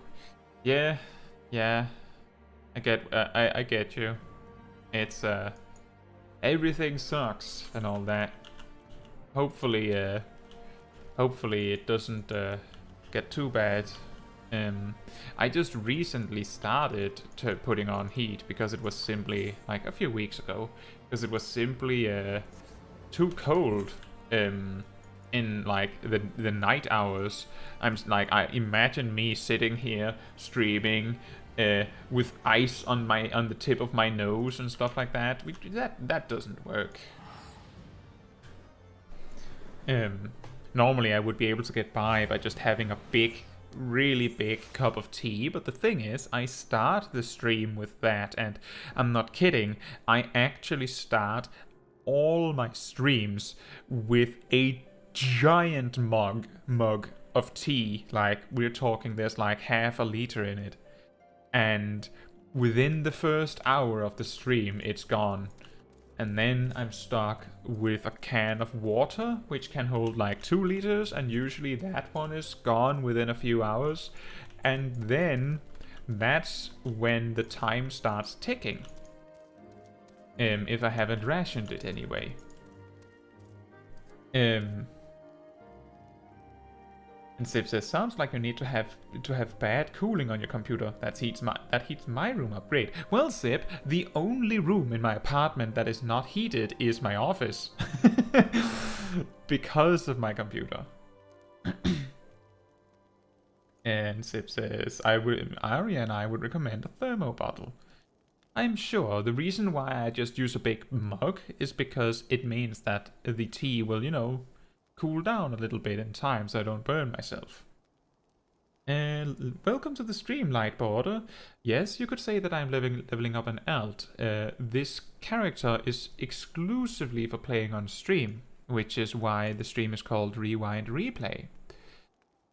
My main has most content in the game completed, as a matter of fact. How are you doing, Lightborder? Skullwell says, well, hot chocolate is always good this time of year. That and whipping out plenty of blankets to keep me warm. That works. Thermo bottles or even just a flask is great. I just prefer my mug. I've had that mug for like over a decade by now.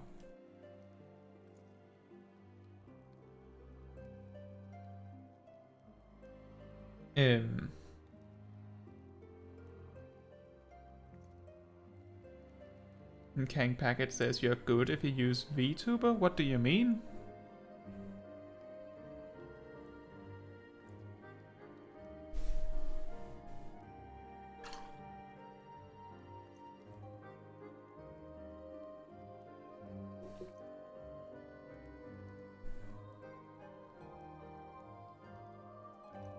And Lightborder says, I'm fine. I'm also playing Final Fantasy XIV for around 2 years with some breaks. I finished Endwalker.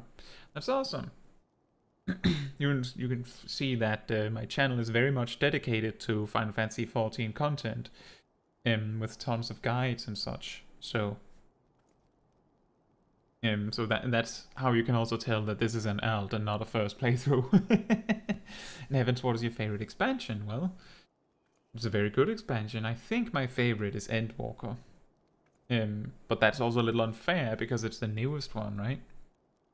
Skullwood says, I used to use a flask I got in charity shop. In my college days, just shoved some soup in it.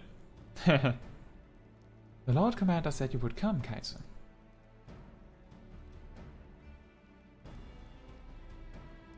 As you can see, preparations for the conference are proceeding apace. Mark well the curtain above. Yeah, you were looking at that. It conceals a relief that will be unveiled during the conference.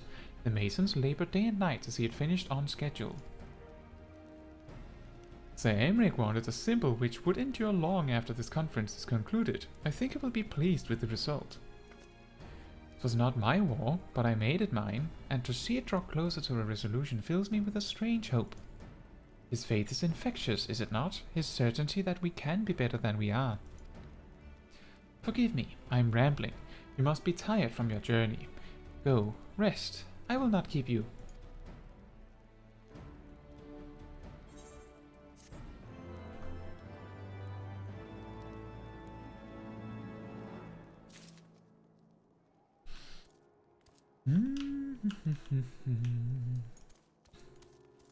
Oh wait, I had to talk with her again. My bad. If you would rather not take a rest, then why not take a walk around Falcon's Nest, make your presence known to the people and so forth. In addition to those who have come from far and wide to attend this ceremony, you may meet Lords Artoyril and Emanelaine, who have graciously volunteered their services. They should be glad to see you. Now, if you would excuse me, I must needs return to my duties.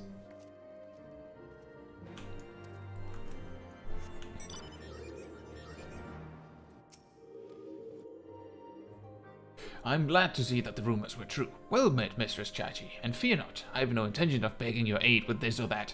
Everything appears to be in order. My only lingering concern is that one of the convictors might not have been informed of our plans. As I recall, Vidofnir may pass directly over their encampment. The last thing we need is a glory-seeking nobleman attempting to slay a Dravanian ambassador to a peace conference. Lightborder says, what world do you have your main character? My main character is on Louisoix on Chaos, and this character is, as you can see, on Alpha on Light. So both of them are in Europe.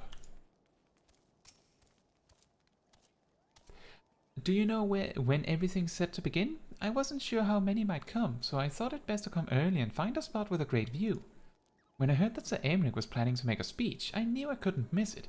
I mean, the man risked his own neck to rescue those hostages. How often do we get heroes like that in this day and age?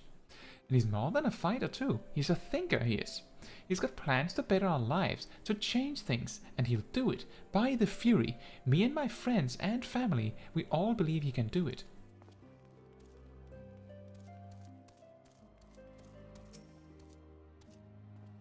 Bloody exciting, isn't it? Not just peace with the dragons, but with all them heretics besides. Don't misunderstand, we've all got a healthy fear of being bathed in dragonfire. That being said, the heretics did far more to hinder our efforts here in the past, so hearing that we're close to a reconciliation comes as a great relief.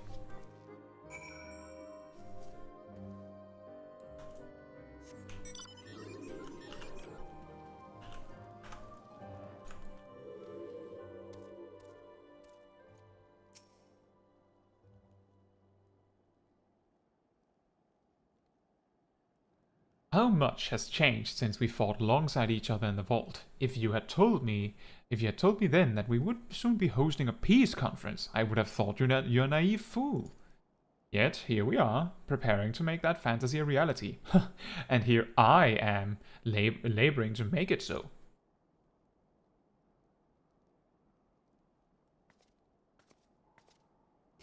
Lord Artoyril, if I may. Certainly, First Commander. How may I be of service? Some of the convictors are refusing to stand down. The majority were willing to do so, but a small party have instead pledged to engage any Dravanians bound for Falcon's Nest. Fury take me, they would defy Sir Emric's commands if they dare attack Vidofnir. It will not come to that, but to see that it does not, we must needs hasten to their encampment.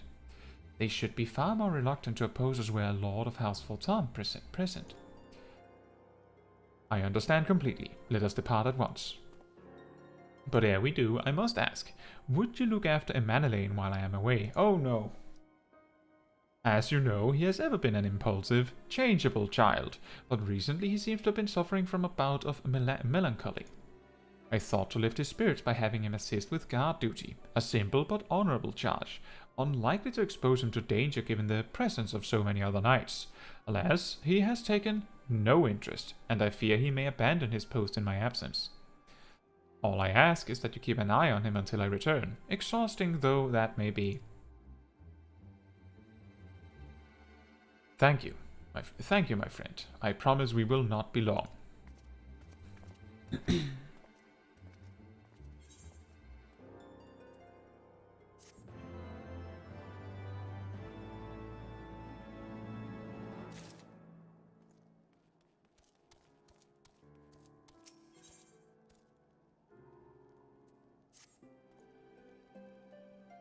I'm rather busy at the moment, old girl, guarding this tavern, as it were. Oh, I see now. Artoyril thought I might be derelict in my duties, eh?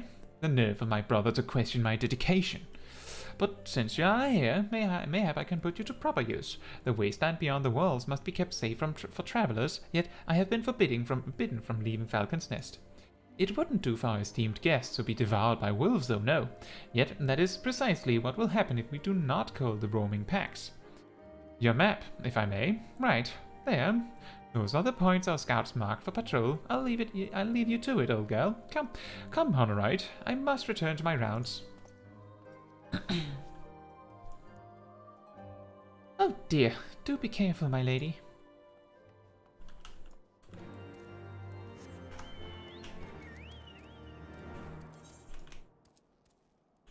Just the 2 places. Alright, that's not so bad.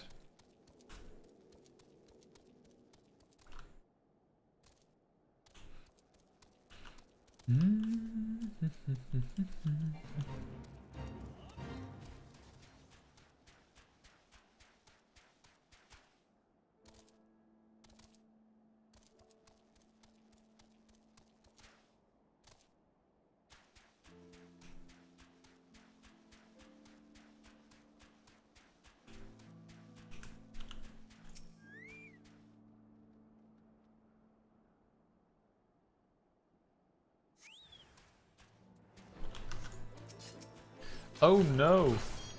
1 alpha wolf.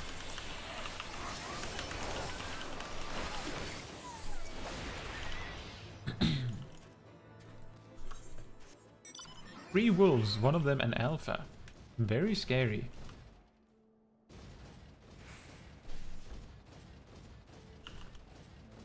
yes, as Lightporter asked about before, I play on European servers. On the specific reasoning that I am in Europe, so it gives me the best connection.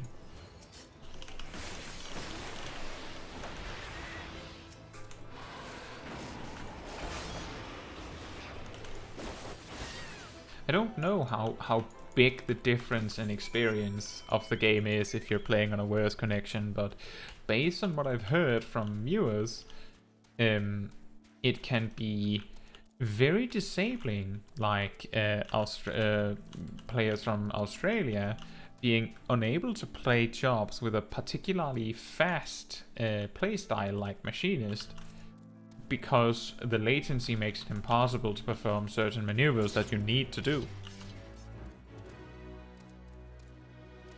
Yeah, Sip, you played on an American server for a while, didn't you?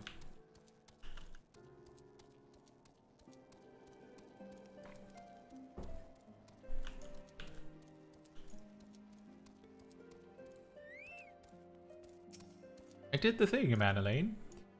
Caetsu Chaiji, Wolf's Bane. It pleases me to inform you that I have completed my rounds, and that all is well in Falcon's Nest. Oh, and there was that grizzled fellow looking for you. You know, the one who made that arsonist confess. Clever, that. Thancred, was it? He was asking after you. Anyway, once I noticed the garish weapons he was sporting, I deemed it a waste to leave him be. I dispatched him to an area I neglected to mark on your map. Yes, this one. If you hurry, he might still be there. You sure are good at employing people that you shouldn't be employing.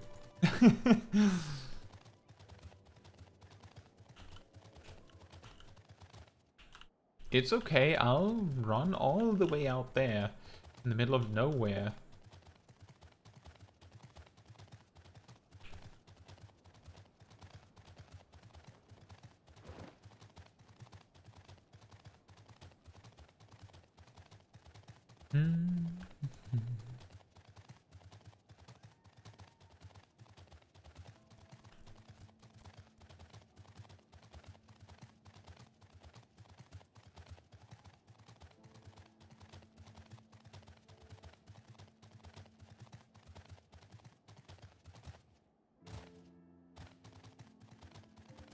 Yeah, Skull says, little Kai riding a dragon.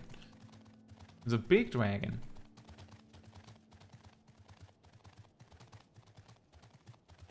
And Kai is so small that she completely disappears behind the luggage. Ow.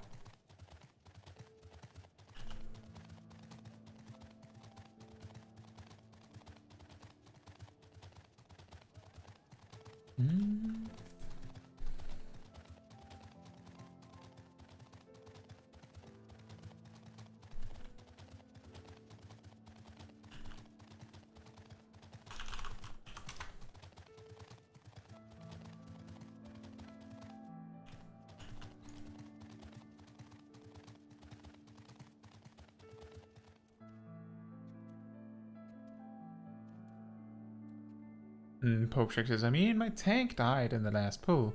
Grabbed several enemies, and I didn't expect that tank buster. Yeah, exactly! The last pull in the level 81 dungeon is brutal. Extremely hard to do. And your tank needs to be, like, up to the challenge, and you need to be up to the challenge, and then even if you're both up to the challenge, the tank might still need to, like, kite to survive it. It's very difficult.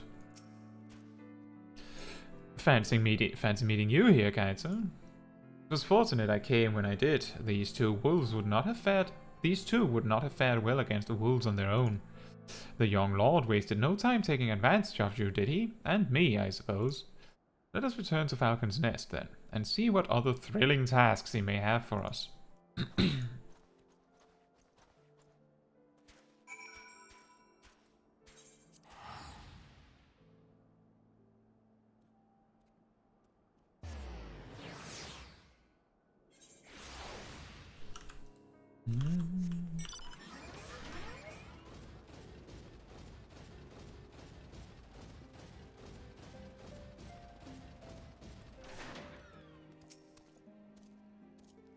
And there they are, a pair of gallant heroes if I ever saw them, comrades in arms, reunited at last. By your selfless sacrifice have you guaranteed the safety of many guests. On behalf of Ishgard, I thank you both. And with that, there's naught left to do but to enjoy our well-earned respite. I can choose between a potion. I think I've had previous quests where they just gave me both.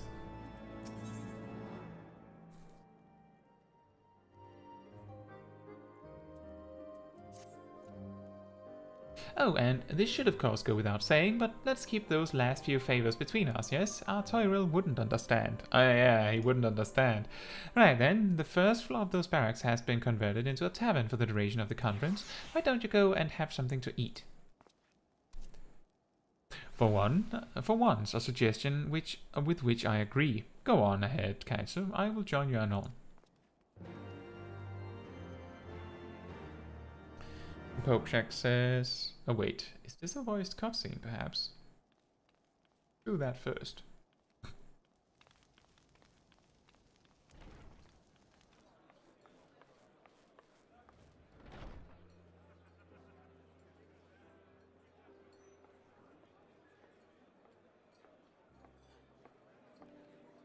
Welcome, welcome! Find yourself an empty seat and I'll be with you in a moment.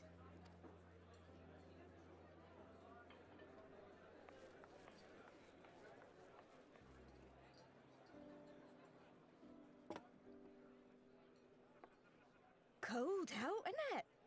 Here, a mug on the house. Let's get some colour back in them cheeks. Can I have my glasses?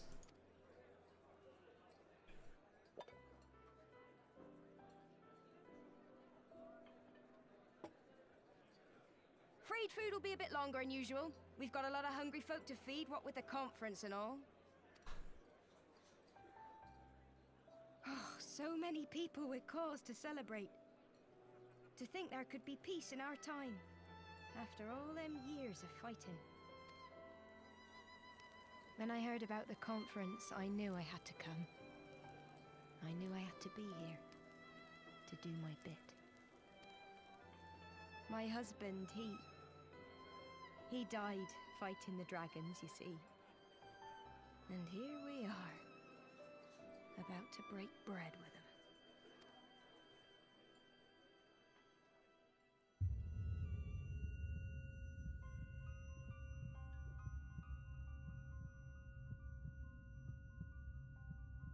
You were right, mother. You look tired. Reckon you could do with a good long rest? After all you've done, I'd say you've earned it.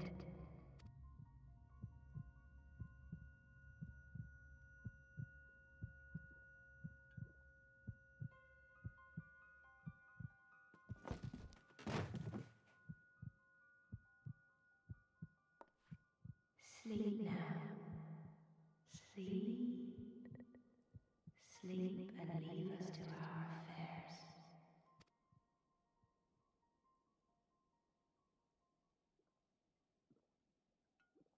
This was never your fight.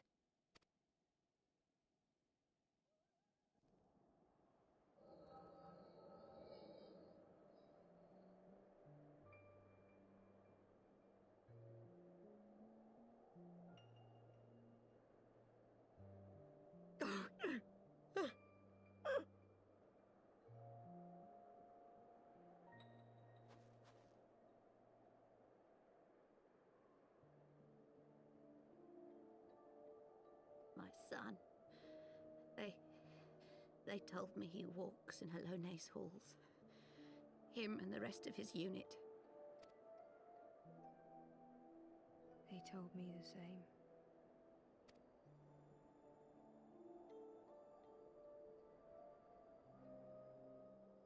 I expect they think it's comforting. Every time I come, I cry. I cannot bear to remember, but to forget would be 1,000 times worse. Yet that is what they would have us do. Accept this truth for the sake of peace. Bury the past and look to the future.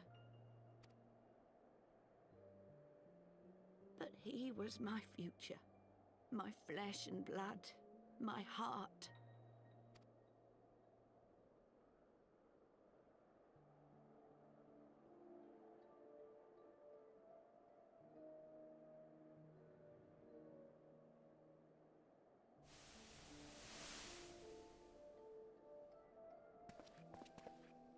Is this it? We're the only ones with the courage to oppose this madness? Cowards, a lot of them. They think only of the prize, of the peace Sir Emmerich promises them. They know in their hearts it's a lie, but they go along with it anyway, desperate fools. But not I. Not I! I see the worm that killed my brother in my dreams every night, and I will not rest until he lies broken at my feet. Him and every last one of his accursed kin. All this nonsense about Kings of Eld, as if I care what they did or didn't do, makes no difference to me and mine. Have the dragons sued for peace in 1,000 years? Are they bollocks? It's a bloody ruse is what it is, and Sir Emmerich and the rest of them bloody fallen for it. But what can we do? They believe, and naught we can say will ever change their minds. Whether we like it or not, man and dragon will come together at Vulcan's Nest, and all will be forgiven. Forgiven and forgotten.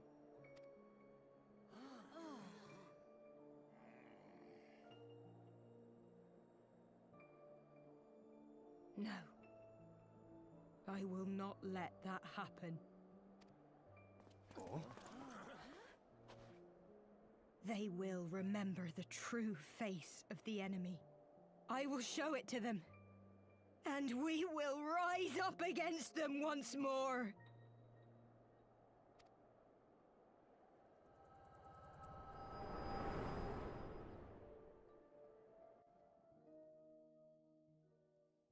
Hey! Hey! This is no time for napping.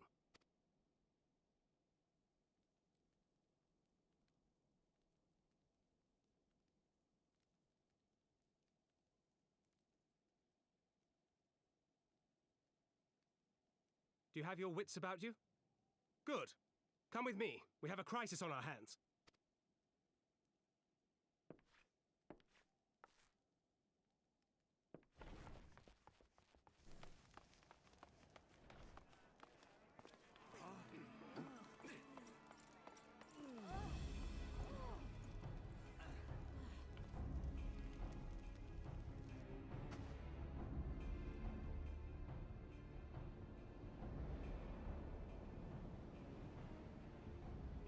Hear me, brothers and sisters. Do not be fooled by the honeyed words of the Dravarnians. The peace they promise is but a prelude to slaughter. Remember your husbands and wives never returned from war. Your children torn apart by fang and claw. All your loved ones shown no mercy. Does not your heart cry out for vengeance? Your blood boil at the injustice? Remember the face of your enemy, brothers and sisters. Remember it, and strike back!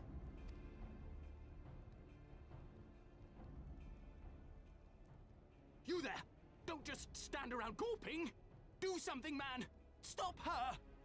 Yes, my lord.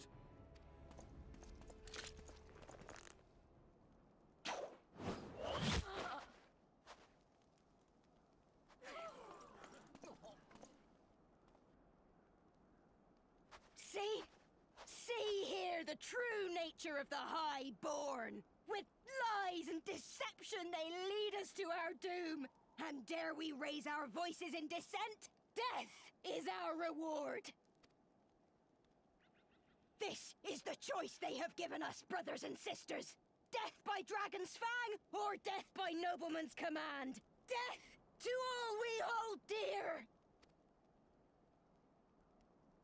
I spit on your choices, noblemen! You will take no more from me! No more!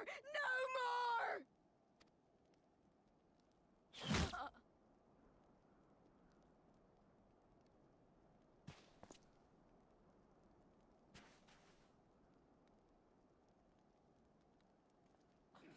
What have you done? I only did as you ordered, my lord. That's true.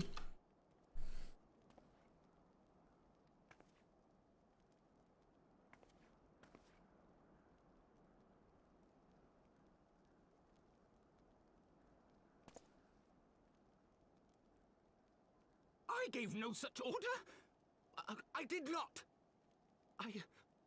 I never meant for anyone to...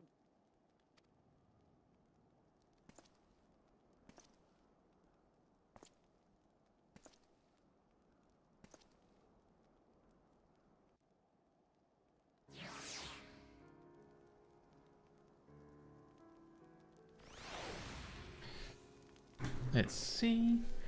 Pokejack says he's a warrior and all the dungeon we're fine until he picks 2 packs with the giant mecha spider, and from 100% with galvanize and catalyze to 5% of his life. I use all of my repertoire to try and heal him, but I healed too little and he died. Yeah, that's the thing. That last pull in the level 81 dungeon, and using the vague name level 81 dungeon to not spoil anything for someone who might not know in the chat,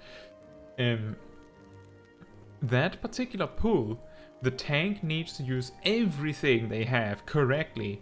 The healer needs to use everything they have correctly.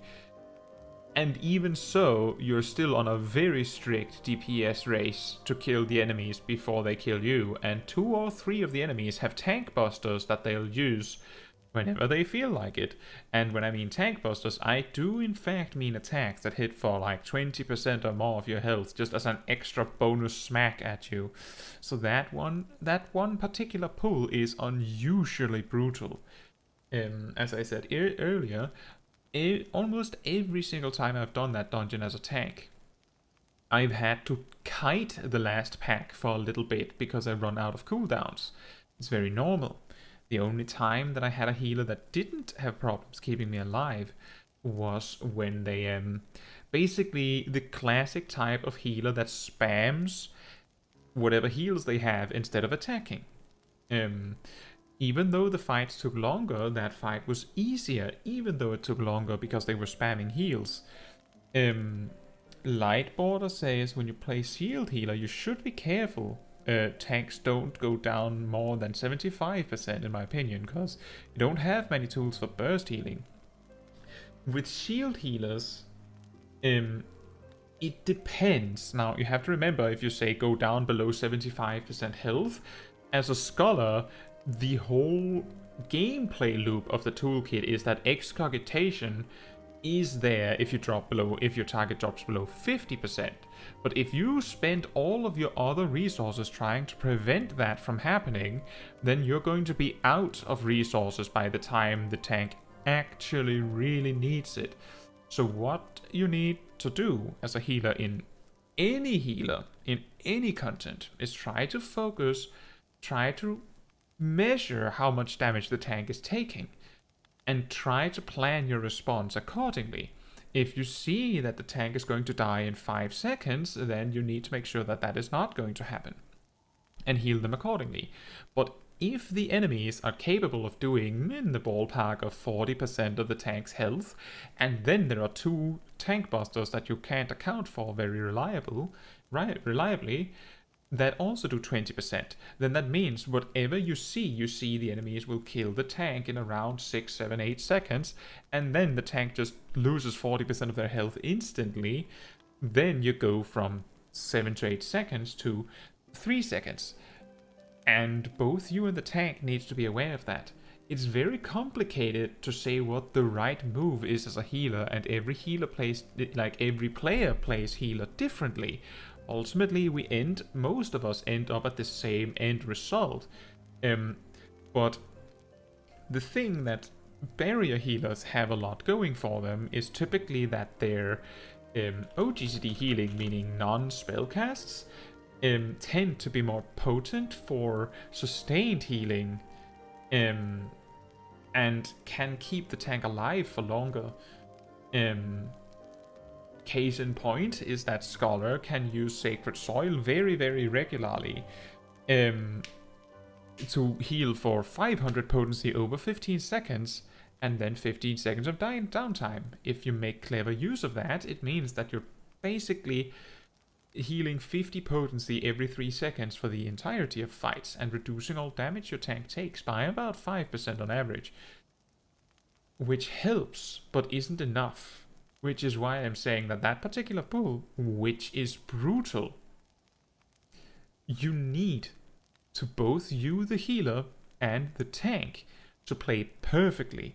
And as Pokeshak says, from his perspective, from Pokeshak's perspective, the tank didn't use Holmgang. Now, whether that was the best time to use Holmgang or not is hard to say, but if Pokeshak sat in his perspective as the healer and concluded that the only way to save this was the warrior using Holmgang, then it was probably unlikely that Pokeshak had anything else left to use to save the tank from their end. It is a group project to keep a tank alive, of course. Typically a group project between the tank and the healer. But even the DPS have a responsibility in it, you have to keep in mind. If the DPS aren't doing enough damage, then the tank and the healer runs out of resources, which is also the reason why Art of War, the Scholar attack, is considered an important tool as a healer, because the faster you kill the enemies, the less cooldowns you need. Even though you could spend that time mass healing the tank. It's not as useful as doing damage usually. But it's complicated. Sometimes you have to do that. Now, back to the story.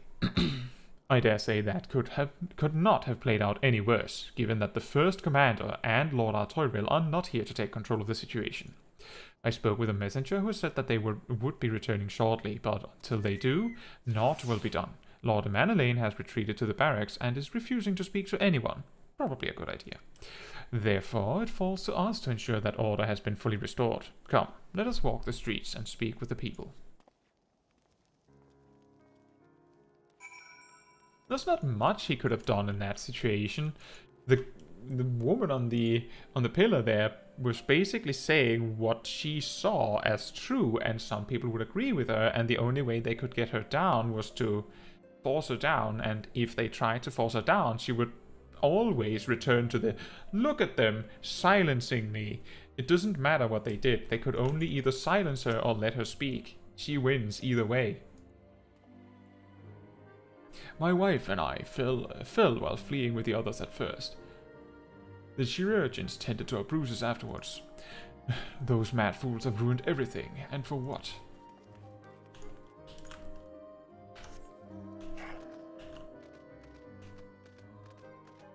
Yeah, that's also a good point. Yes, so you conclude that we cannot have peace, so you fight off the peace with the dragons, so now you continue to have war with the dragons, which you didn't want. It's like, what's it? They were wrong to resort to violence, but when I heard her speak, her words were as a dagger in my heart. Who are we to decide that enough is enough? That their calls for justice can never be answered? Will this be the end of it, or will there be others like them and the true brothers? I do not want to bear steel against my kinsmen ever again. I do not know if I even can.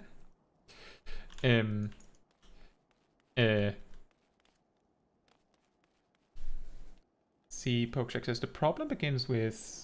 Oh, you're continuing the story. The problem begins with the samurai trying to pull, and I need to heal him and the tank at the same time, and I run out of executation, ether flow, and recitation. And after we finish the pull, the warrior says that he forgot the invuln. Okay, well, I think ultimately, Pokeshak, that note that you added there at the end, that the warrior said he forgot invuln, is a pretty good ending to an unfortunate result. The tank felt that he could have done better. It doesn't matter whether he could or not, whether you could have saved it or not, that doesn't matter, but what matters is that he realized that he was missing a button. You realized that he was missing a button. And you both learned from that. And I think that's a pretty good ending. Don't you think so? I'd heard the rumors that the young lord was a drunken fool. What imbecile thought it would be a good idea to let him have the run of Falcon's Nest? Well, I say him and Sir Emeric take their bloody change and shove it up their asses. I'll not be taken in by that rot again. Oh.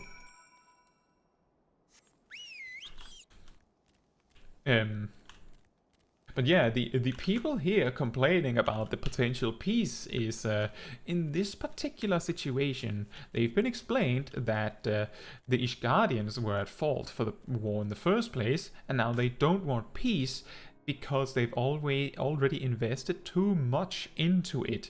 It's a very good example of the sunk cost fallacy. Like, okay, what are we doing if we're not going to peace? Then we just continue the war. Because we don't want to have peace? I guess. Well, what say you?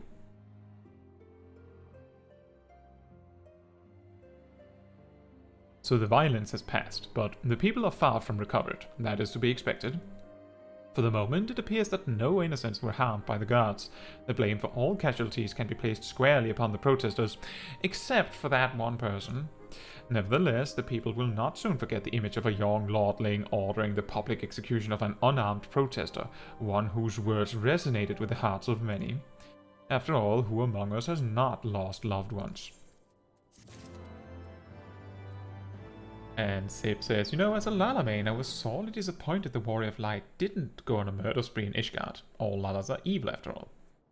And Lightborder says, in big pools, it's not the healer's fault, but mostly on tank. He needs to use his danger button skill too, so it's not your fault he died. Well, I'm going to be of the opinion that it's both the tank and the healer's problem. It's better to look at what you could have done better than to just default to blame someone else. If you're a healer and your tank dies, the first thing you ask yourself is, what could I have done better? You can also say, okay, but the tank didn't use any defensive cooldowns at all, and that's also an argument. But you can also look at your perspective and say, what could I have done? I have had tanks that didn't use any defensive cooldowns. Just the other day, in fact, I was doing leveling roulette and landed in the level 71 dungeon with a Dark Knight that only used the Blackest Night when they dropped below 50% health, and I'll have you know that I discovered that by choosing to not heal him until he used the Blackest Night, and when I confronted him about it, he didn't know to use the Blackest Night often. So I taught him that he had to do that, and he learned from it. But if I had just gone, well, I know that I don't need to heal you more, he would have probably dropped dead a lot more than he actually did, which was 0, by the way. Because I just chose, as a scholar, to use Adlocurium and Physic a lot to keep him alive, because it was more important that he didn't die than my pride in being able to do what I normally do. Adapt to the situation. What matters is victory. Don't waste your time looking for people to blame. Look for solutions.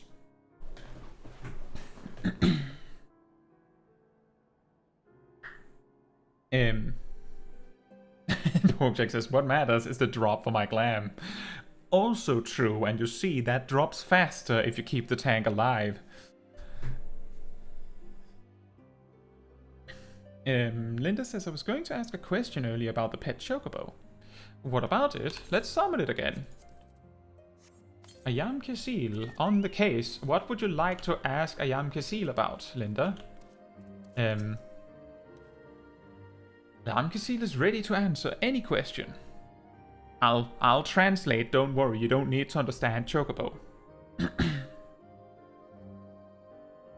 While you write your question, I'll continue with reading some more chat.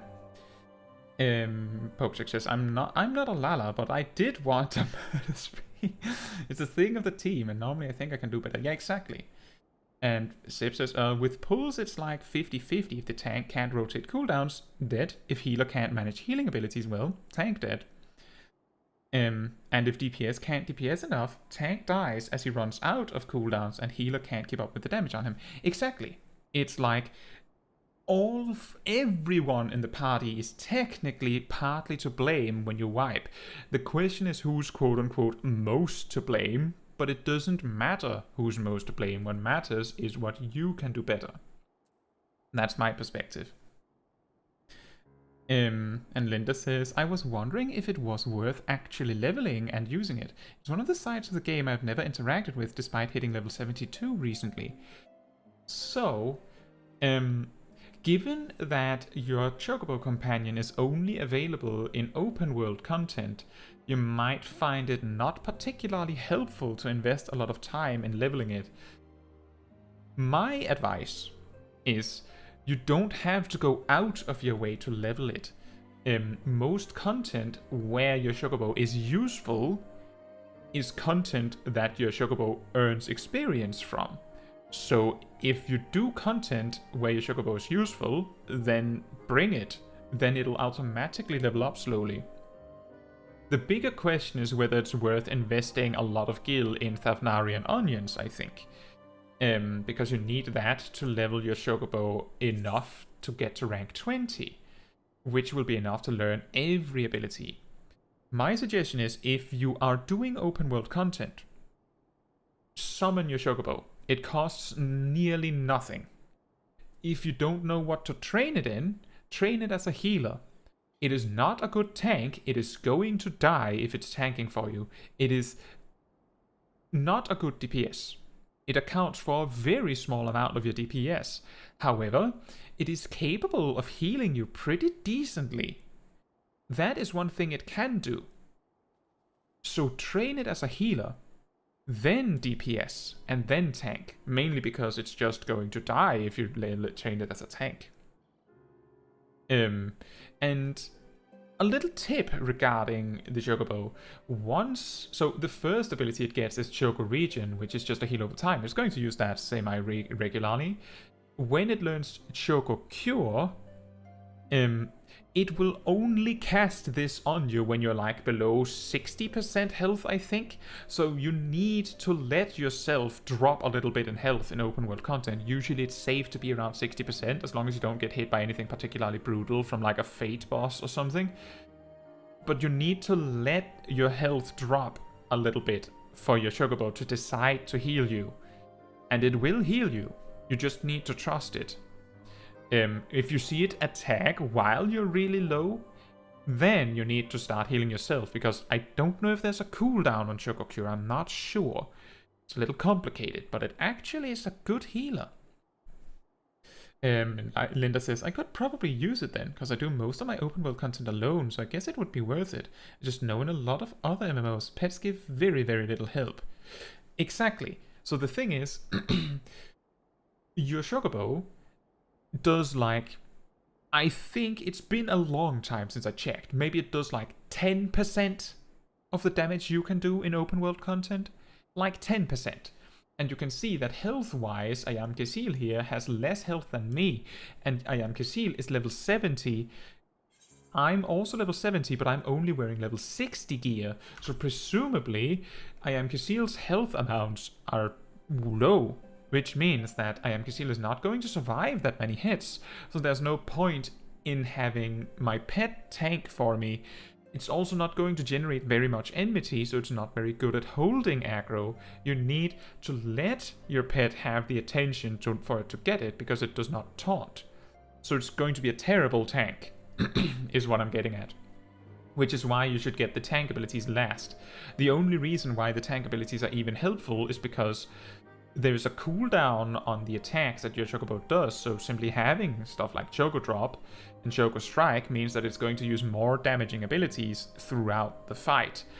But as I said, and as you said yourself, Linda, your pet is not a good DPS.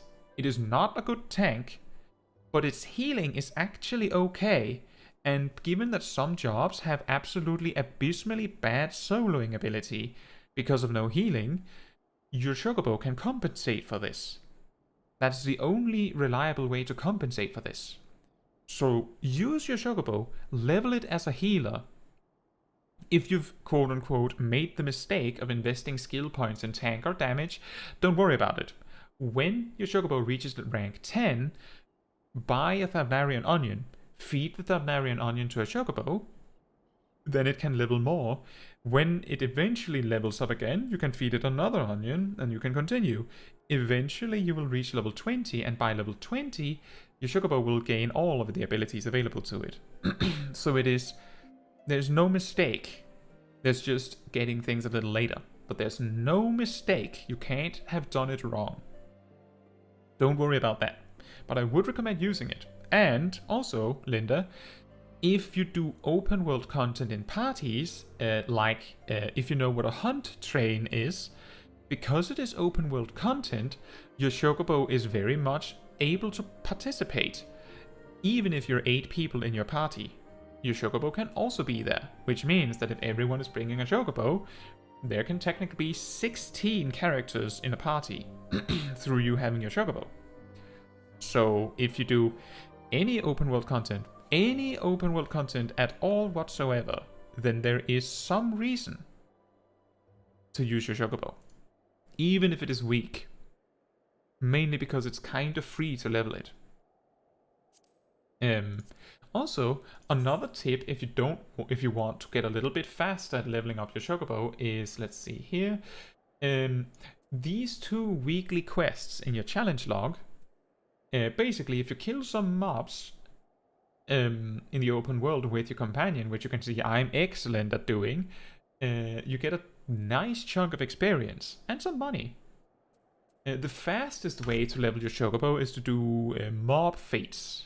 You know, fates like this one where there's like a bunch of enemies spawning, because your chocobo actually gets full credit for every kill you do and gets a lot of experience from it. Like, I did fates a little bit, a bunch every day during the start of Endwalker, and because of the sheer amount of players, there was a really high amount of mob spawning, which meant that my chocobo would, like, within 20 minutes reach the cap of their current rank, and I would have to go back and feed it again.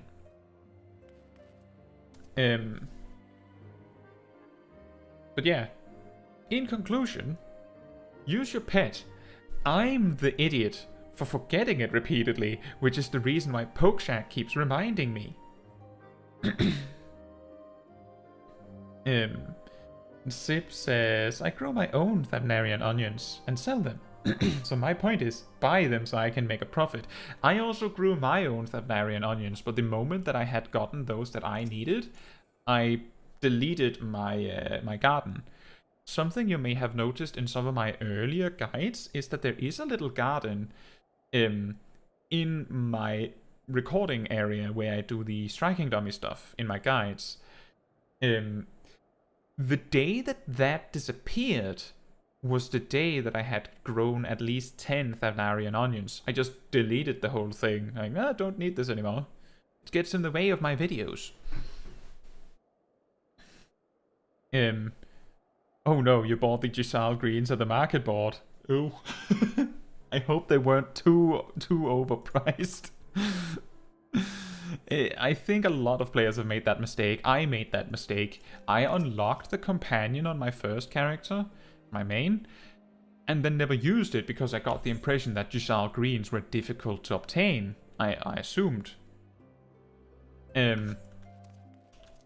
How else do you get them? Let's put that to the test. I'm actually pretty confident we would be able to find a seller of Giselle greens in this town.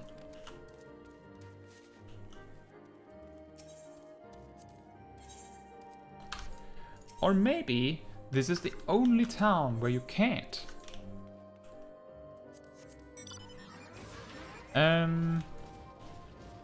It appears you can't buy it here. Usually, there are merchants in a lot of towns where you can just flat out buy the Giselle greens. They usually cost like 20 gil or so each. Something like that. Around 20. Let's see.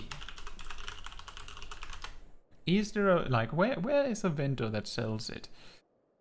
If the stream starts lagging a bit, it's because of me opening something on a browser.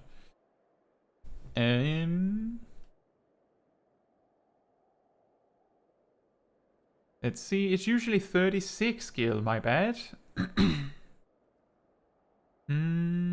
Is there anywhere in the in the Falcon's Nest? Is that an option?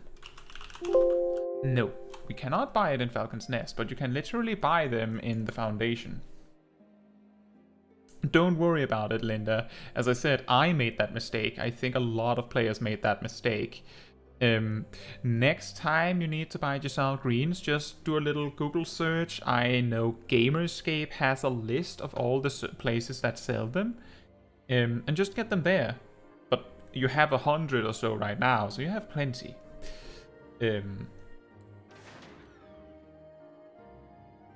And Sib says, I never made that mistake as I hate how overpriced the market board is. How lucky you are. What a pretty weapon. And Sib says, which is why I have countless sites bookmarked for finding all my sketchy cheap pricings on the other in other words.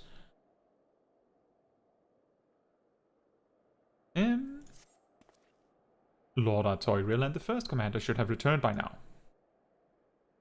To the tavern then. Their first order of business will be to speak with Lord Emanuele, and I somehow doubt that he has moved an elm since we last saw him.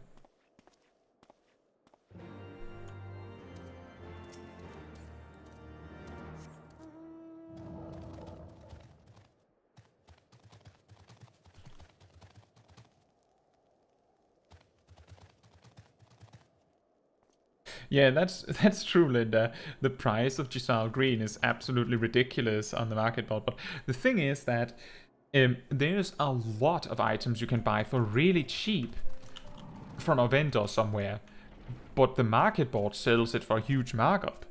A common one that fluctuates extremely much is like something like iron ore. You can buy those for nearly nothing from a vendor in Limsa Lavensa. I think there's like multiple vendors because they're next to the crafter areas in themselves. People just don't bother to check. But if you go to the market board, sometimes you need 100 gil to buy one iron ore. Just one. While the vendor sells them for, I don't know, 5? Might not be iron ore, but there's some starter ore that isn't that cheap from a vendor. Basically, the act of finding an item that people wouldn't expect to be able to buy from a vendor and then putting them on the market board is a common, easy money strategy. Sometimes it works, sometimes it doesn't. And Pokeshak says, in the mission that they give it to you, they tell you that any vendor has them and adds that I was in FT.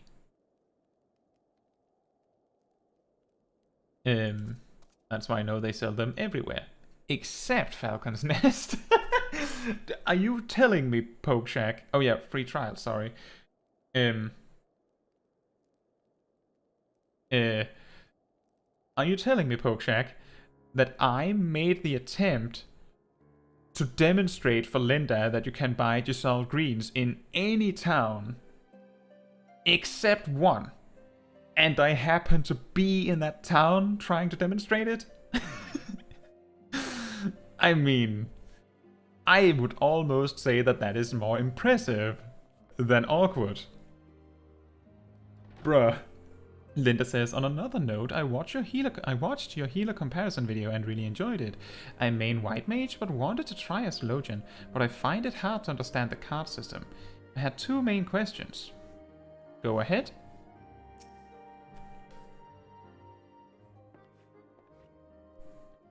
My apologies, Caetsu. I bear full responsibility for this debacle. There will be time for that later. I, for one, am more concerned about picking up the pieces. What do we know? According to initial reports, the protest was orchestrated by the young woman whom Emanuele ordered shot. She and her conspirators infiltrated Falcon's Nest, posing as servants and guests. Several were taken alive, others resisted and were struck down. Still others took their own lives. Our forces suffered casualties as well, but by the grace of the Fury, no civilians were seriously injured. Still more remarkably, the ringleader yet lives, for the time being at least. The Ishgardians are doing what they can for her, but she may not live through the night. Given their impeccable timing, it is like that the convictors who drew us away from the hamlet were in league with the protesters. Accordingly, we have detained them for questioning. I'll be sworn that these villains spent as much effort plotting the failure of this peace conference as we did its success. Well, if the mood of the hamlet is an indication, theirs have been the more fruitful labors. In the wake of the protest, the people seem disillusioned.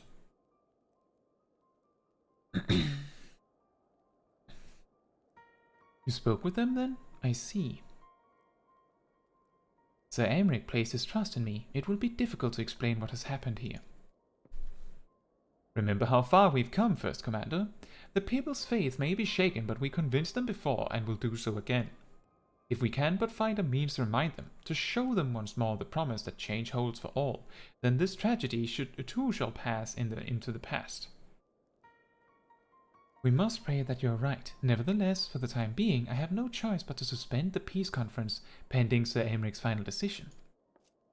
Under the circumstances, I cannot leave Falcon's Nest. Caetsu, will you deliver my report to the Lord Commander in my stead? Get up, Emmanuel. You're going with her. Go on without me. I was not asking. You will answer for your actions in person. Is that clear? Yes, my lord. Come, Honorite. Your manservant is not here. In fact, I've not seen him for some time. Honorite? Honorite? I could have sworn he was... Uh-oh.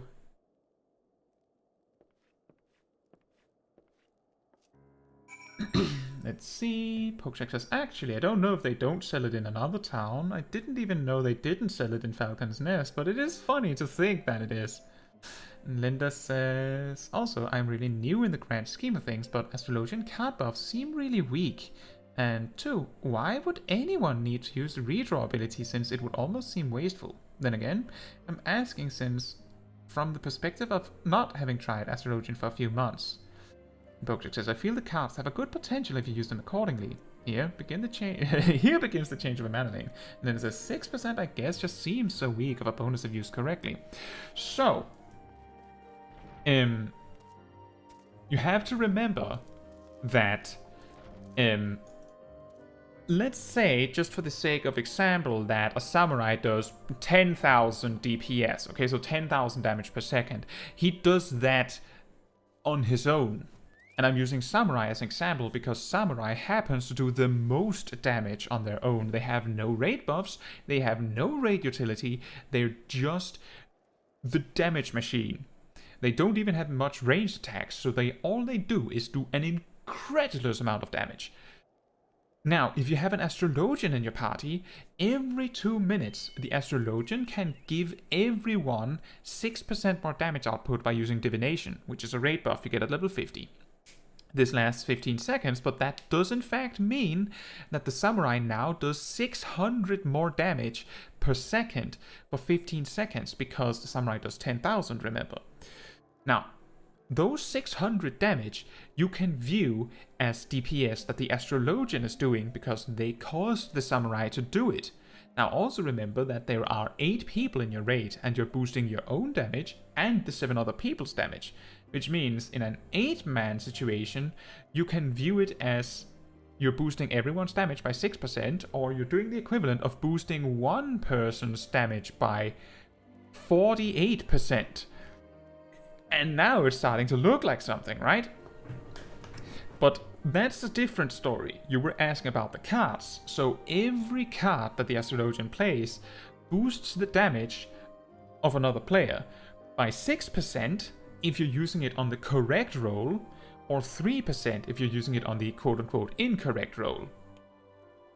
So, there's a 50% chance that you draw one roll and a 50% chance that you draw the other roll. So, If you draw a card that is designated for a melee job, then that means that you can give the samurai 6% more damage for 15 seconds. And then 30 seconds later you can do it again.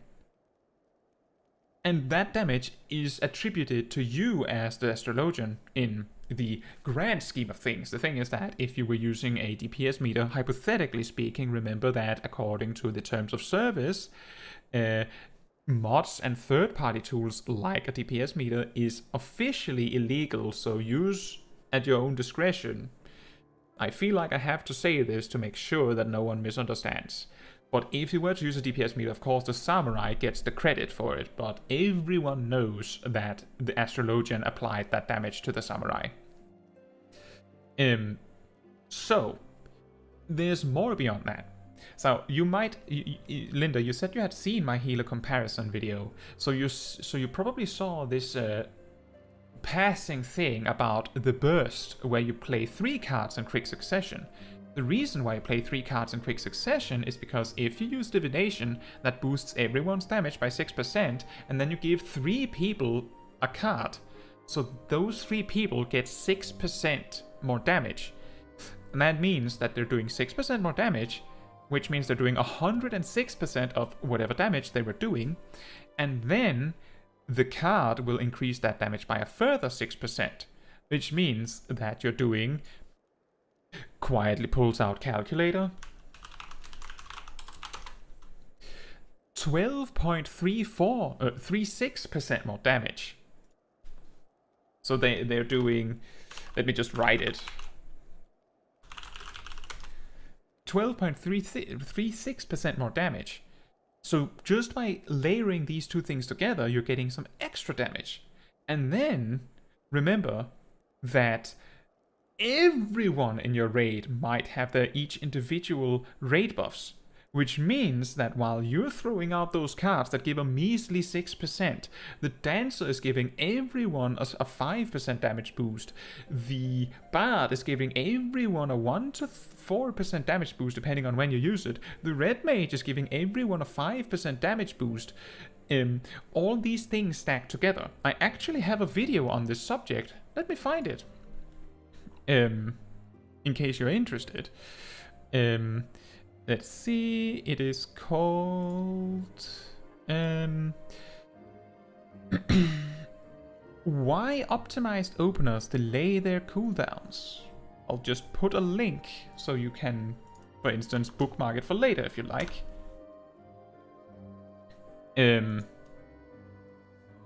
That video explains with an example and a lot of math, so you may need to pause,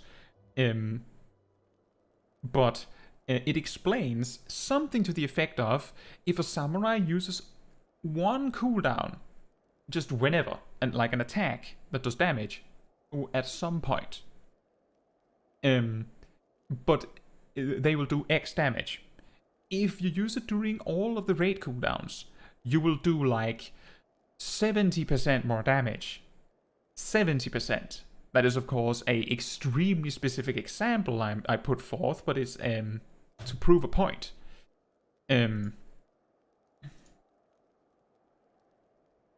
So, it's about stacking cooldowns. 6% damage is not a lot, but it's a lot for a job, for a different job. You have to also remember that Astrologian does slightly less DPS than the other healers to pay for the fact that you can boost someone else's damage. I think that lets me move on to your next question, which was regarding redraw.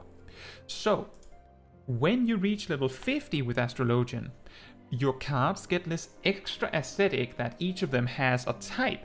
There are 3 types, and now this is separate from the role thing.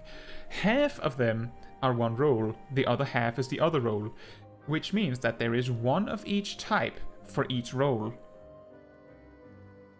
When you draw a card, it's one of those 3 types.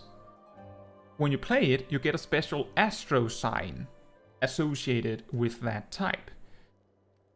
If you have only one type of astro sign in your deck, so to speak, when you've played 3 cards, then the signature ability Astrodyne will just be a mana regen effect. A really good one, but only mana. If you have 2 different signs, so 2 unique signs, so 3 signs, and at least one of them is different from the others, then it will also give you a damage boost, I believe, or is it I think it's a cast speed boost. And if all 3 are different, meaning that you got one of each, then you also get a damage and healing boost. So that's like the Astrologian's personal damage cooldown, so to speak. And healing cooldown. But the only way to somewhat reliably get 2 or 3 different signs within 3 card plays is by using redraw if you get the wrong sign, like the one you already have. You can then also use redraw to get a different role version of card if you don't want to give the card to yourself in a dungeon if you don't have any range DPS, for instance. That's a little more complicated, but the point is that redraw is used to optimize Astrodyne, which I do think that tooltip is shown somewhere in the healer comparison, maybe not, but it is certainly described and explained in my Astrologian guides if you need it. Undraw should be deleted. Undraw should not exist. Undraw should flat out just not exist as a button. There's no purpose in it. None. None whatsoever. So you don't have to have it on your bars. Just delete it. It's that simple. It does nothing for you.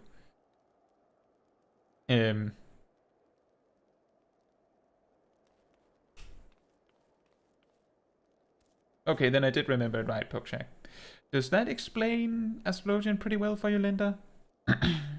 The main thing, I think, that stood out to you is that 6% damage seems extremely weak.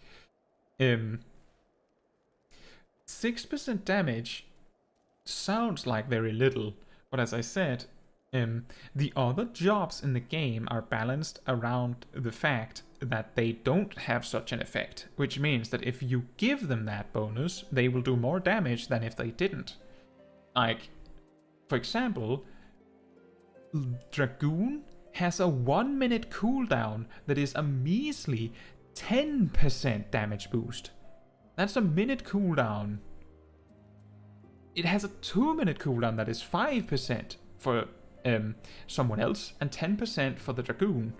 That's a 5% damage increase on a 2-minute cooldown for one person. And then some for yourself, but that's the closest the Dragoon gets to the draw.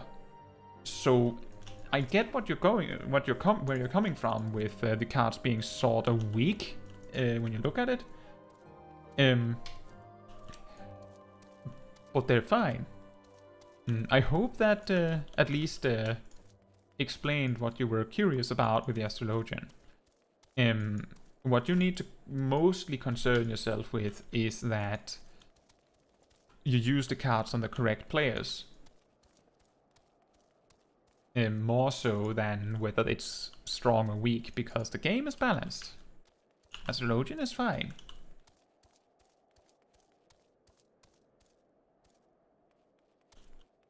Did I lose Linda? Did Linda go and watch the whole video that I posted?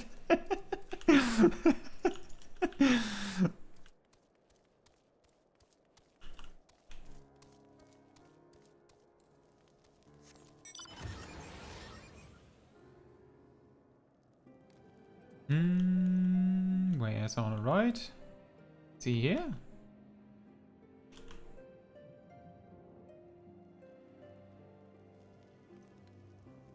Oh, thank you, Linda. Thank you so much. Linda sends a super chat and says, definitely helped. I'm gonna spend some time leveling and learning Astrologian. Thanks. Thank you so much. I'm glad that it was helpful.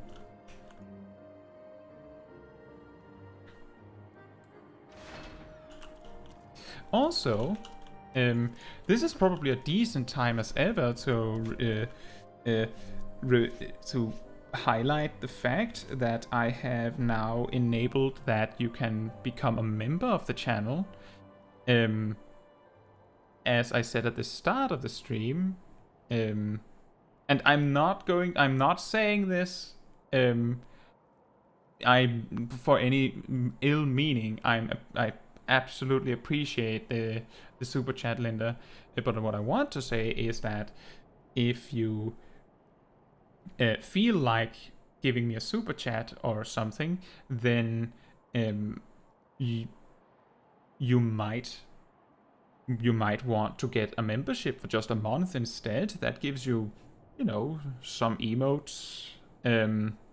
It puts a fancy little icon next to your name. I believe it also changes the color of your name. Gives you a little, like a few things. It's not anything big, but it's just, I wanted to add this so that you don't, so that I can give you something back for choosing to support me. I just wanted to highlight it. Thank you so much for the super chat, Linda. It means so much to me. I just wanted to highlight that buying a membership is a specific money amount. I know it's very specific, but it gives me the same value, dollar for dollar, you could say. But it also gives you a little something back. That's why I wanted to highlight it. But yes, just felt I would mention it. And it would really make me very surprised if that changed anything about what's happening right now. But I just wanted to mention it. Thank you so much, Linda. And I'm so happy to hear that you found my explanation helpful.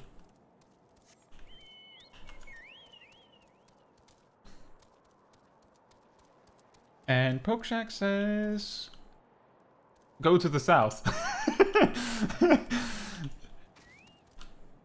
Mr. Streamer, your target is to the south. Why are you not looking? Yeah, I would have not checked here. Thank you, Pokeshack.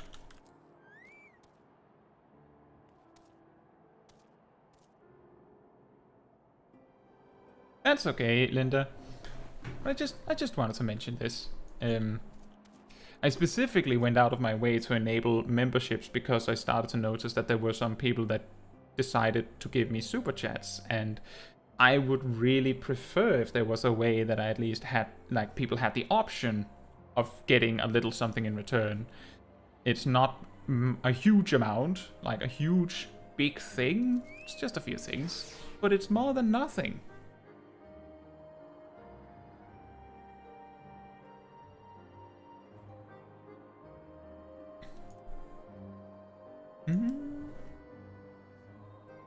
And Pokecheck is going to do maps. But yeah, Astrologian is really difficult. I'll say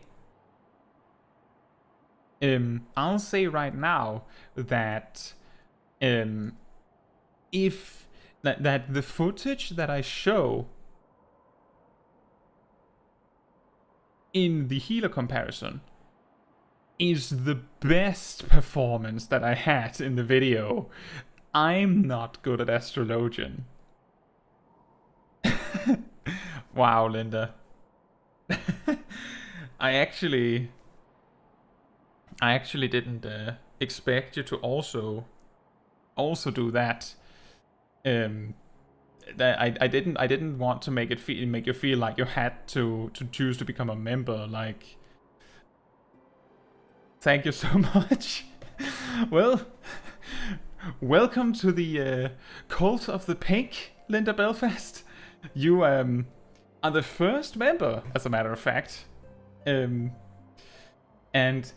that means that you now have access to a few emotes. You have a fancy pink gem next to your name, and your name is green, highlighted in the chat. I have not set up the role stuff on Discord yet, but I will get that fixed very, very soon. If you are on the Discord server, that should make it so that you get a special rank there as well if you use Discord. And choose to be on the channel Discord. And then there is I'm going to be posting polls every now and then. I used to do that But I'm going to post polls for members specifically, so you will have a lot more say in what happens if I poll about anything. You can find a link to the Discord on my channel page. There's like this thing at the top that says Discord channel, and then a spooky filler globe thing. However, how about if I instead create an invite for you right now?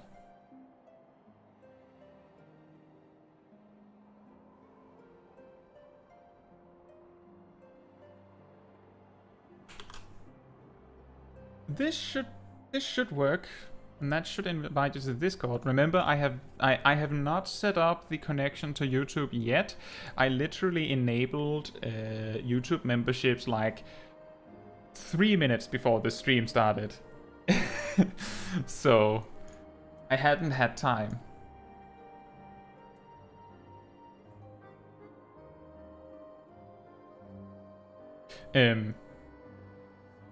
But yes, that is there's a bunch of few things. I guess you could read the little membership thing about it, but thank you so much. What a stream.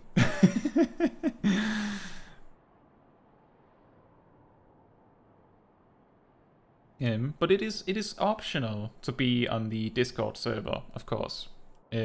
Some people like to be part of a community like that. Some people prefer not to be. But if you go on the Discord server, I will make sure that you get to flaunt your YouTube membership there as well.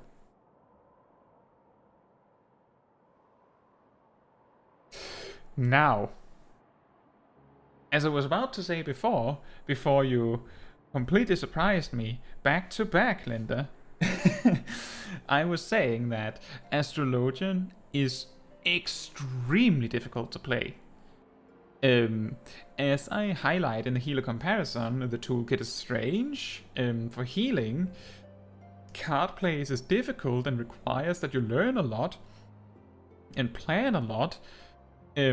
But that's not to say that the job isn't good. The job is really good. If I remember correctly, Astrologian is, in terms of ranking for rating, it is the more popular of the pure healers. And all healers are viable.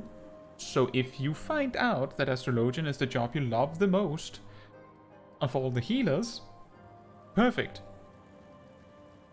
And I do have guides on it. I believe the low-level guide is even designed to cover the things that are changed. With Endwalker, because the low-level guide was added in Shadowbringers. But it does cover Astrodyne, due to some leaked information. Sip says, I'm not on the Discord, but if I was, there'd be a lot of G-posters of my Lala. Well, there isn't actually a G-post channel.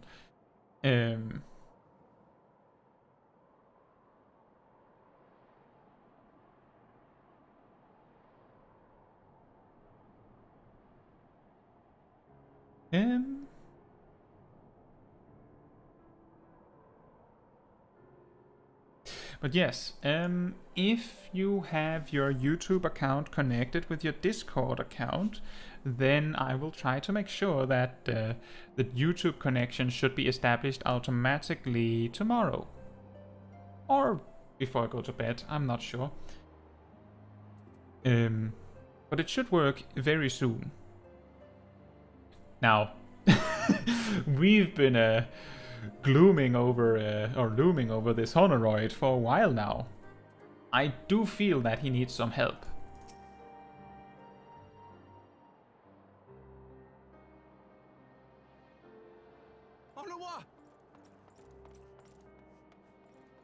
Oh, he's named Honora. Fair enough. No, no. What have they done to you? Honora! Honora!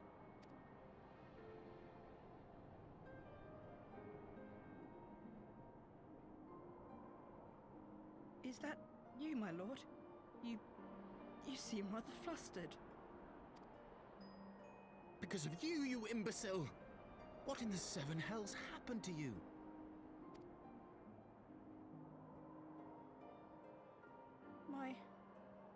my apologies. Some few of the guests expressed a wish to leave, and I implored them to stay. It would seem they took issue with my request. Oh, gods forgive me. If I had only been more careful with my words.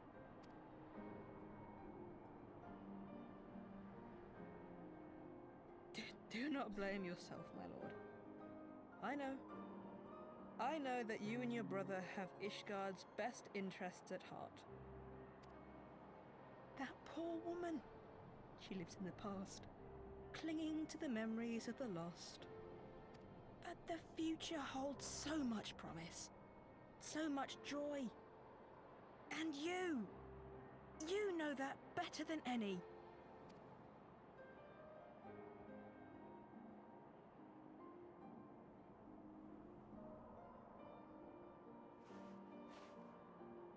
Honora? Calm yourself. The boy will live. But it's imperative we get him inside and into the care of a Chirurgeon without delay.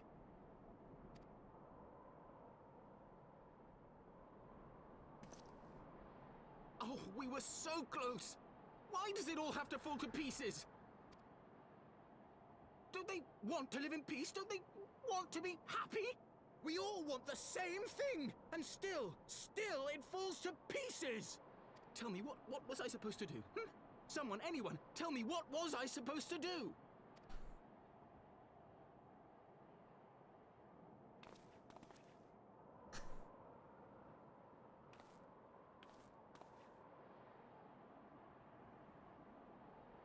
Stop looking to others. You make your choice and you live with the consequences.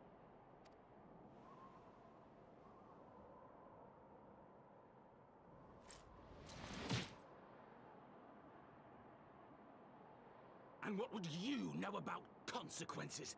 You who always know just what to say and just what to do.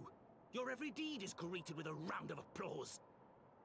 That's actually true. Manalain has good intentions. He's just not very good at what he does. So it ultimately means that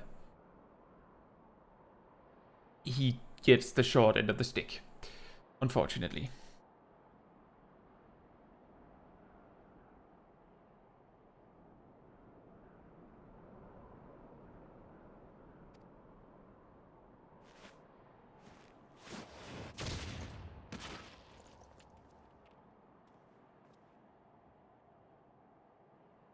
You know nothing about me.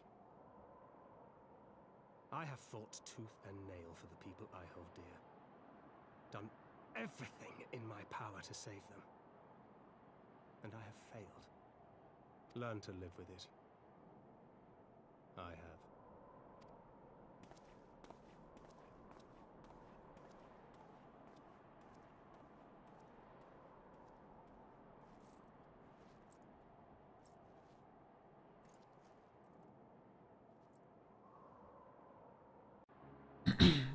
You know what? The fact that I think it's not the first time I've heard people go, "Oh, I didn't know you had a Discord."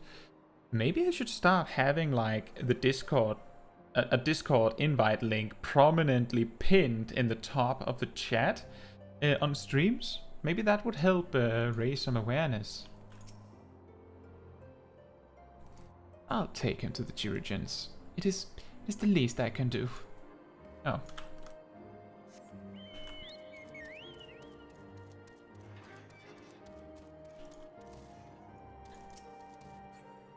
Yeah, as I said, I'll fix the YouTube Discord connection thing like before the weekend is over. Promise. I didn't actually expect that anyone would become a member tonight, Linda. So it's completely surprised me.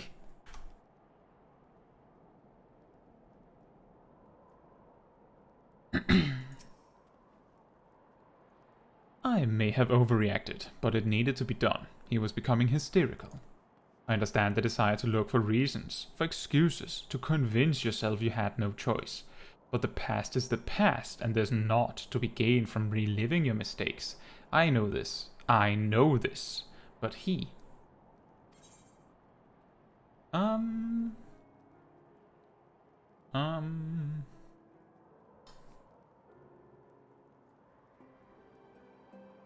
Dark Knight weapon, I guess? Doesn't really matter. Wait, what? Oh, right, never mind. I had forgotten for a moment there that gear lands in my inventory. But, we have filled an inventory, guys. We did it! At level 70! Somewhere in 3.2? We filled one inventory. One.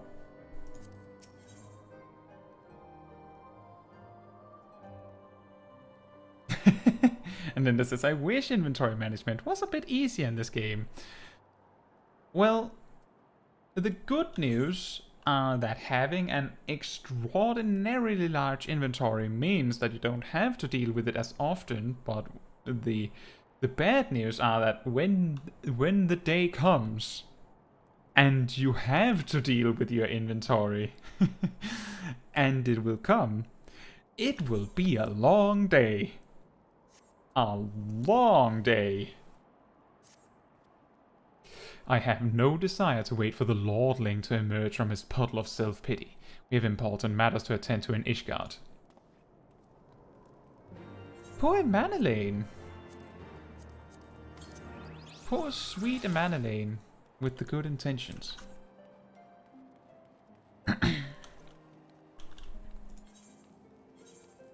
And Linda says, I had to update all my job outfit lists and just sell everything I hoped I didn't need anytime soon. Yeah, that's, you know, the way that I got about it on my main was that I literally leveled my jobs in, like, bulk to make sure that I could get rid of equipment as I went along, because there was no other way to make the puzzle go up. And I still think I made some mistakes. The funniest story about that is that because I was buying, you know, gear with poetics as I was going along, originally when I started playing in Stormblood, apparently, well, I think maybe I got it in early Shadowbringers, but that is completely besides the point. I knew that I had bought a full set of level 60 machinist gear. I knew I had it somewhere. Where? Who knows? I got back to the game sometime just before Shadowbringers started, and I couldn't find it. Gear was gone. Just gone with the wind. And I basically gave up and started reacquiring the gear. I could have sworn I had it, but I just didn't. And then, when I had already bought like a few pieces, including the weapon, which was more expensive back then, I believe, it occurred to me, wait, there is an extra tab on the retainer. And the machinist gear was there, prominently. The only thing in that extra tab on my retainer was the full set of the level 60 machinist gear. Why was it there? I don't know. I think my machinist was like level 40 something, so I didn't need it. So I had just stored it somewhere and then forgotten that inventory space existed. In my defense, you have four sets of inventory, and I believe that back then I used this inventory system. So it looked like this when I opened the retainer, and it looked like this when I opened my own inventory. Didn't occur to me that this one for the retainer was more inventory space. So I just forgot. So tip, food for thought, remember retainers have 5 inventory sections, while players only have 4. Learn from my mistake. You are expected, miss. Pray proceed.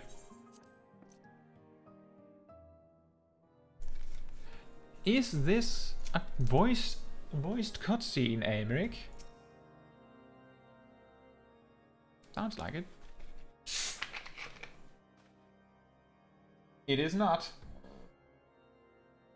Give me a moment. I am pouring something to drink.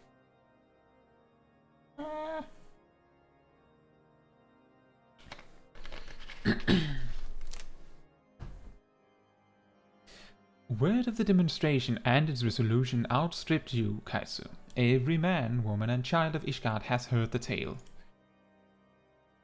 'Tis rumored that my youngest lack of judgment was to blame. Of course, such stories are prone to exaggeration. What exactly came to pass?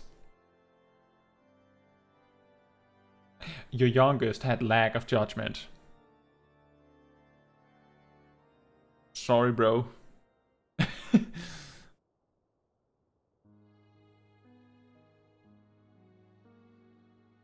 I see. So that is the truth of it. Linda says, anywho, I'm going to hop out, watch your astrologian guide and level it. See you around, guy. See you very soon, Linda, and thank you so much for tuning in. And thank you so much for the support. You're always... You're very generous. Thank you. And I hope that you have a lot of fun with astrologian.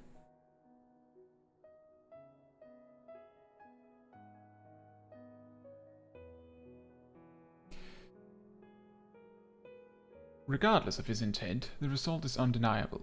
He has furthered the cause of these misguided few who cannot let go of the past.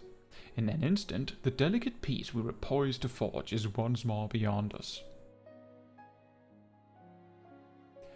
To dwell so deeply on the war and the vengeance it begets, only for that too to be taken away, is it any wonder that they were left bereft?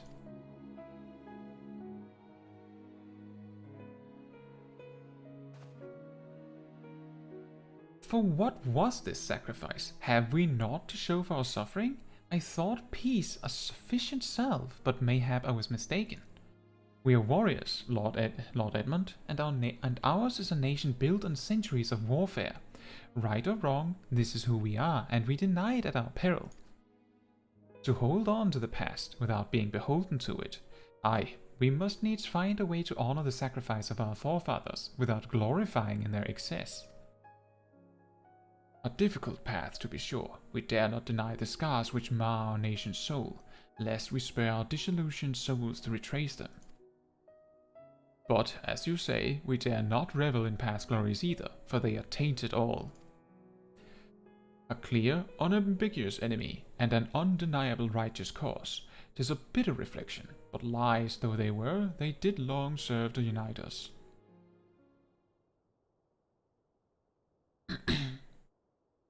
No truth will ever serve us well, I fear. Yet we are not without options.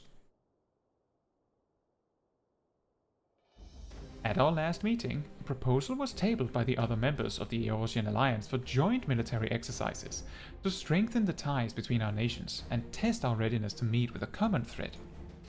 I had thought to delay these exercises until after the peace conference, but mayhap a grand melee would be just the thing to lift our beleaguered spirits. Better still, an occasion for the Temple Knights and the Watch to take the field as allies, a unified Ishgardian force filled with men and women from all walks of life, which would stand against a coalition of the allied nation's finest. Hosted by Ishgard, in the shadow of the Gates of Judgment, a victory under such circumstances would serve as a reaffirmation, nay, a declaration to all and sundry that we are as strong and united as ever. Such a victory would do much to fan the flames of patriotism, it is true, but if we should be defeated, though, even to hold our own against a cream of 3 nations might be presented as a triumph. Very well, you may count on my support, for what little it is worth. However, I have a request. I would have my son Emanelain take part in the grand melee. By his deeds has he brought shame upon Ishgard, and so by his deeds I would have him bring our nation honor. As you wish, my lord. If that is his desire, then it shall be so. Now then, we have no time to lose. Kaetsu, would you be so kind as to deliver my instructions to Lucia? I shall write to the Alliance leaders at once and begin making arrangements for the Grand Melee. Should you chance to see my son, pray inform him of his duty. If he has not already returned, he will soon enough, making every effort to avoid me.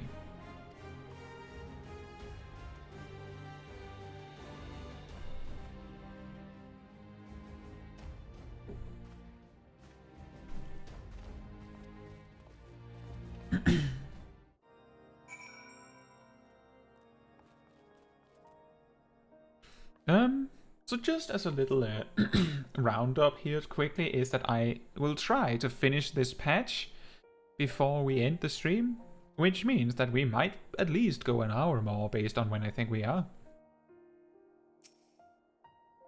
So that is their solution, a grand melee to unite the people.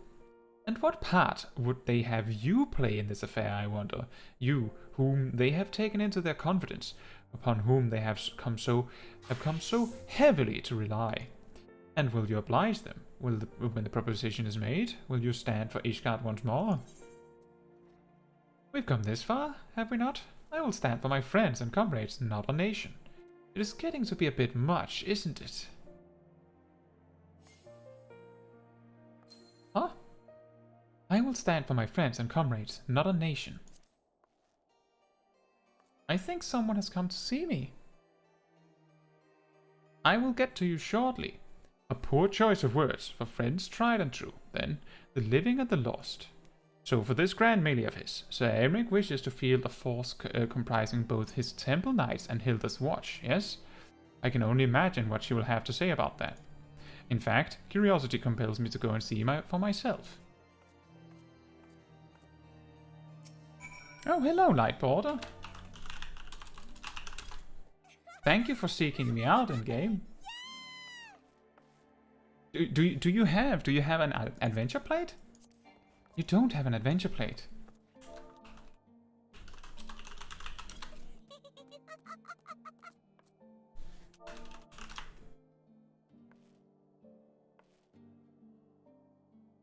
You've been off the game for a long time.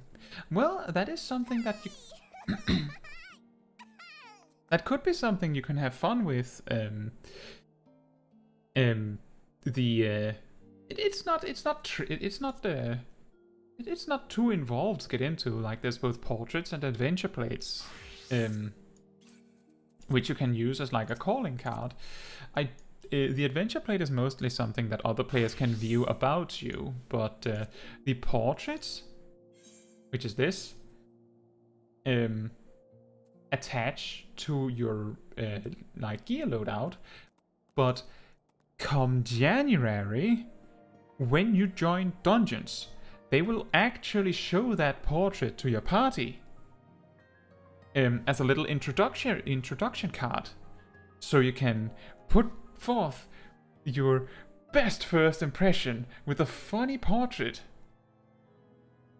And if you would like to see how it looks, right now, if you haven't tried it yet, the new PvP mode, Crystalline Conflict, which I do have an introductory guide on if you're interested, also presents your portrait at the start of a match. You've tried it a bit. It's a lot more involved than it's a lot more involved than frontline PvP.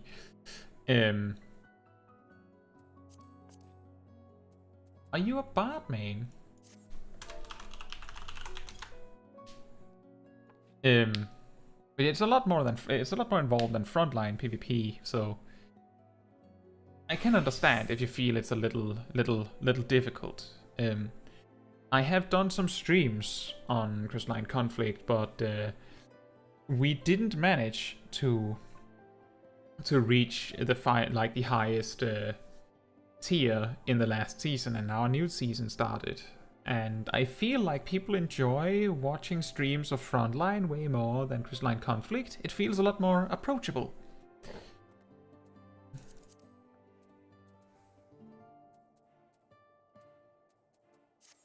Hmm.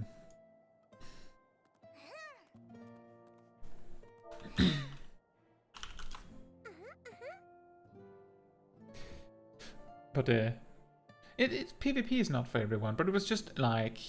This is just a circular conversation of me going, there are adventure plates, you can show off your portrait in dungeons soon, but if you want to see it now, you can do it in Crystalline Conflict. However, PvP can be difficult. So, Frontline is more approachable. And thank you, Sip. Thank you, Mr. Mackerel himself, for doing the slap and run. But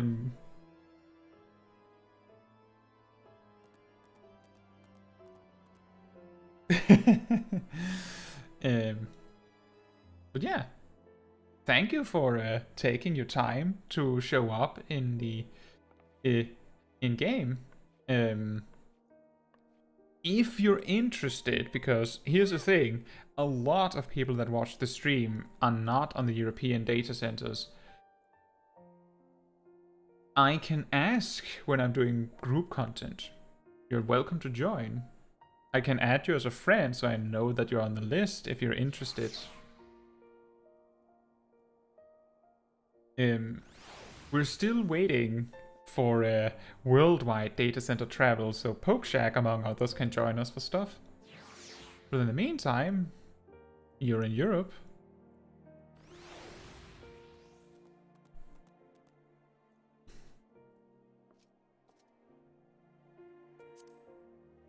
Let's see. Yeah. In that case, I'll probably try and extend an invitation for content if I'm doing something, for instance, on stream.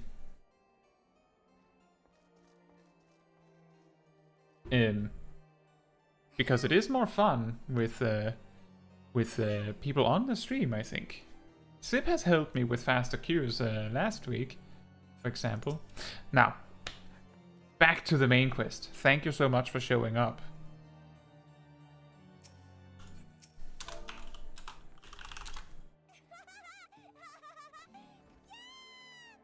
And Sip went out of his way to hop to the light data center. I just want to point out, Mackerel here hopped to the data center from Chaos and hopped on Alpha just to slap me and laugh at me.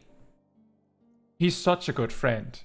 He's actually a really good friend. He's just a real silly person at times.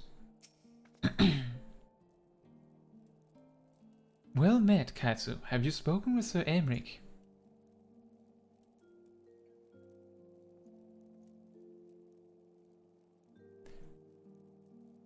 I was aware of the Alliance request, so Sir Aymeric would turn these exercises into a spectacle for the masses. It is not that I doubt the efficacy of such a plan. Indeed, I know its effectiveness only too well, having witnessed it firsthand. Nevertheless, he has not once given me reason to doubt his intentions, and these are desperate times indeed. I will select knights for the event forthwith. As for the watch... Hilda should choose those, right? Lady now, how considerate of Master Thancred to seek out our young watch commander of his own volition. Alas, he acted prematurely. Pray deliver this list of watch candidates to Hilda. I would have her best men, not her most dispensable. Oof. And Lightwater says you're from Greece. Okay. That's cool. And there's Sip again.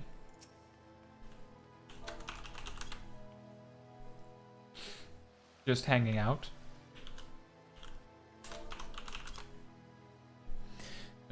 Sip says, I've been on for a while. I was just doing my grind on Heaven on High. I did 10 floors, so I'm at 50. So I need to do more. Well, don't let me stop you.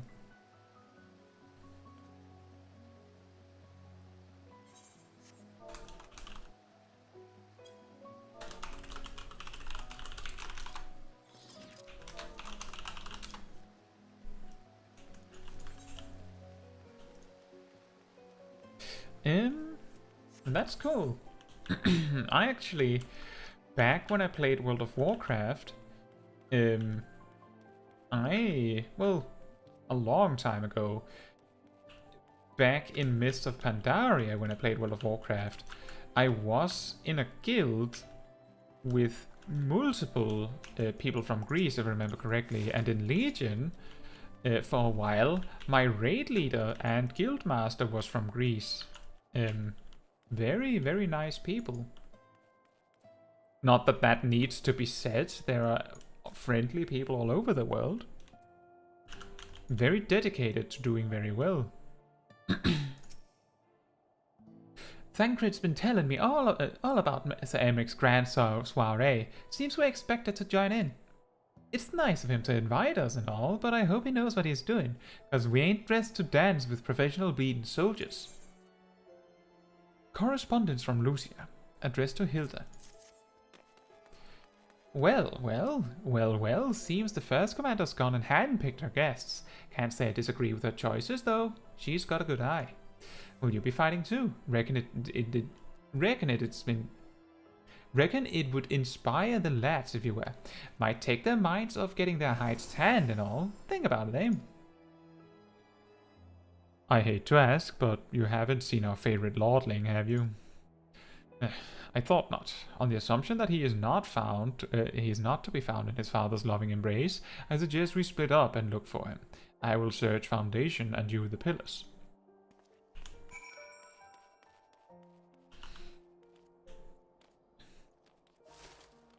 So, Zip, those 10 floors, were they easy or difficult?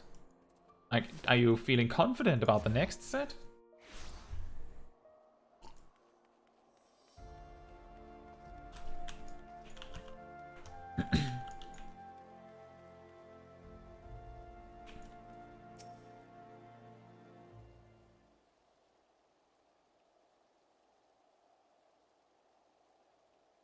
I carried Honoir to the manor. Our best chirurgeons are tending to him as we speak. He is yet to wake, but surely he will. Your father has volunteered me for this grand melee of theirs. My beloved family, always making my decisions for me.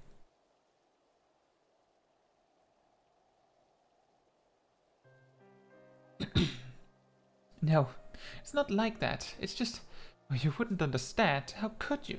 You're free to be the woman you want to be, whereas I am a son of House Voltan, don't you see? My future was determined before I was born, what I could and could not do. Right or wrong, that was the way of it, until the old order began to crumble. Now we wander amidst the rubble, searching for a purpose, for a place. All around me, brave men and women rise to the occasion. With faith and conviction they dedicate themselves to their causes, but not I. I was terrified of making the wrong choice, which is why I let better men make them for me. Do this, do that, take this duty, guard this conference. I suppose I had convinced myself I was above it, until your friends showed me otherwise. When I saw Honoir, I wanted to scream. I wanted someone to blame, but in the end there was only me. Only me. So you see, I cannot meekly bow my head and accept Father's command. Such cowardice is what brought me to this point. I will go to Sir Emmerich, and I will make my own decision.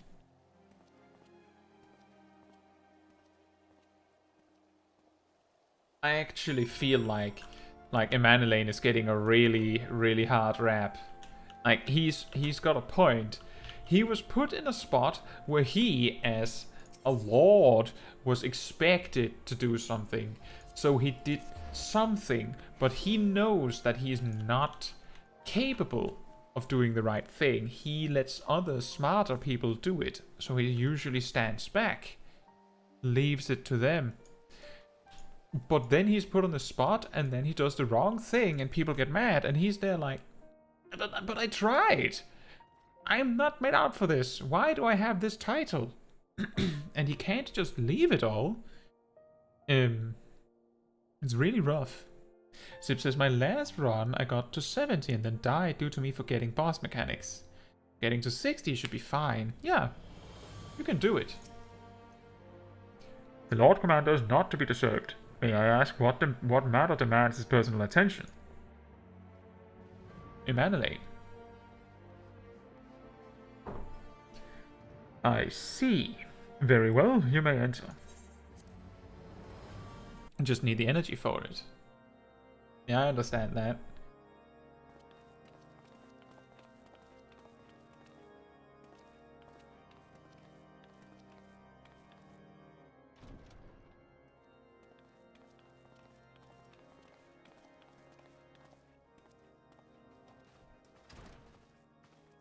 Lord Commander, if I may?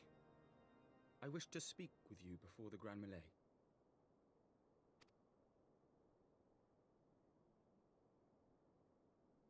Proceed. How do you do it, my lord? How do you lead with such certainty, when so many of our countrymen will not hear of peace with the Dravanians? Some of them hate you almost as much as the dragons themselves. They decry you as a patricide in the streets. They even tried to kill you, for God's sakes. Yet still you march on, undaunted, where no archbishop dared to tread. What is your secret? Where do you find the strength?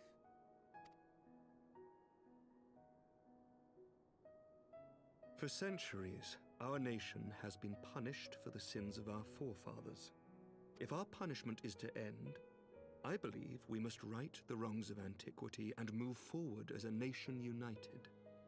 Needless to say, my father did not share this opinion.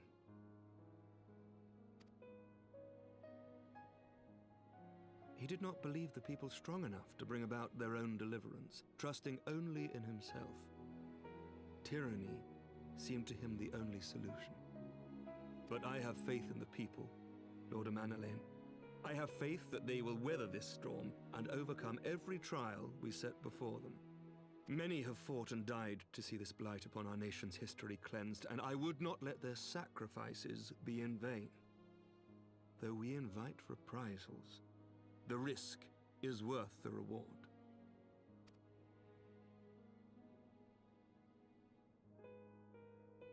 I want to believe. I do.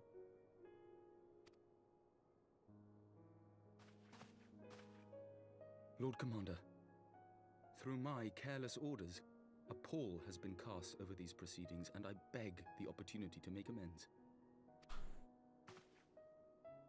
I, Emanuele de Forton, do hereby request leave to take part in the Grand Melee.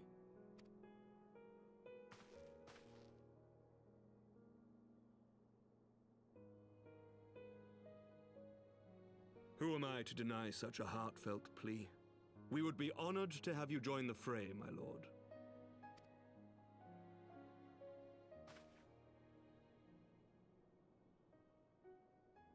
You'll take charge of the Ishgardian forces. For all my other responsibilities, I am still Lord Commander of the Temple Knights, and I would not soon yield this duty to another. The esteemed Sir Emeric leading the Temple Knights and the Watch into battle along with my youngest. I could wish for no more. Then you wish for too little, my lord. There is another who might yet join the fray. An indispensable ally to whom we owe much and more.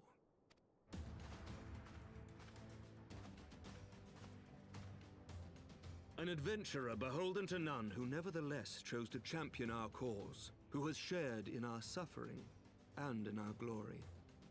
A warrior without equal, who I am privileged to call a friend.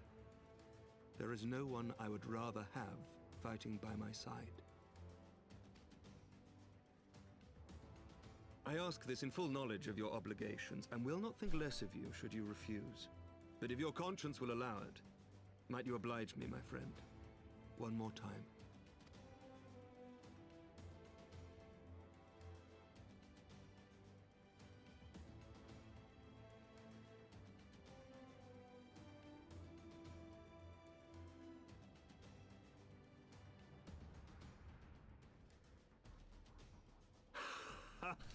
Together we shall give the people a spectacle for the ages, a celebration to mark the dawning of a new era.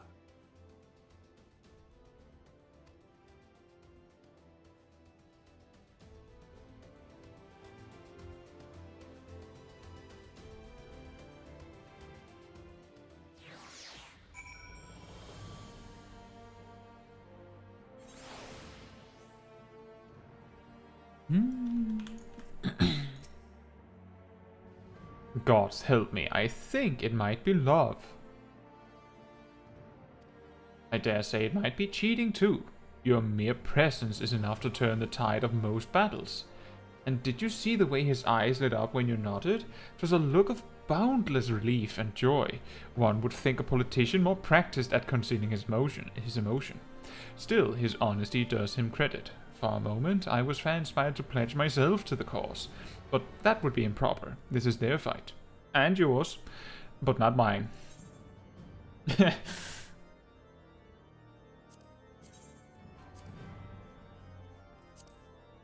Well, I think our Magitech spear looks better. I don't think we need any of these things. I'll just take the money this time.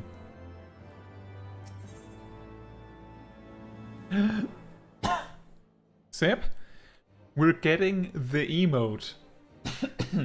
The legendarily funny Dragoon Lalafell emote. It's coming. Sir Aymeric informs me that the Alliance leaders have agreed to his proposal. The Grand Melee will be held here, in the shadow of the Gates of Judgment, and inside of the capital. An announcement has been made, and Allied forces are currently en route. The eyes of Ishgard are upon us, Caetsu. We must not fail. A rare opportunity to see you pit yourself against Allied forces. Outside of Cartano, perhaps. I would not miss this for the world.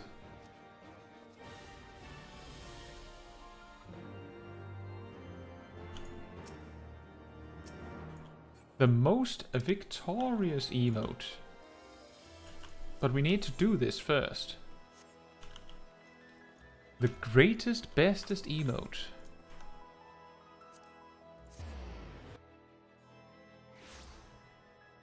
The big funny emote.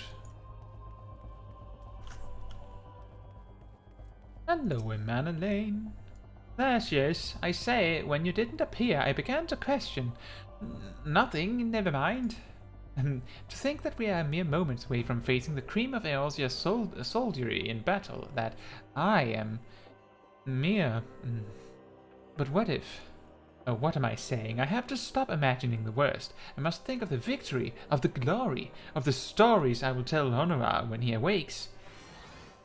That's the spirit, Emanuele. I am ready, old girl. Are you?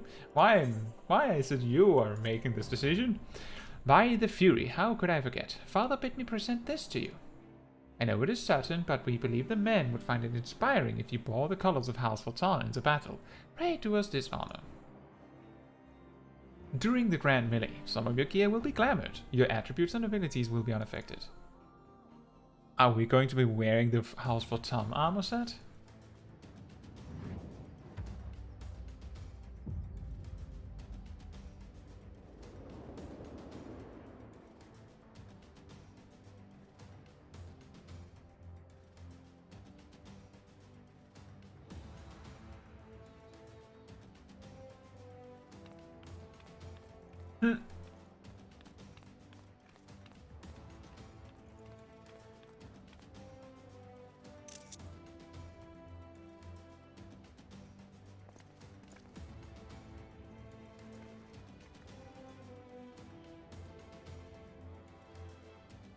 Let all here present heed well the rules of engagement.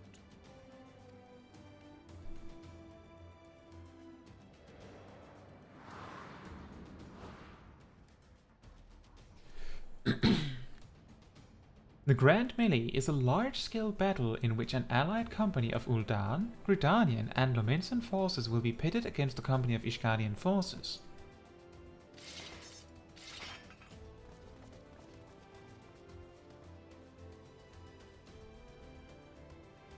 When a combatant is incapacitated, the opposing company will be awarded tactical points. Boonk! The first company to attain the designated tactical rating of 100 points is declared the victor.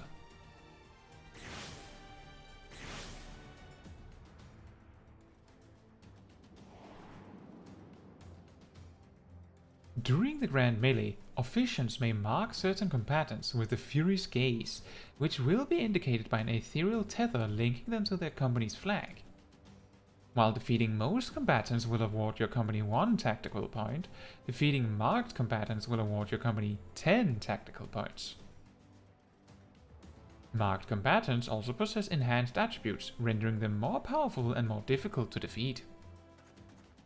Defending and defeating these combatants is the key to victory.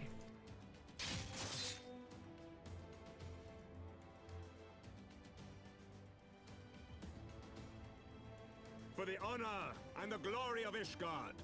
What an elaborate mission for a one-shot.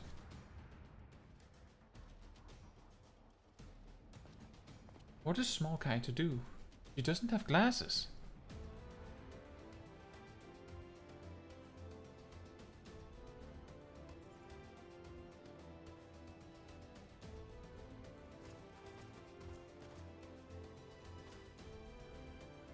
All is ready then. Very well.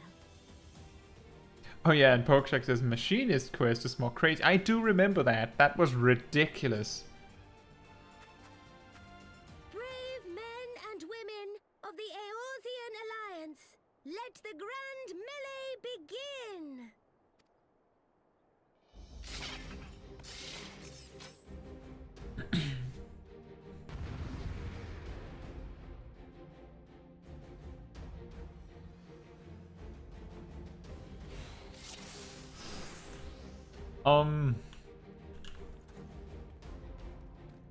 Wait, does that mean... Don't tell me a mana lane is going to be the one with the tether. Oh, phew!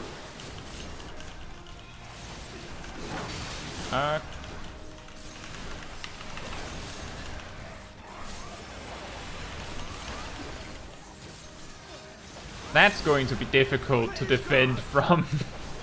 Oh yeah, your tether happens to be the one Pippin is attacking. Oops, my bad.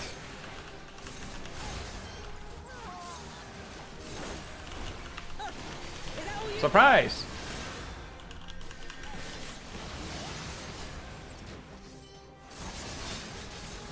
Just attack the guy with the tether all the time. That'll work.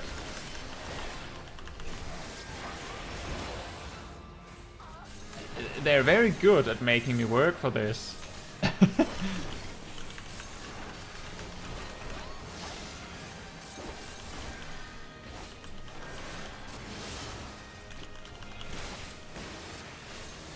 Or maybe not. Serpent Commander Hurrah! Well, you're my commander. This is a little bit awkward.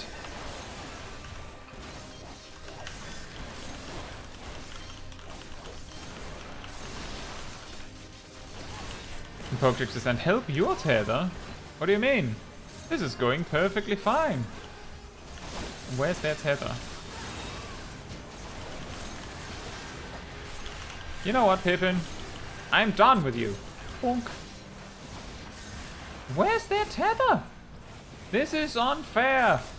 I demand shenanigans. I declare shenanigans.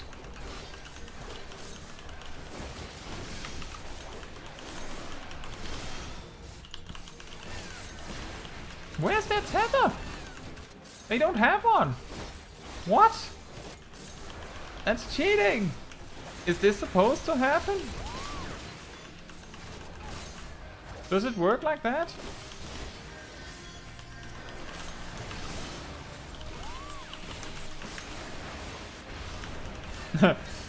Sorry, boss. And Pokeshak says, hey, Smol, you haven't reported for work for like 3 months. You know? But I am the warrior of candy. Fair point. Oh, finally, they've designated a new one. Now, I am going to finish you, boss. It's a requirement. On account of the shenanigans we just observed.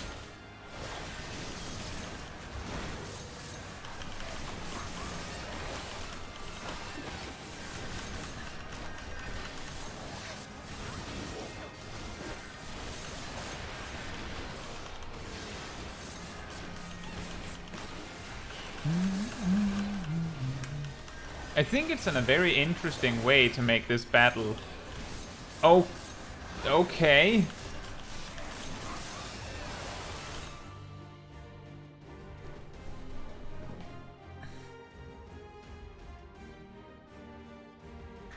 Boss battle time. Or not. Cyclops! Cyclops! Everyone on your guard! All forces, fall back! Just kill the Cyclops, Lamau.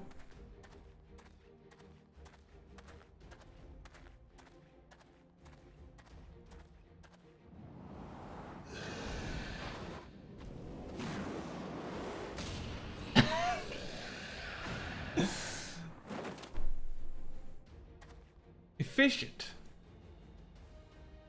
Continue the melee. I will deal with him.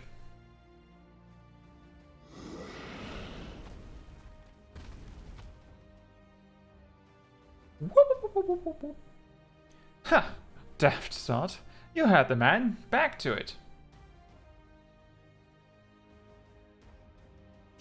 All forces, form a line on Caetsu. Now!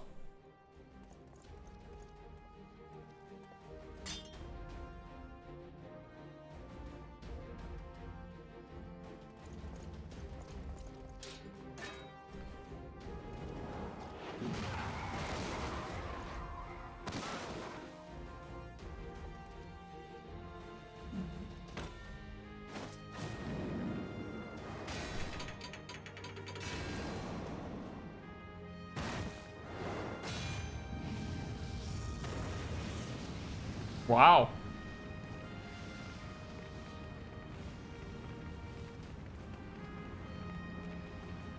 He can just summon the Ifrit Battle Arena on command?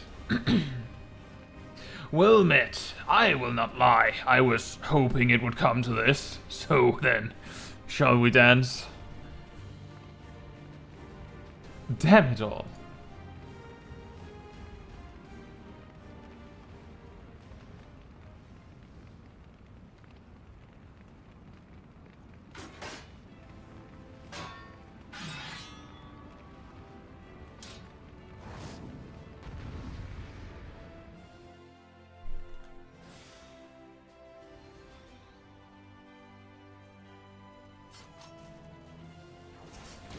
Boss time!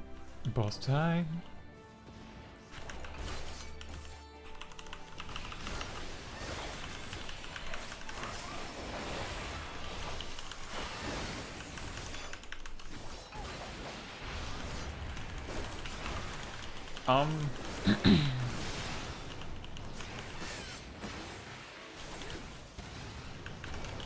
A little difficult when there's just light in my face.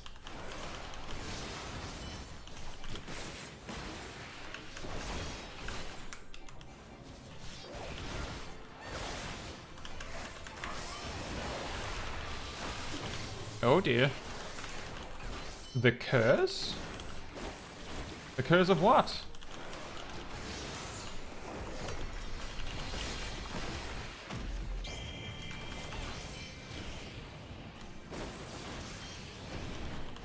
Yeah, mate, if you have that much of a cast time, that's not gonna do much.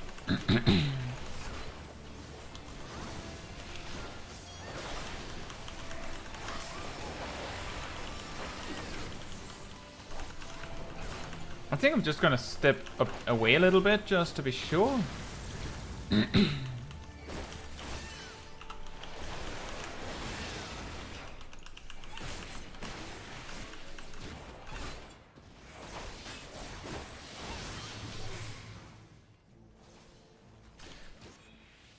Aye, alright, take your victory. You've earned it. Thanks.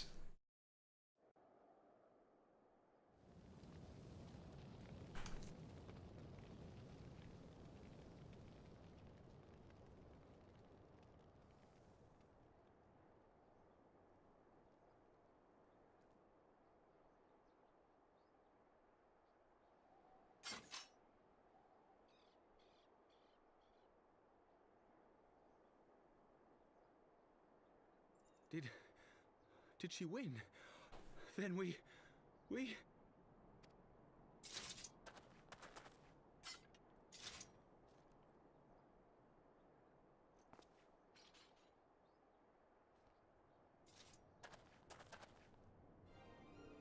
Victory is ours!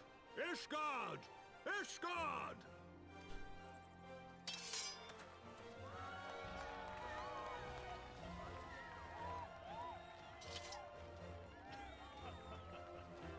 Well fought! Well fought, my friend! You truly are the warrior of warriors. Thank the Fury you were on our side.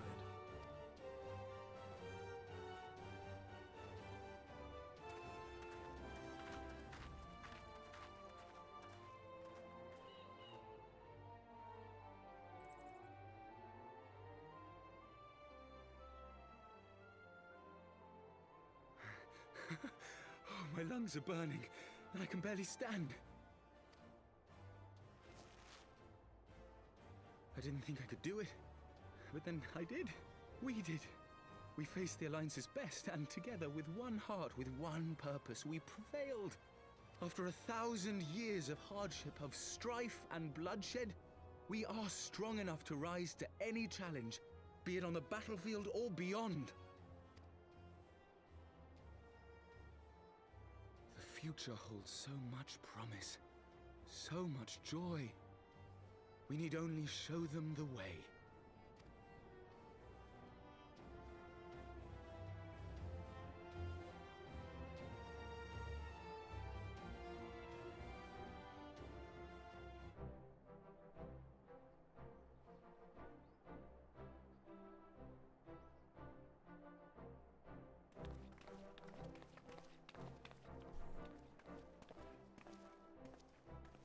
A truly magnificent display, Sir Knight.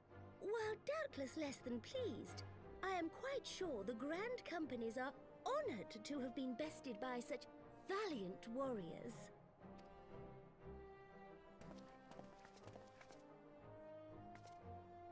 The honor was ours, Your Grace.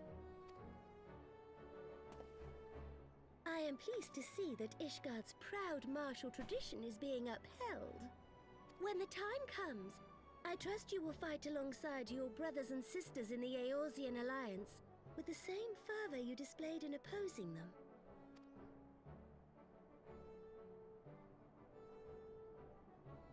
I note that our friend elected to take the field in Ishgardian colors.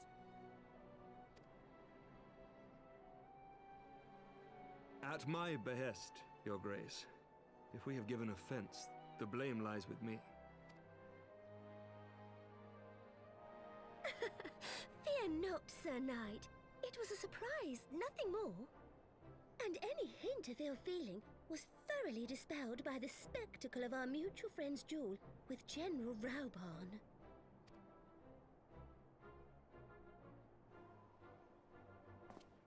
On the subject of surprises, I could not help but marvel at the passion and unity of purpose displayed by your countrymen, given the troubling reports we have received of late. I shall take that as a compliment, Your Grace. The events to which you allude are the price of change.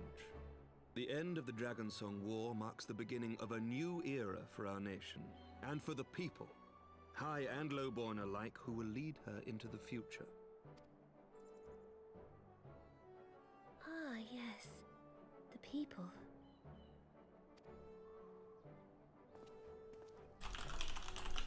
Change is indeed a perilous thing, for we who seek it, and they who fear it. I shall pray for Ishgard, and for you.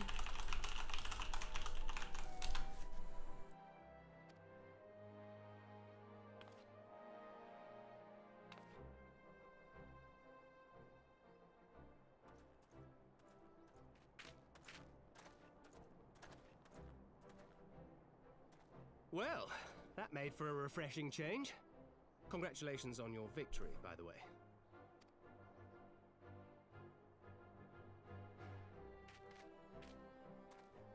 Ishgardians certainly seem happy with themselves. I, for my part, am merely glad you did not strain anything in the process of single-handedly winning the battle for them.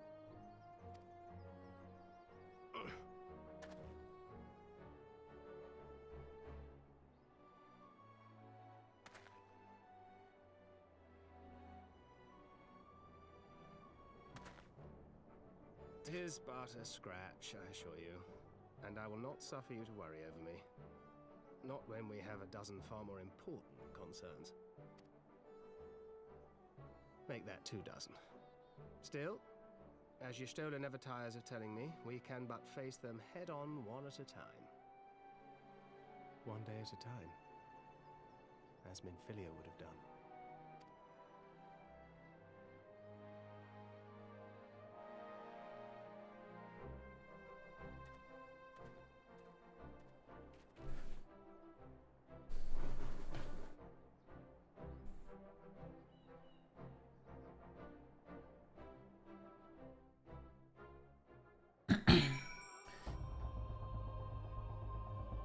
Welcome to the stream, Ray. Hope you're doing well. And yes, as I wrote just before, the MSQ is great after AR. I think most people will actually say that the MSQ only gets better. And Heavensward is a particularly high peak.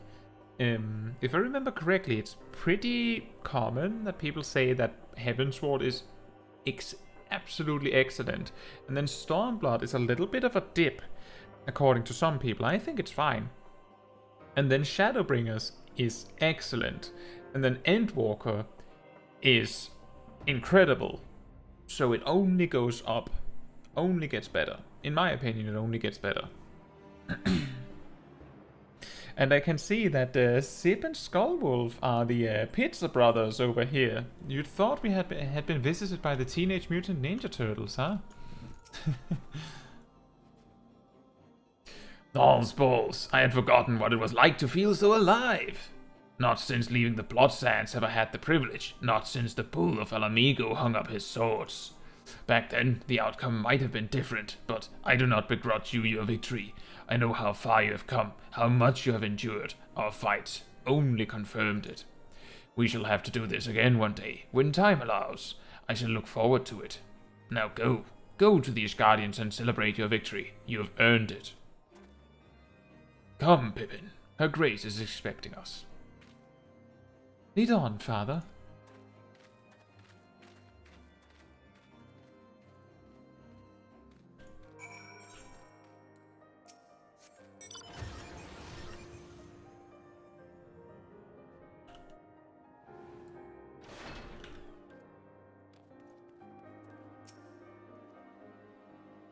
Said your goodbyes?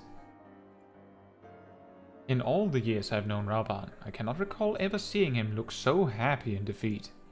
Well, everything seems to be falling into place, does it not? The Ishgardians have claimed their symbolic victory, and the Orsian Alliance have been strengthened in the process. Be proud, Caetsu. You made this happen. Black mage stuff, I guess. And we don't have space to put the weapon in our armory chest, so we'll just have to carry it. And Ray says, nice, good to know. I just started the game. Right now I'm level 47 on the MSQ in AR. Okay, then in that case, alright, you should be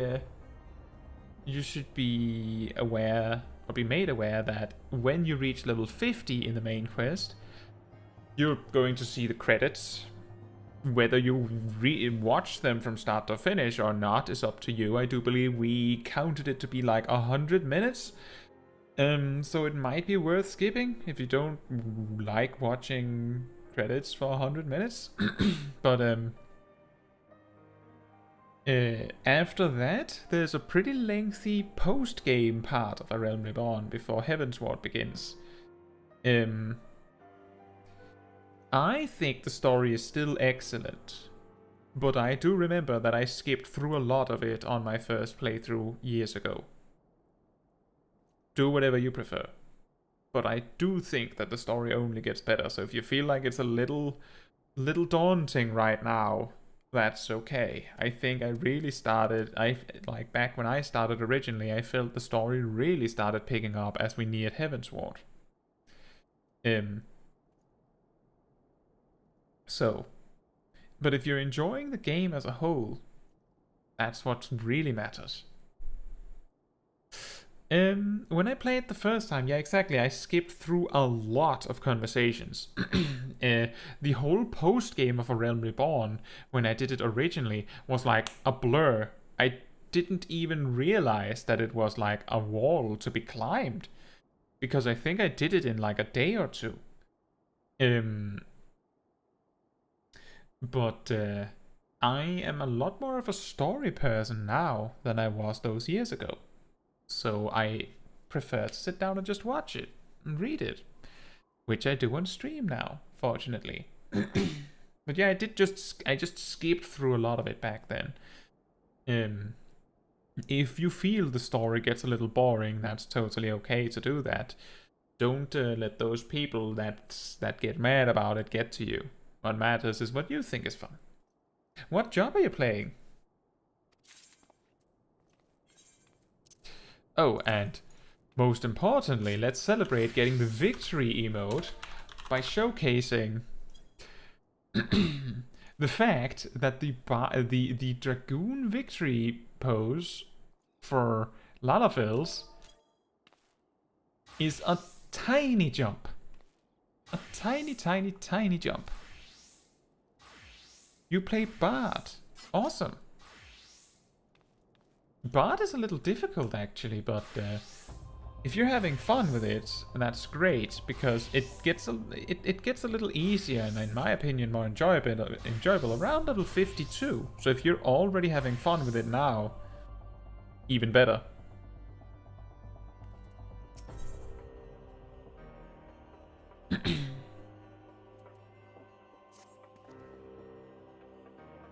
We've done it. Nay, you have done it. You have brought us the victory we so desperately need. There's naught left but to return to the capital. Come, let us see what reception awaits us.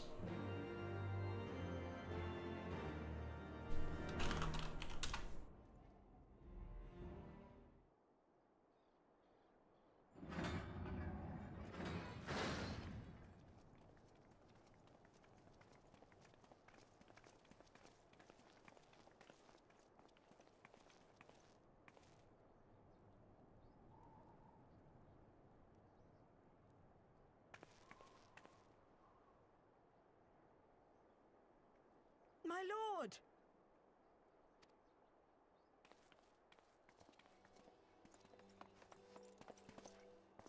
Honorwa, my boy. Shouldn't you be in bed? Thank you for your concern, my lord. But I have largely recovered from my ordeal, and I have naught but several scars to show for it, which I have been told some women may find appealing. I see. And to think I was worried sick over you.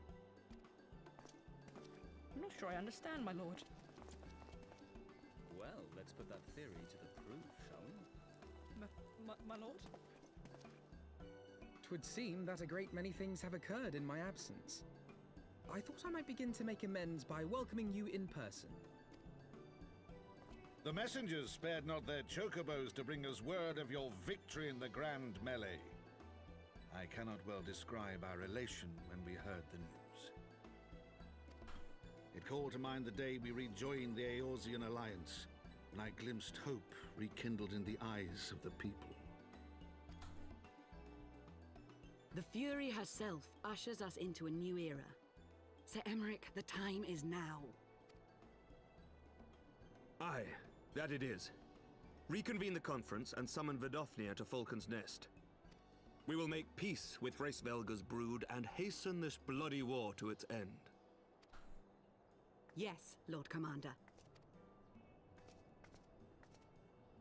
I will send word to Artoirel and bid him resume preparations. Emmanuel, you will place yourself at your brother's disposal. He will be glad of your assistance.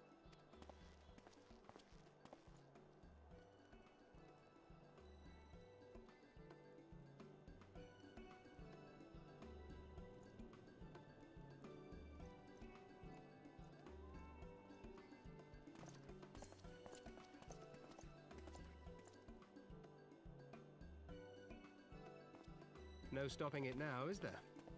We should inform Y'shtola and the others.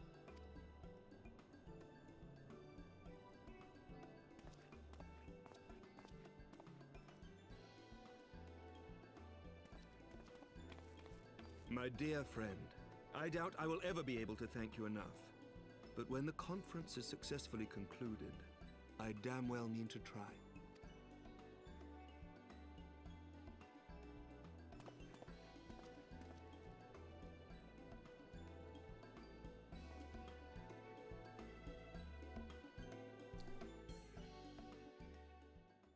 And raises. I am actually coming from Terra, so actions feel a little slow. I'm not used to tap targeting. Yeah, I can understand that. I did try Terra. I can't remember how far I got. I don't feel like I got that far.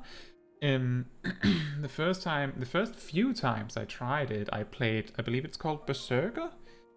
I really enjoyed the aspect of being able to block for as long as you need to discover how the enemy fights, whereas all the tanks used like a resource that would gradually deplete. The Berserker could just start blocking, and it cost some mana to start, but after that you could just hang out. And I really enjoyed that charge and attack kind of playstyle. But I didn't get that far.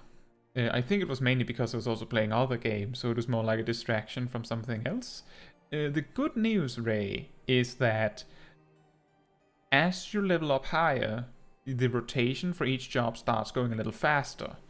Bard is not an exception.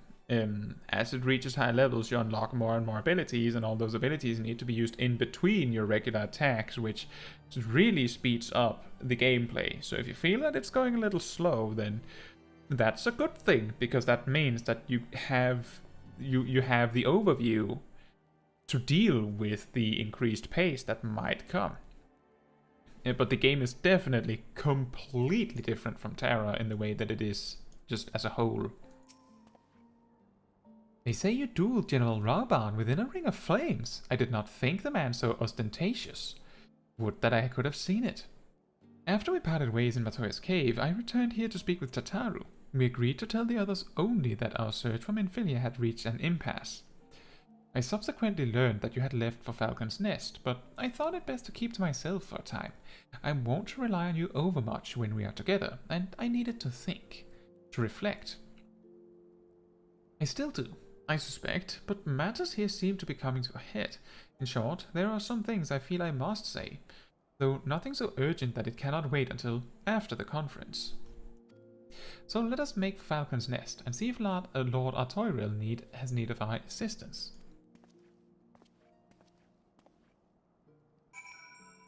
Ray says, when I got 2 songs, now action's kind of pacing up. Earlier it was just spamming on skill. Yeah, exactly.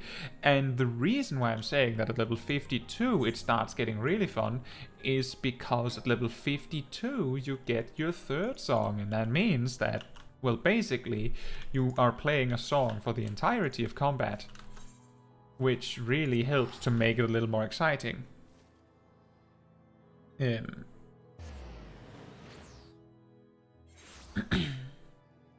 But there's of course also the opportunity to try a different job if you ultimately find out that you find Bard boring at some point. But I do think Bard is not one of the slower jobs, that's for certain. It picks up. Well met, Mistress Chaiji, and thank you for looking after my brother. They say he fought bravely, that he did not dishonor his house, but you, my lady, to you we owe everything. As you can see, we have made every effort to strike while the iron is hot. We made our intentions known, and that all would be welcome to attend. And so they came. By the grace of the Fury, they came. The ceremony will not be a lengthy affair, but there's still much to be done. I would speak with you more, but I must see to my duties. As for you and Martha Alphino, you would do naught but enjoy yourselves, is that clear? If any dare beg your assistance again, I will have words. Ray says, true, but I think Bard is kind of difficult to learn. That is correct. That is absolutely true. I relatively recently, and when I say relatively recently, I mean like 2 weeks ago, I made a video on the subject of what job to choose as your first job when you start playing the game, and I did rank Bard in like the more difficult end of the spectrum. rather than the easy one. So that's definitely true. But a very significant part that I typically rank difficulty on, that I will totally admit, is that I personally feel that more click intense jobs, like faster paced jobs, are more difficult than slower jobs, simply because the slower jobs give you more time to think. And when you have more time to think in between your actions, there's a bigger chance you get it right. So if you think that if you want a faster paced job, then Bard is a good choice.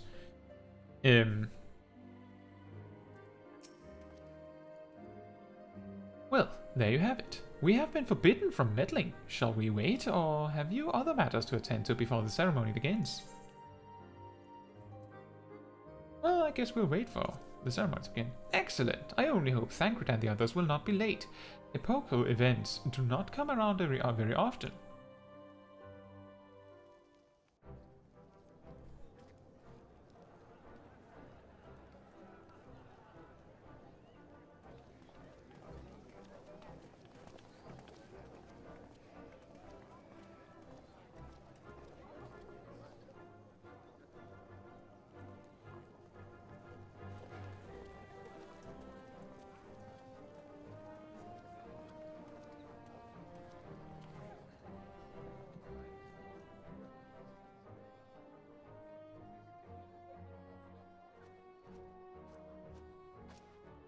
The appointed hour approaches.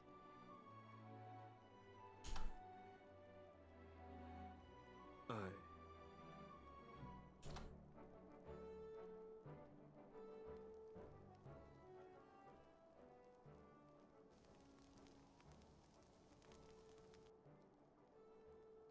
She begged leave to watch the proceedings. I saw no reason not to grant it.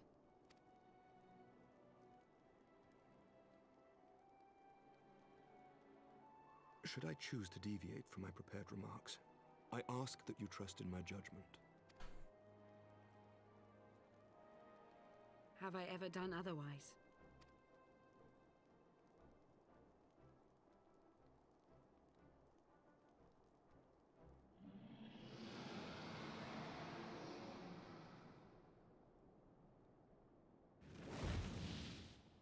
Look!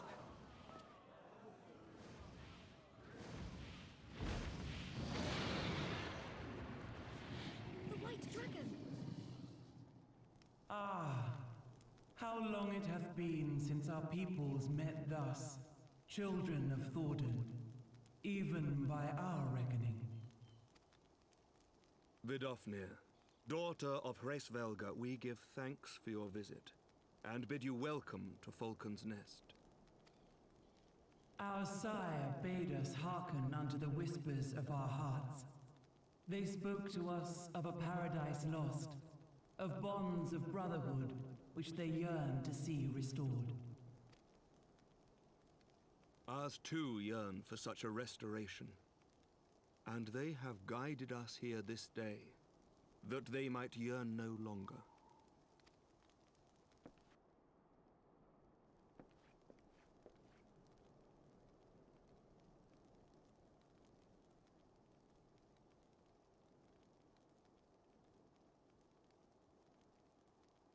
Brothers and sisters, ye who stand as witness, hearken to me. Since the days of Eld, when the bonds betwixt man and dragon were sundered by our hand, our peoples have known only war.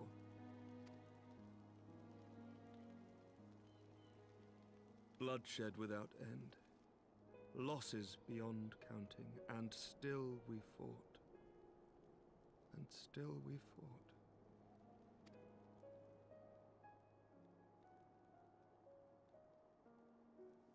Some wounds do not heal. The dead cannot be returned to us. But we, the living, can yet choose another course. Here and now, we can lay down this burden, this hatred, this vengeance. Our forebears fought not so that we could die, but that we might live. So let us honor their sacrifice and spare our children this death sentence. Let us gift them a new legacy. Life.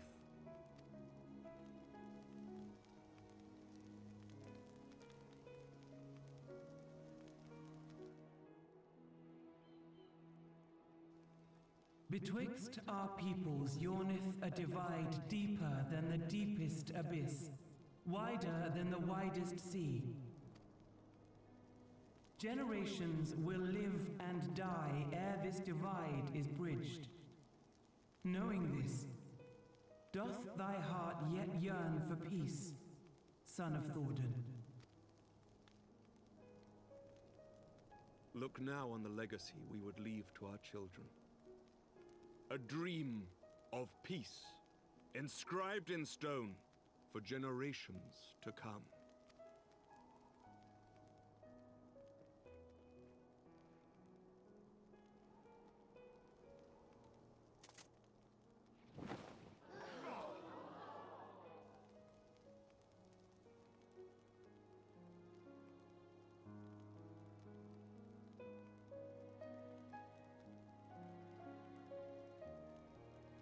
Father and his beloved, as they were so long ago, happy and at peace. The dream they shared shall be ours once more.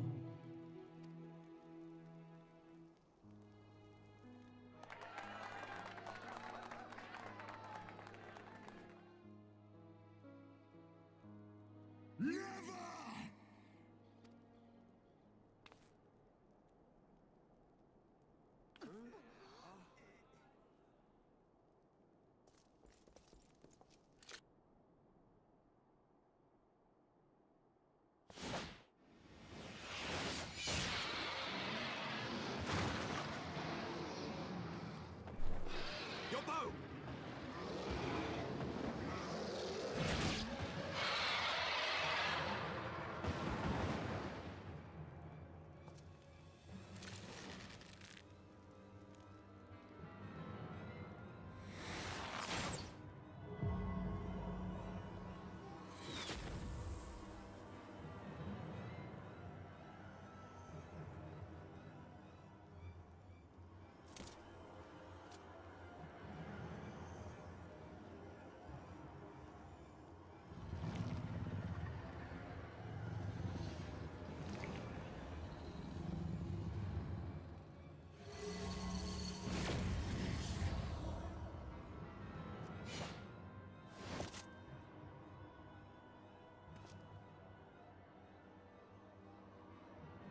Child of Dravania, art thou grown so forgetful that thou wouldst forsake kith and kin and consort with the spawn of Thordan?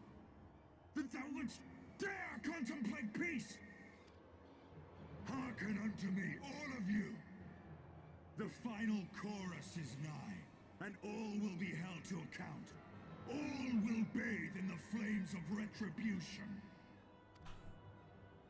Till the coming of that day, look you on your sins and despair, for none shall escape my wrath. None shall escape my revenge! 7 hells.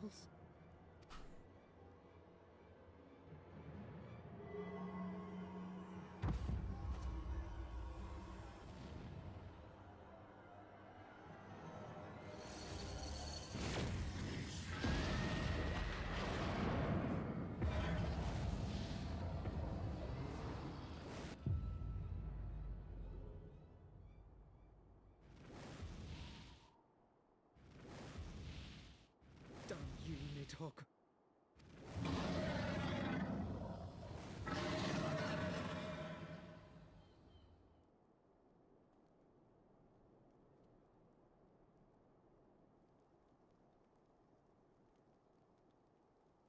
Hells, take that worm! While he lives, we'll never know peace. Aye! There'll be no end to this war till Nidhogg is dead and gone! So let's kill the bastard and be done with it. Death to Nidhogg! Death to Nidhogg!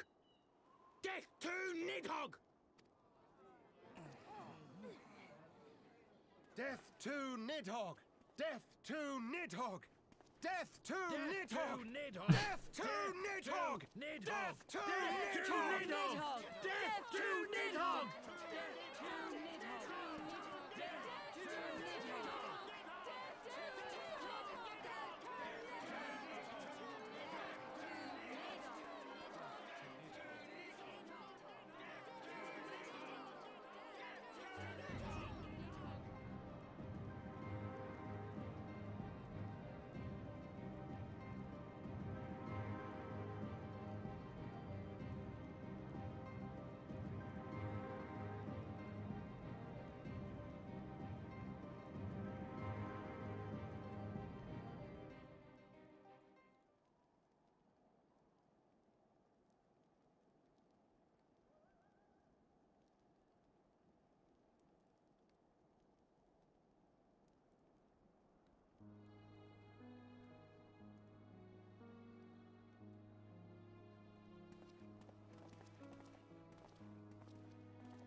There they go, the last of the guests. Having come hither with hope in their hearts, they depart with hatred and bloodlust. Until the moment I saw him strike, I still held some small hope that what you had seen in Ass's Lair was an illusion, perhaps, but he acted without hesitation, as did Sir Aymeric. For mercy, Vidofnir's wound was not mortal, or so Lucia tells me. The dragon was spirited away to Annex Shrine to receive care from her brethren. We can but hope her recovery is swift. But such was surely Nidhogg's intent, to deliver a proclamation not only to the children of Thordan, but to his kindred. War is coming, and ye who do not stand with us stand apart. She was an example, a message to her brood, another instrument of his vengeance, like Estinian.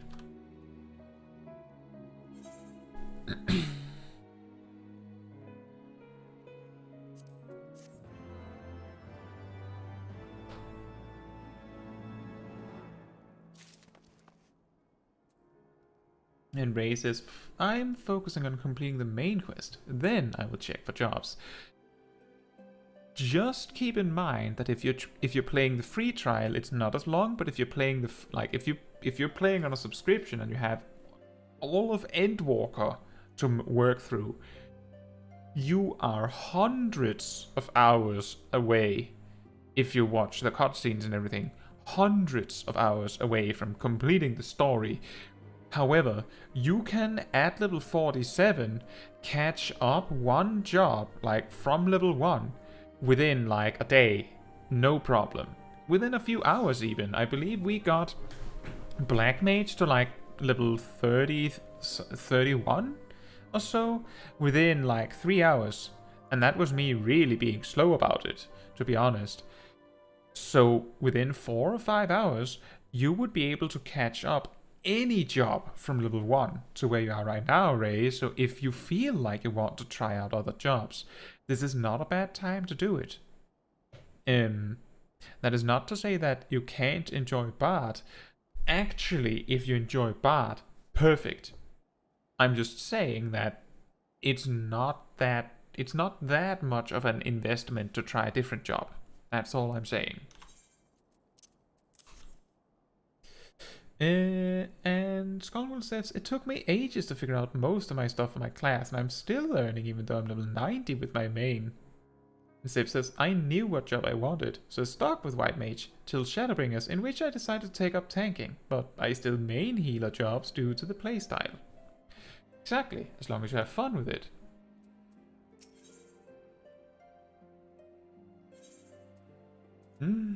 Gear upgrades.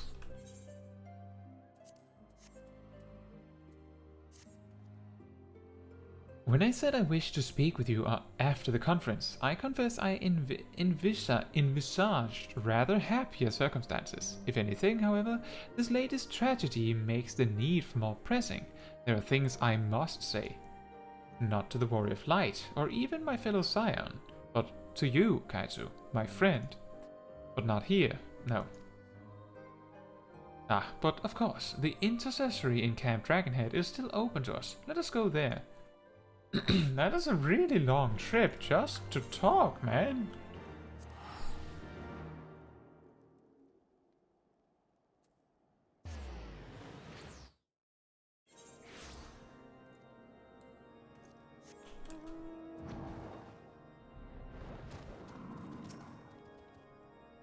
Greetings, man. Shall I show you inside?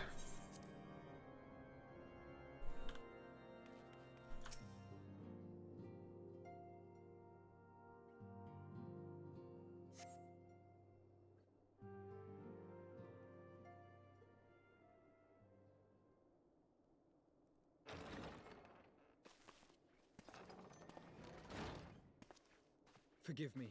That took longer than expected.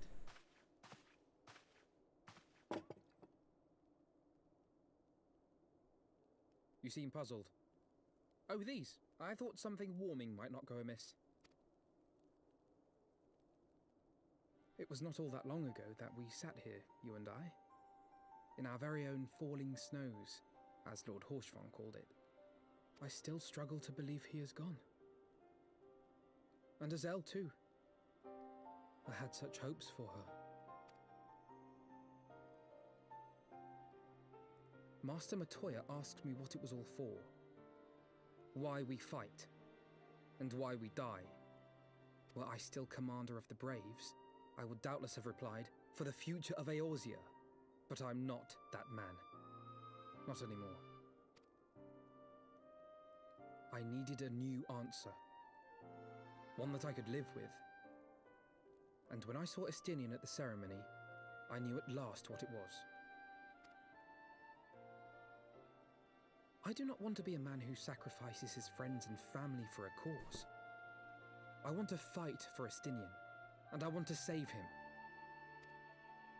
When Nidhogg leads the Horde into battle, Ser Emeric and his forces will do what they believe must be done. That is their choice to make. Yet even if Ser Emeric is willing to forsake Estinian, I am not. We must fight for him, for he is our friend and ally. We may struggle, we may fail, but we must try.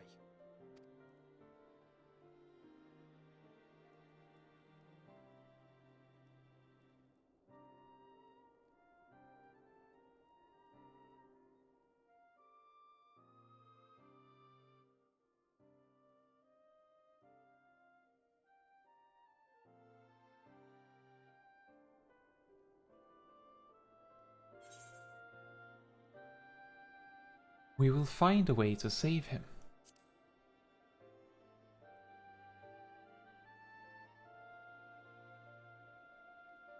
We will. I know we will.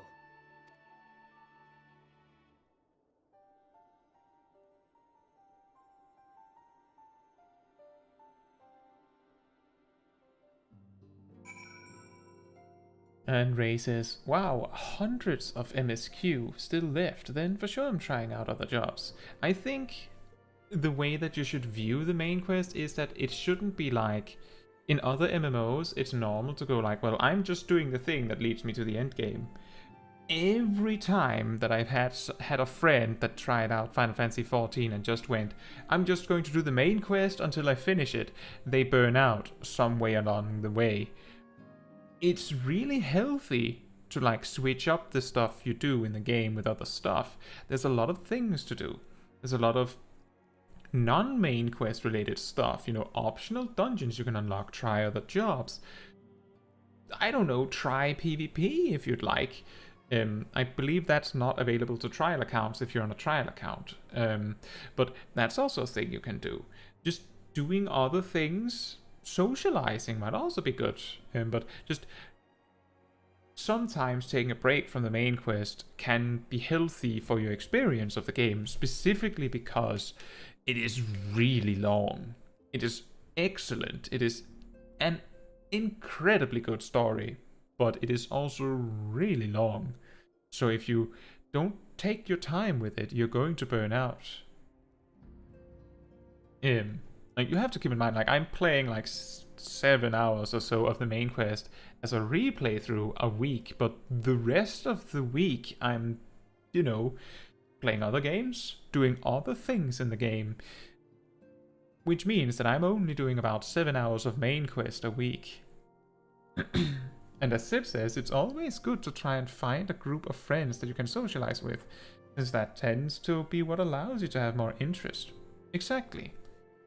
Back in Stormblood, I actually did the death march through the entirety of the main quest, but as I said, I skipped through a lot of the story back in A Realm Reborn, which really shortened the journey. But around middle to late A Realm Reborn, I started talking a lot more with my free company, which I joined randomly because the leader actually asked me before they just invited me. But just talking with people in game can also switch it up. But do whatever you enjoy, just don't get too fixated on the main quest. It is too long to make the entire purpose of your playthrough. Thank you, Caetsu. It is unfair of me to unburden myself in this manner, time after time, but I'm glad that you permit me nonetheless. You are my true friend and ally. Though not all of our fellow Scions will support our stance on Estinian, I have faith that we will win them over in due course. Such is the infectious power of hope. Right, that is quite enough solemn introspection for one night. I think we would both benefit from some time in the company of Tataru. She stays for us at Fulton Manor. Let us not keep her waiting any longer. She stays for us? Shouldn't he say she waits for us? What a weird way to say that.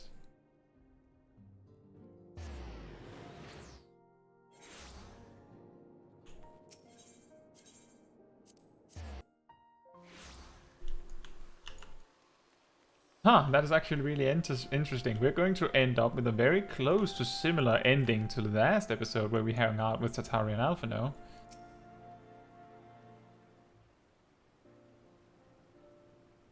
Yet again we walk an all too familiar path. I'm reminded of when we first came to this manor. Lost and uncertain, we were granted succor in our hour of need. We were saved, and now it is our turn to return the favor. Here. Let no one say that the Scions do not repay their debts. After all, what kind of people would we be if we forsook our friends, if we stopped looking for Ida and Papalimo, or if we gave up hope of bringing Minfilia back? Though she knew it would cost her dearly, Minfilia reached out to us to deliver a message. She believed it was imperative that we understand the true nature of this star, of the rift between Zodiac and Hydaelyn, and of the Ascians' aspirations. But for all that has been revealed, I cannot shake the suspicion that there is much we have yet to learn. In any event, I think it time we step back from the fray and carefully consider our next course of action. It will not be easy to turn this tragedy to triumph, but we will find a way. We will. We will.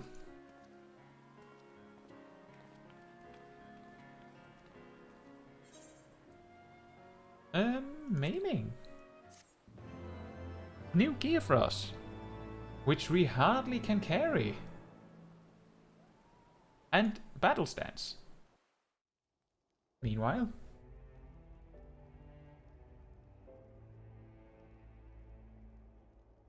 of all the ways for it to end. Even before his transformation, I could feel the worm's hatred swirling about Estinian. The terrible, all-consuming rage. Enough to fuel a 1000-year quest for vengeance. It was all I could do not to run away screaming. But Ishgardians, nay, all Eorzeans, are made of sterner stuff. They face danger and death on a daily basis, and understand what it takes to win a war. Think not too deeply on Master Matoya's words. Her intent was but to steal our resolve.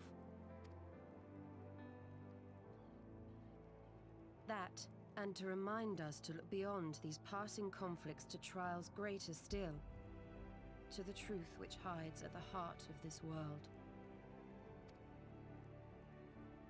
So that's your aim, is it? You disapprove? Not at all. I believe it's traditional for the student to follow in the footsteps of the master. And you are so very alike.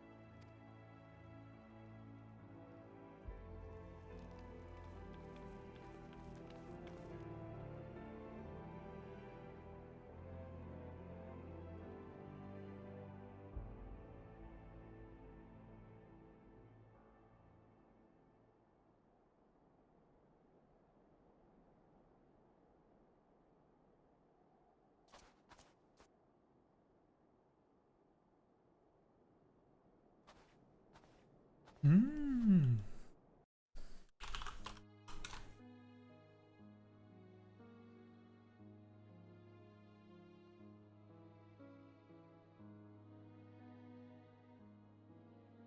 Change. That great inexorable wave was upon us, and soon all of Ishgard would bend to its will.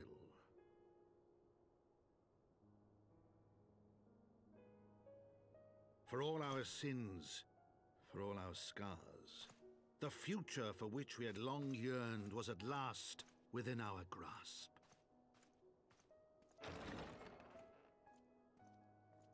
But it would be bought at a heavy price. For in those twilight hours did Nidhogg cry out for vengeance, and his brethren raise their voices for the final chorus of the Dragon Song War.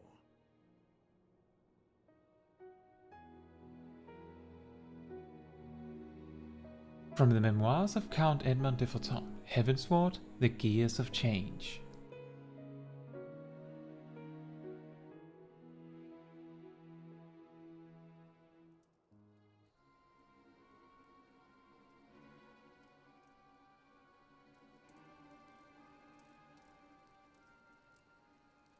Caution, Ida. That is all I ask. Do not be so eager to place your faith in them, not until we know more.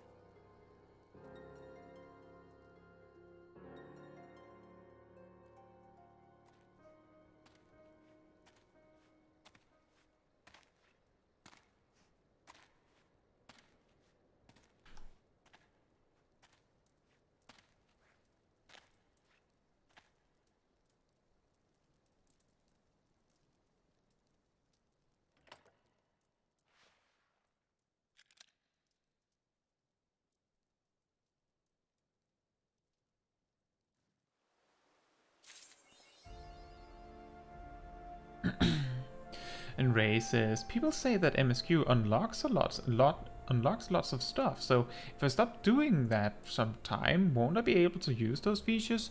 Well, the thing is that things that are related to a certain level is locked behind the story. For example, to do Heavensward stuff, you have to reach Heavensward, which is done through the main quest. And to reach Stormblood stuff, you need to reach Stormblood through the main quest, and so on and so forth. Which means that, yes, not doing the main quest will mean that it'll take longer to unlock level-based content. But the thing is that there are a lot of things in the game that are unlocked on the side. Like, for instance, at some point, you unlocked access to the Golden Saucer, which is like a casino theme park combo place where you can hang out and do silly stuff. It's really fun, and I know a lot of people have like literally just stopped progress to hang out there for hours. And I wonder if you even realized that the gold saucer is something in the game because you focused so heavily on doing the main quest. Similarly, at some point you reached a level where you can do PvP. That is technically something you've unlocked through the main quest. But if you're only doing the main quest, then all the things you unlock through the main quest are completely irrelevant, right? So what I'm saying is not so much that you can just quit doing the main quest entirely. What I'm saying is more that sometimes it is a good idea just to stop to smell the flowers, right? To try some of the stuff you've unlocked. For example, if you have the expansions, like you haven't stated, as far as I know, whether you're playing on the free trial or playing on the subscription, but if you are on the subscription and have Stormblood, when you reach level 50, you unlock access to Samurai and Red Mage, which are two new jobs that start at level 50, so you could try them right then and there if you have Stormblood. That's another side thing, right? And all of the optional jobs are side things. There are 3 jobs you unlock specifically by reaching Heavensward that I can't deny, but just keep in mind that you're level 47, even though you can see that the Heavensward quest surely starts at level 50, you have, including cutscenes and other stuff, somewhere in the ballpark of 15 plus hours of main quest if you take your time before you reach Heavensward, as you are right now. 15 hours.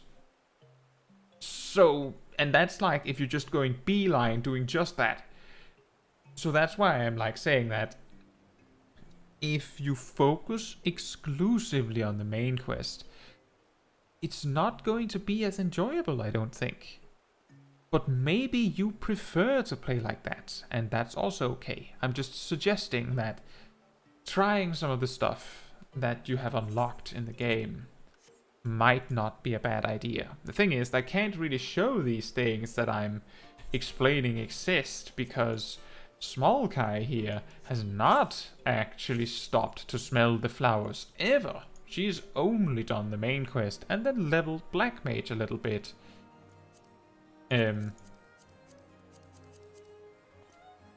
That's an excellent outfit. However, we also have this. So bam.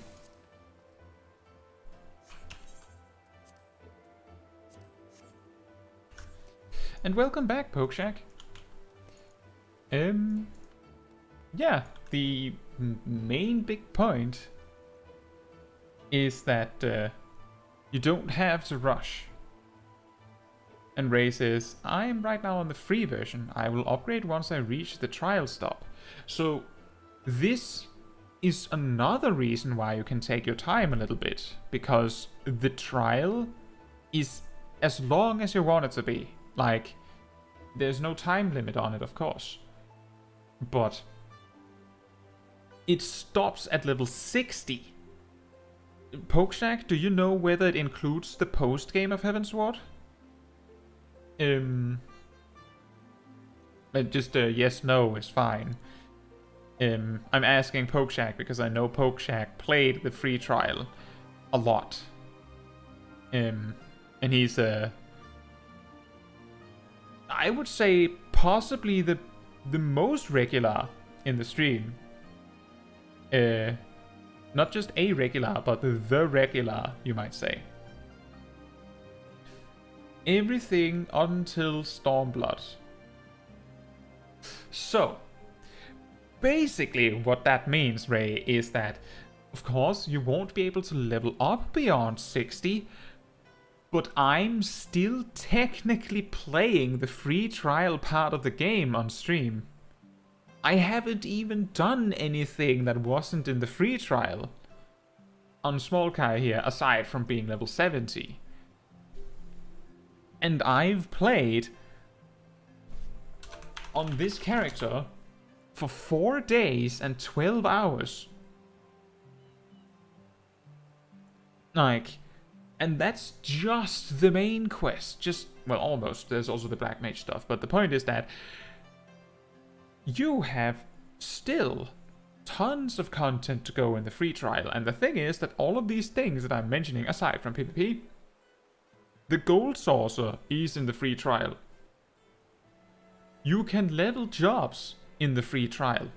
You can level crafters and gatherers in the free trial. You can do all of those things. Of course, leveling a crafter is going to be a lot tougher when you don't have access to the market board. However, that might also make the journey more interesting when you have to find the materials yourself. But you could hypothetically level everything to 60 before you buy. That is all content you can do if you would like to. But that's not to say you have to do this before you buy the game. Not at all. It's just more to say that all this stuff that I'm suggesting that you could do are technically things that you've unlocked through doing the main quest. As you said yourself, people say that the main quest unlocks lots of stuff.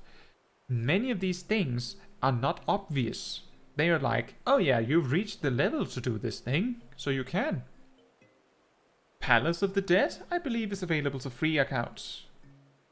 That's like a randomly generated dungeon. That you can, like, people have spent hours upon hours to play. It's endless fun for those people that like that. And the Hildebrand story that Pokeshak mentions is still relevant today. It starts in A Realm Reborn, but it is still ongoing in Endwalker, which means that you could start on it while you're not paying for the game, get extra value. Not that that matters. Like, if you want to buy the game, then go for it.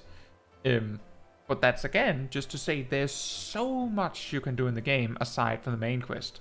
So if you ever get bored of the main quest, just remember, there's so much to do aside from the main quest.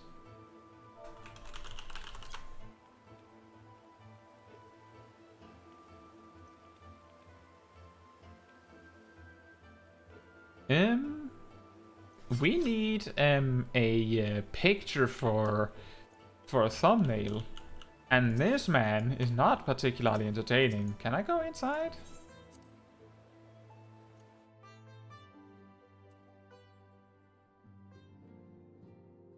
Huh.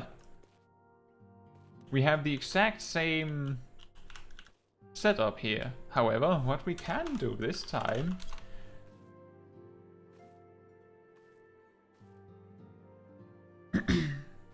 exactly as Pokeshak says, victory or battle stance. Ray says, now hearing this, I'm like, I have not even explored the game. Exactly. So much to do. So I'm glad to hear that you're also positive about it. Make sure to have fun with the game. That's the first priority.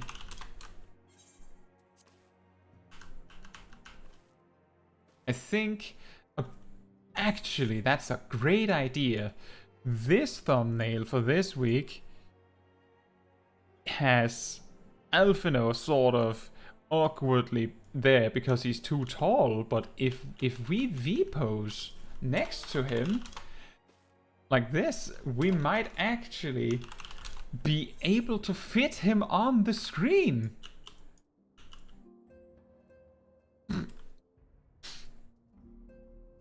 This is going to be difficult. This is going to be difficult.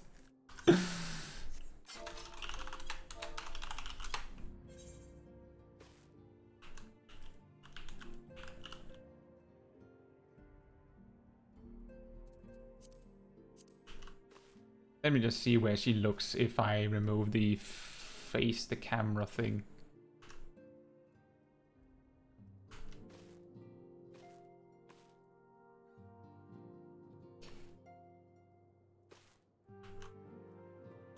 Something like this, maybe? And if only I could get the camera just a little further back, that would be absolutely glorious. Something like, maybe something like this, and then we zoom in a little bit.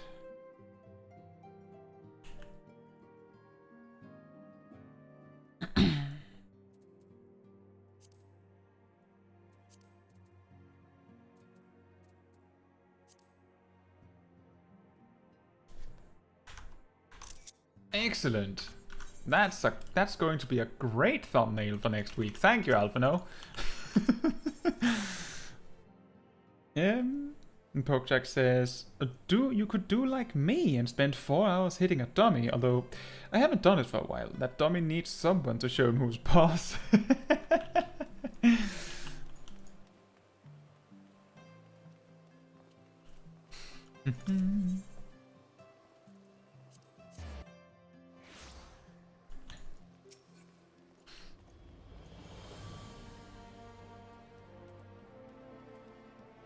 But yeah, I feel like something that is unique to Final Fantasy XIV compared to some other MMOs is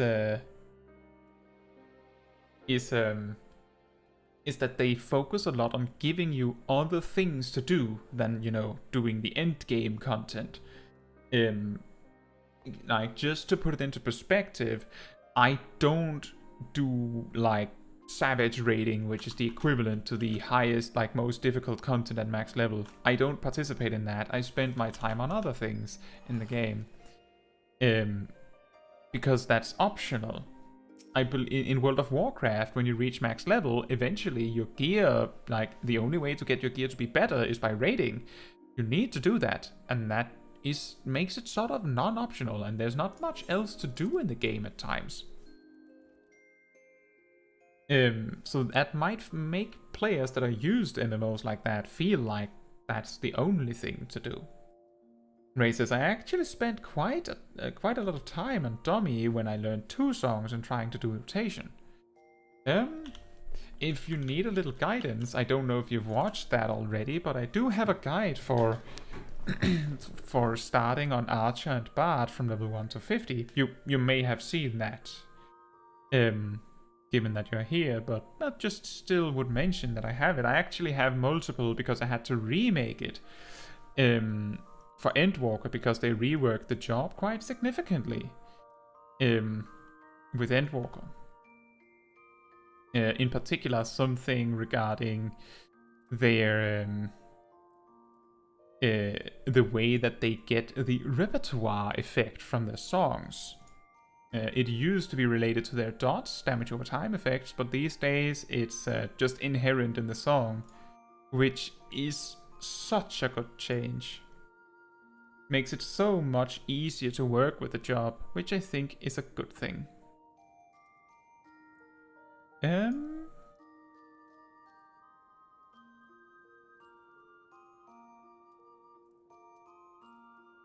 In case you haven't watched it, Ray, you also might already know the rotation for Archer and Bard, but if you want some guidance, this link is to my level 1 to 50 Archer and Bard guide. You can jump a little bit in it if you think some things are quite obvious. But I do take the time to explain how to play the job, just in general.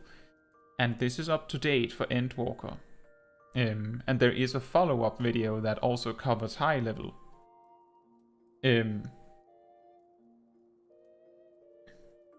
Just as a little guidance if you want. If you don't care, then that's fine.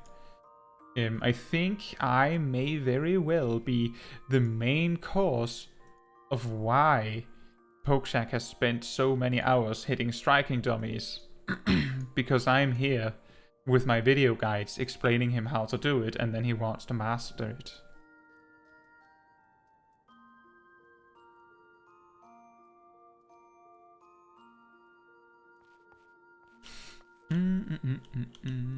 Now, we also need something of a picture for a few other things. And the obvious choice is, of course, the battle stance, because we didn't use it on the other thing.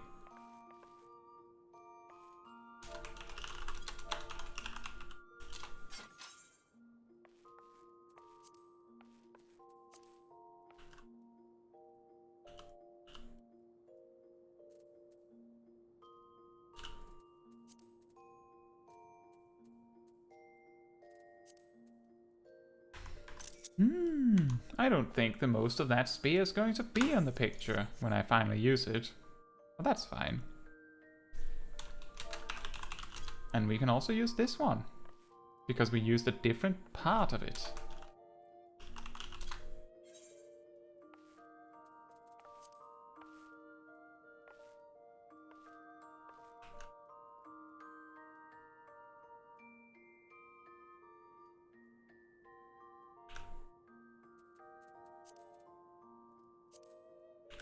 This is good. That's an excellent smile. I love that.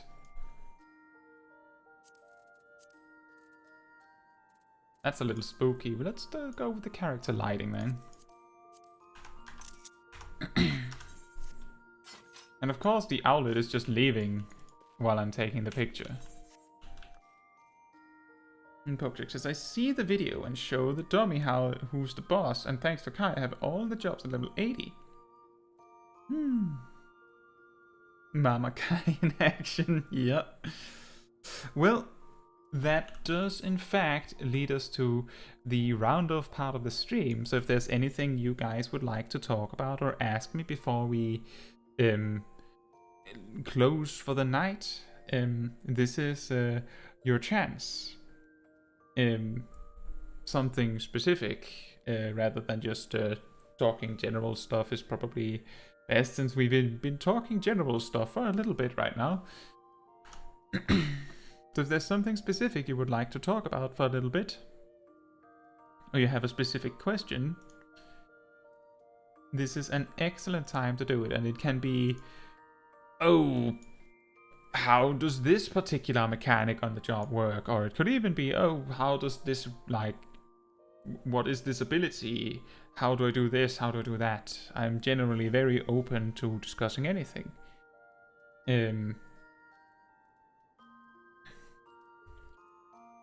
And if I know Pokeshack right, he's going to say something along the lines of, nope, I've already gotten all my questions answered.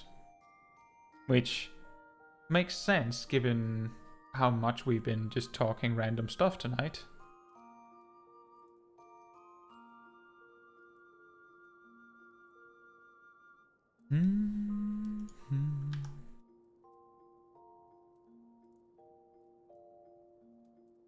And Pokeshack says, what is my AoE rotation for Machinist in high level? For the most part, I'm assuming when you say high level you mean 80 plus in this case, because you mentioned getting the shotgun. So, for the most part,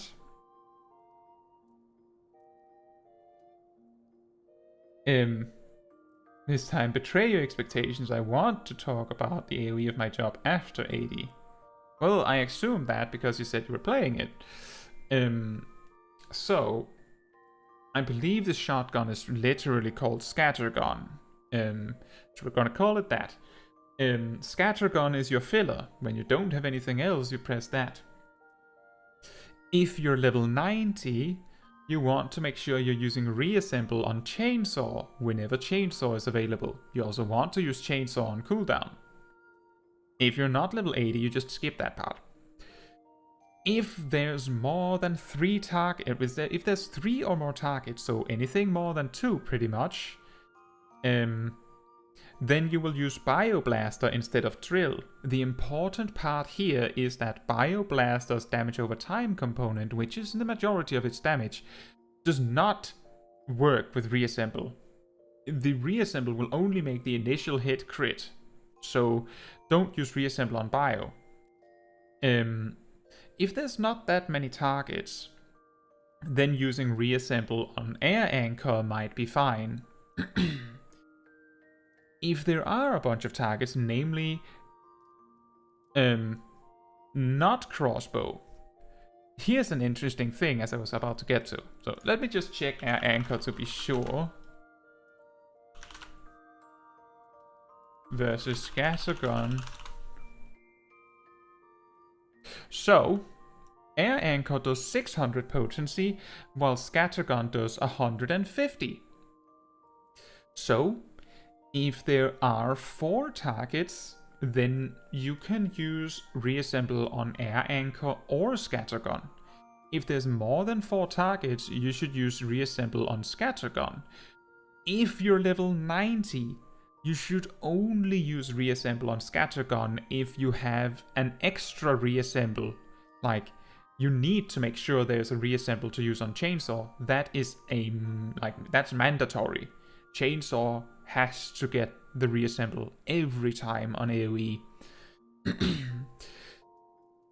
Air Anchor is not really worth using for damage after 4 targets. However, it gives 20 battery gauge, and 20 battery gauge is a decent amount of damage value. So basically to the point that as long as it's generating battery gauge, it is worth using Air Anchor on AoE. Using your battery gauge on AoE is optional. In dungeon packs, I would say that there is a reason to argue for saving your battery gauge for the boss, but it is more valuable for like kill speed, I think, in general, to use your battery gauge when you have it. If you play Machinist enough, you will learn in dungeons where you can use your battery gauge and still have a full battery gauge for the boss and things like that. That's a lot of practice. However, you're using Scattergun as your filler attack, but if there's more than 4 targets and Chainsaw is on cooldown, but you have an extra reassemble, use reassemble on Scattergun because Scattergun does more damage than crossbow. Auto crossbow. Pokeshak says, and for that reason, Chainsaw is a good option, but Chainsaw does in fact not share its cooldown with Air Anchor. At level 90, you have Drill and Bioblaster on a 20-second cooldown, Air Anchor on a 40-second cooldown, and Chainsaw on a 60-second cooldown. And Chainsaw just happens to be AoE as a bonus. It actually does an insane amount of damage for being multi-target. And because of that, you use reassemble on Chainsaw when you can. Anyway, when you've used Bioblaster, Chainsaw, Air Anchor, and are just doing filler Scatterguns, whenever you have the heat gauge to do so, you use Hypercharge into 5 auto crossbows, of course. If I remember correctly, you should use Heat Blast if there's only 2 targets. If there's only 2 targets, you use Heat Blast and then the OGCDs that it reduces cooldown on. Scattergun? No, so Pokeshak, a really important part you need to keep in mind with Machinist is that Scattergun has a 2.5 second GCD while Auto Crossbow has a 1.5. Which means that in 7.5 seconds you can cast 3 Scatterguns or 5 Auto Crossbows. And I believe Auto Crossbow just does 10 potency less, something like that. So the only reason why you're using Reassemble on Scattergun is because it does more damage for a single GCD. But Auto Crossbow does more DPS.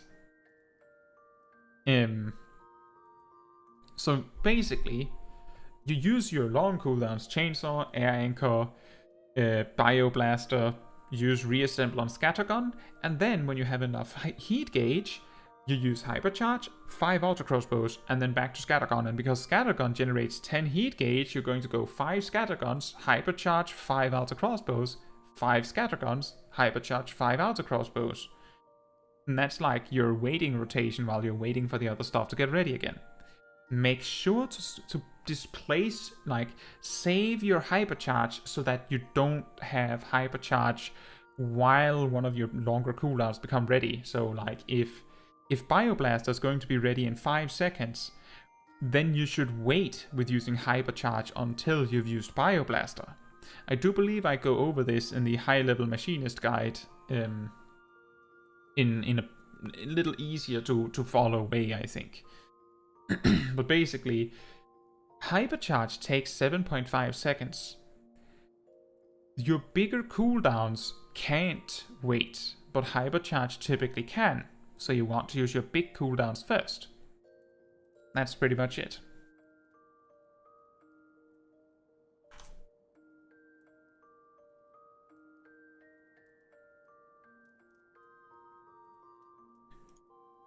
Glad to hear you got it. It's Machinist is not easy. If there ever was a job, you can ask for another job, sure. If there ever was a job that was a little surprisingly difficult, it would be Machinist. Like, of the ranged physical jobs, Bard, Dancer, Machinist, I would say that Machinist is deceptively the hardest one. And Dancer is the easiest one. And then Bard is somewhere in the middle. Do you have a question for another job, Pokeshak?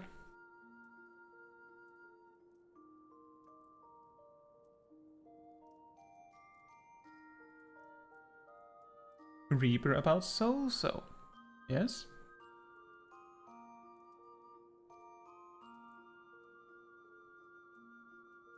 my guess, before you've even said it, is that it's something about when you're supposed to use it. If I have Soul Sow before beginning a battle... Okay, so the question is, when should I use Harvest Moon? That is a complicated question. So, Harvest Moon does a very good amount of damage. All things considered. It's ranged and it has an AoE component. If you are in a prolonged battle that has an ad phase, so meaning that there's multiple enemies at some point in the fight, then using Harvest Moon at that moment is typically beneficial. However, more importantly, if there is a moment where you're away from the boss, like there's a telegraphed attack that requires you to move away from the boss, that is a great time to use Harvest Moon. Meaning that if, say, you have to use Hell's Egress to jump away, then that means that your next harp is instant, but you also have Harvest Moon available. If you want to do the most damage, you use Harvest Moon first, and then you use harp. But if you know there's going to be multiple occasions where you have to jump away like that, then it's better to use harp and then go back into the fray and then save Harvest Moon for either the last time it's going to happen or the time where you need 2 GZDs at range.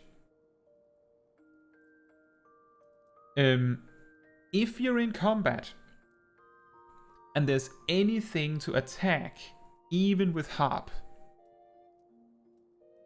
then it is better to cast harp than channel Soul Sow again.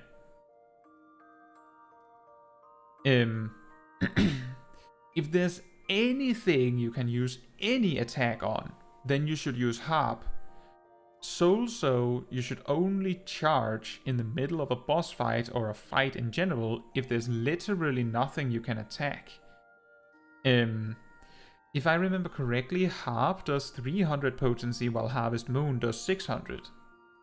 Which means that the only logical timing where you would want to charge Soul Sow instead of casting harp is if there's many targets you could use it on, but if there's many targets you could use it on and you have time to cast Soul Sow, I'm almost willing to bet that you could also, you know, just run in and use an AoE attack and run out again, and then cast harp, over using Soul Sow.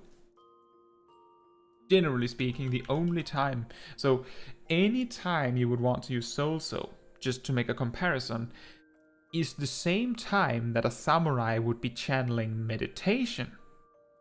You know, when there's nothing to attack, literally nothing, then you use Soul Sow.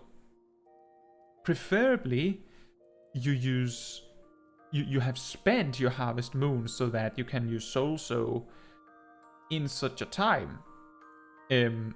For a good example, Pokeshack, if you're really fast at finding your position, the Comet part of the first trial of Endwalker. The Comet part of the first trial of Endwalker.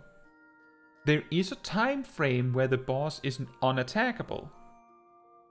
If you can find a safe spot to channel Soul Sow for 5 seconds, that would be the time. That would be an excellent example of when you're supposed to do that. And yeah, it's also like monks and Atman.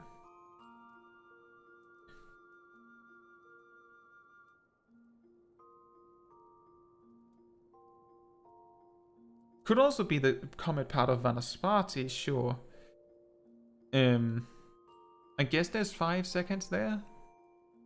But I just thought that the first trial had a really good example time where you can't attack the boss. But I hope that sort of answers it. Harvest Moon itself, when the best time to use Harvest Moon is much more complicated. The general idea is that you want to make use of the ranged capacity of the attack. the value in being able to throw out a 600 potency attack at range as Reaper. And then secondarily is that it is also an AoE attack, and it is actually like your second best or third best. I think it might be your second best AoE attack. I think. So if you know that you're going to need the AoE damage, there's that. Precisely, it's like a decisions thing like that. I find myself, when I'm playing Reaper in high level content, is that typically in dungeon bosses, for instance, I will often reach the end of the boss and be like, oh yeah, I have Harvest Moon, and just toss it when the boss is like 3% health, because I didn't find a reason to use it. But it's good to have it if there's a moment where you can't be in melee range. Pretty much. It is not unusual for it to just sit there. One tip that I can give, for dungeons especially, is remember that Soulso has 0 cast time when you're not in combat. Prepare Harvest Moon whenever you're not in combat. Just ready it so that it's there. Then, when the tank has pulled up a large, juicy pack of enemies, throw the Harvest Moon. Wham! Tons of damage. Make sure you spend Harvest Moon in every pack.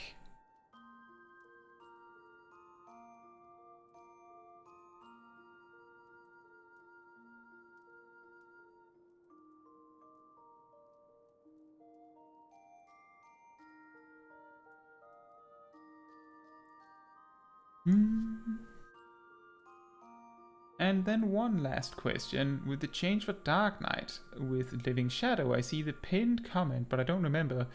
Is Living Shadow worth using in AoE pools? Sure. If you use Living Shadow on the first big pack in a dungeon,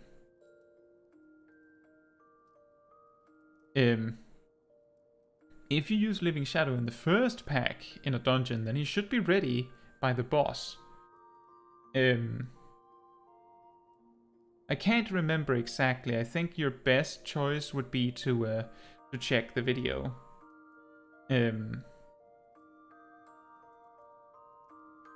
Just a moment.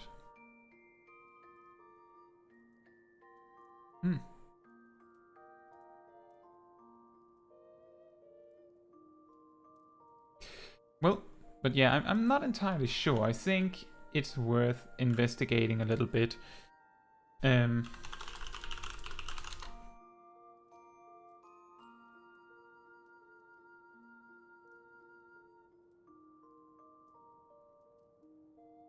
So, it's a little complicated, but at max level, your Living Shadow will cast Shadowbringer, which is an AoE attack.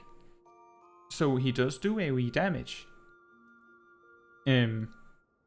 But he uses like really random attacks. He basically uses a few select attacks from your toolkit, a little bit randomly. But some of it will be AoE damage.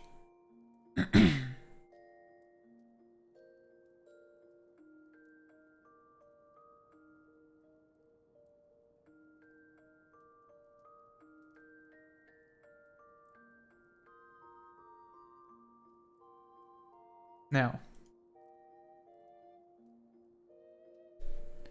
okay, that's great to hear, Pokeshack. I'm guessing because of the quiet that no one else had any particular questions. And apparently it became night in game as well. Seems like the game is telling us that it is party's over.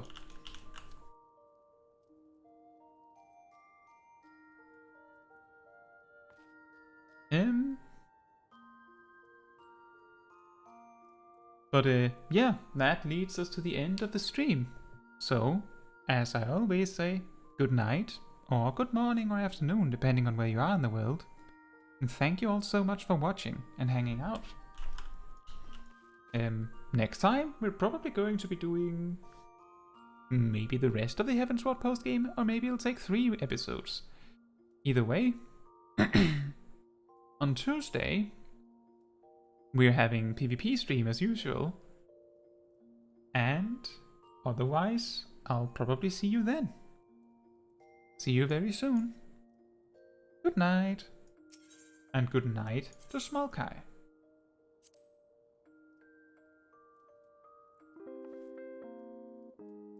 Good night.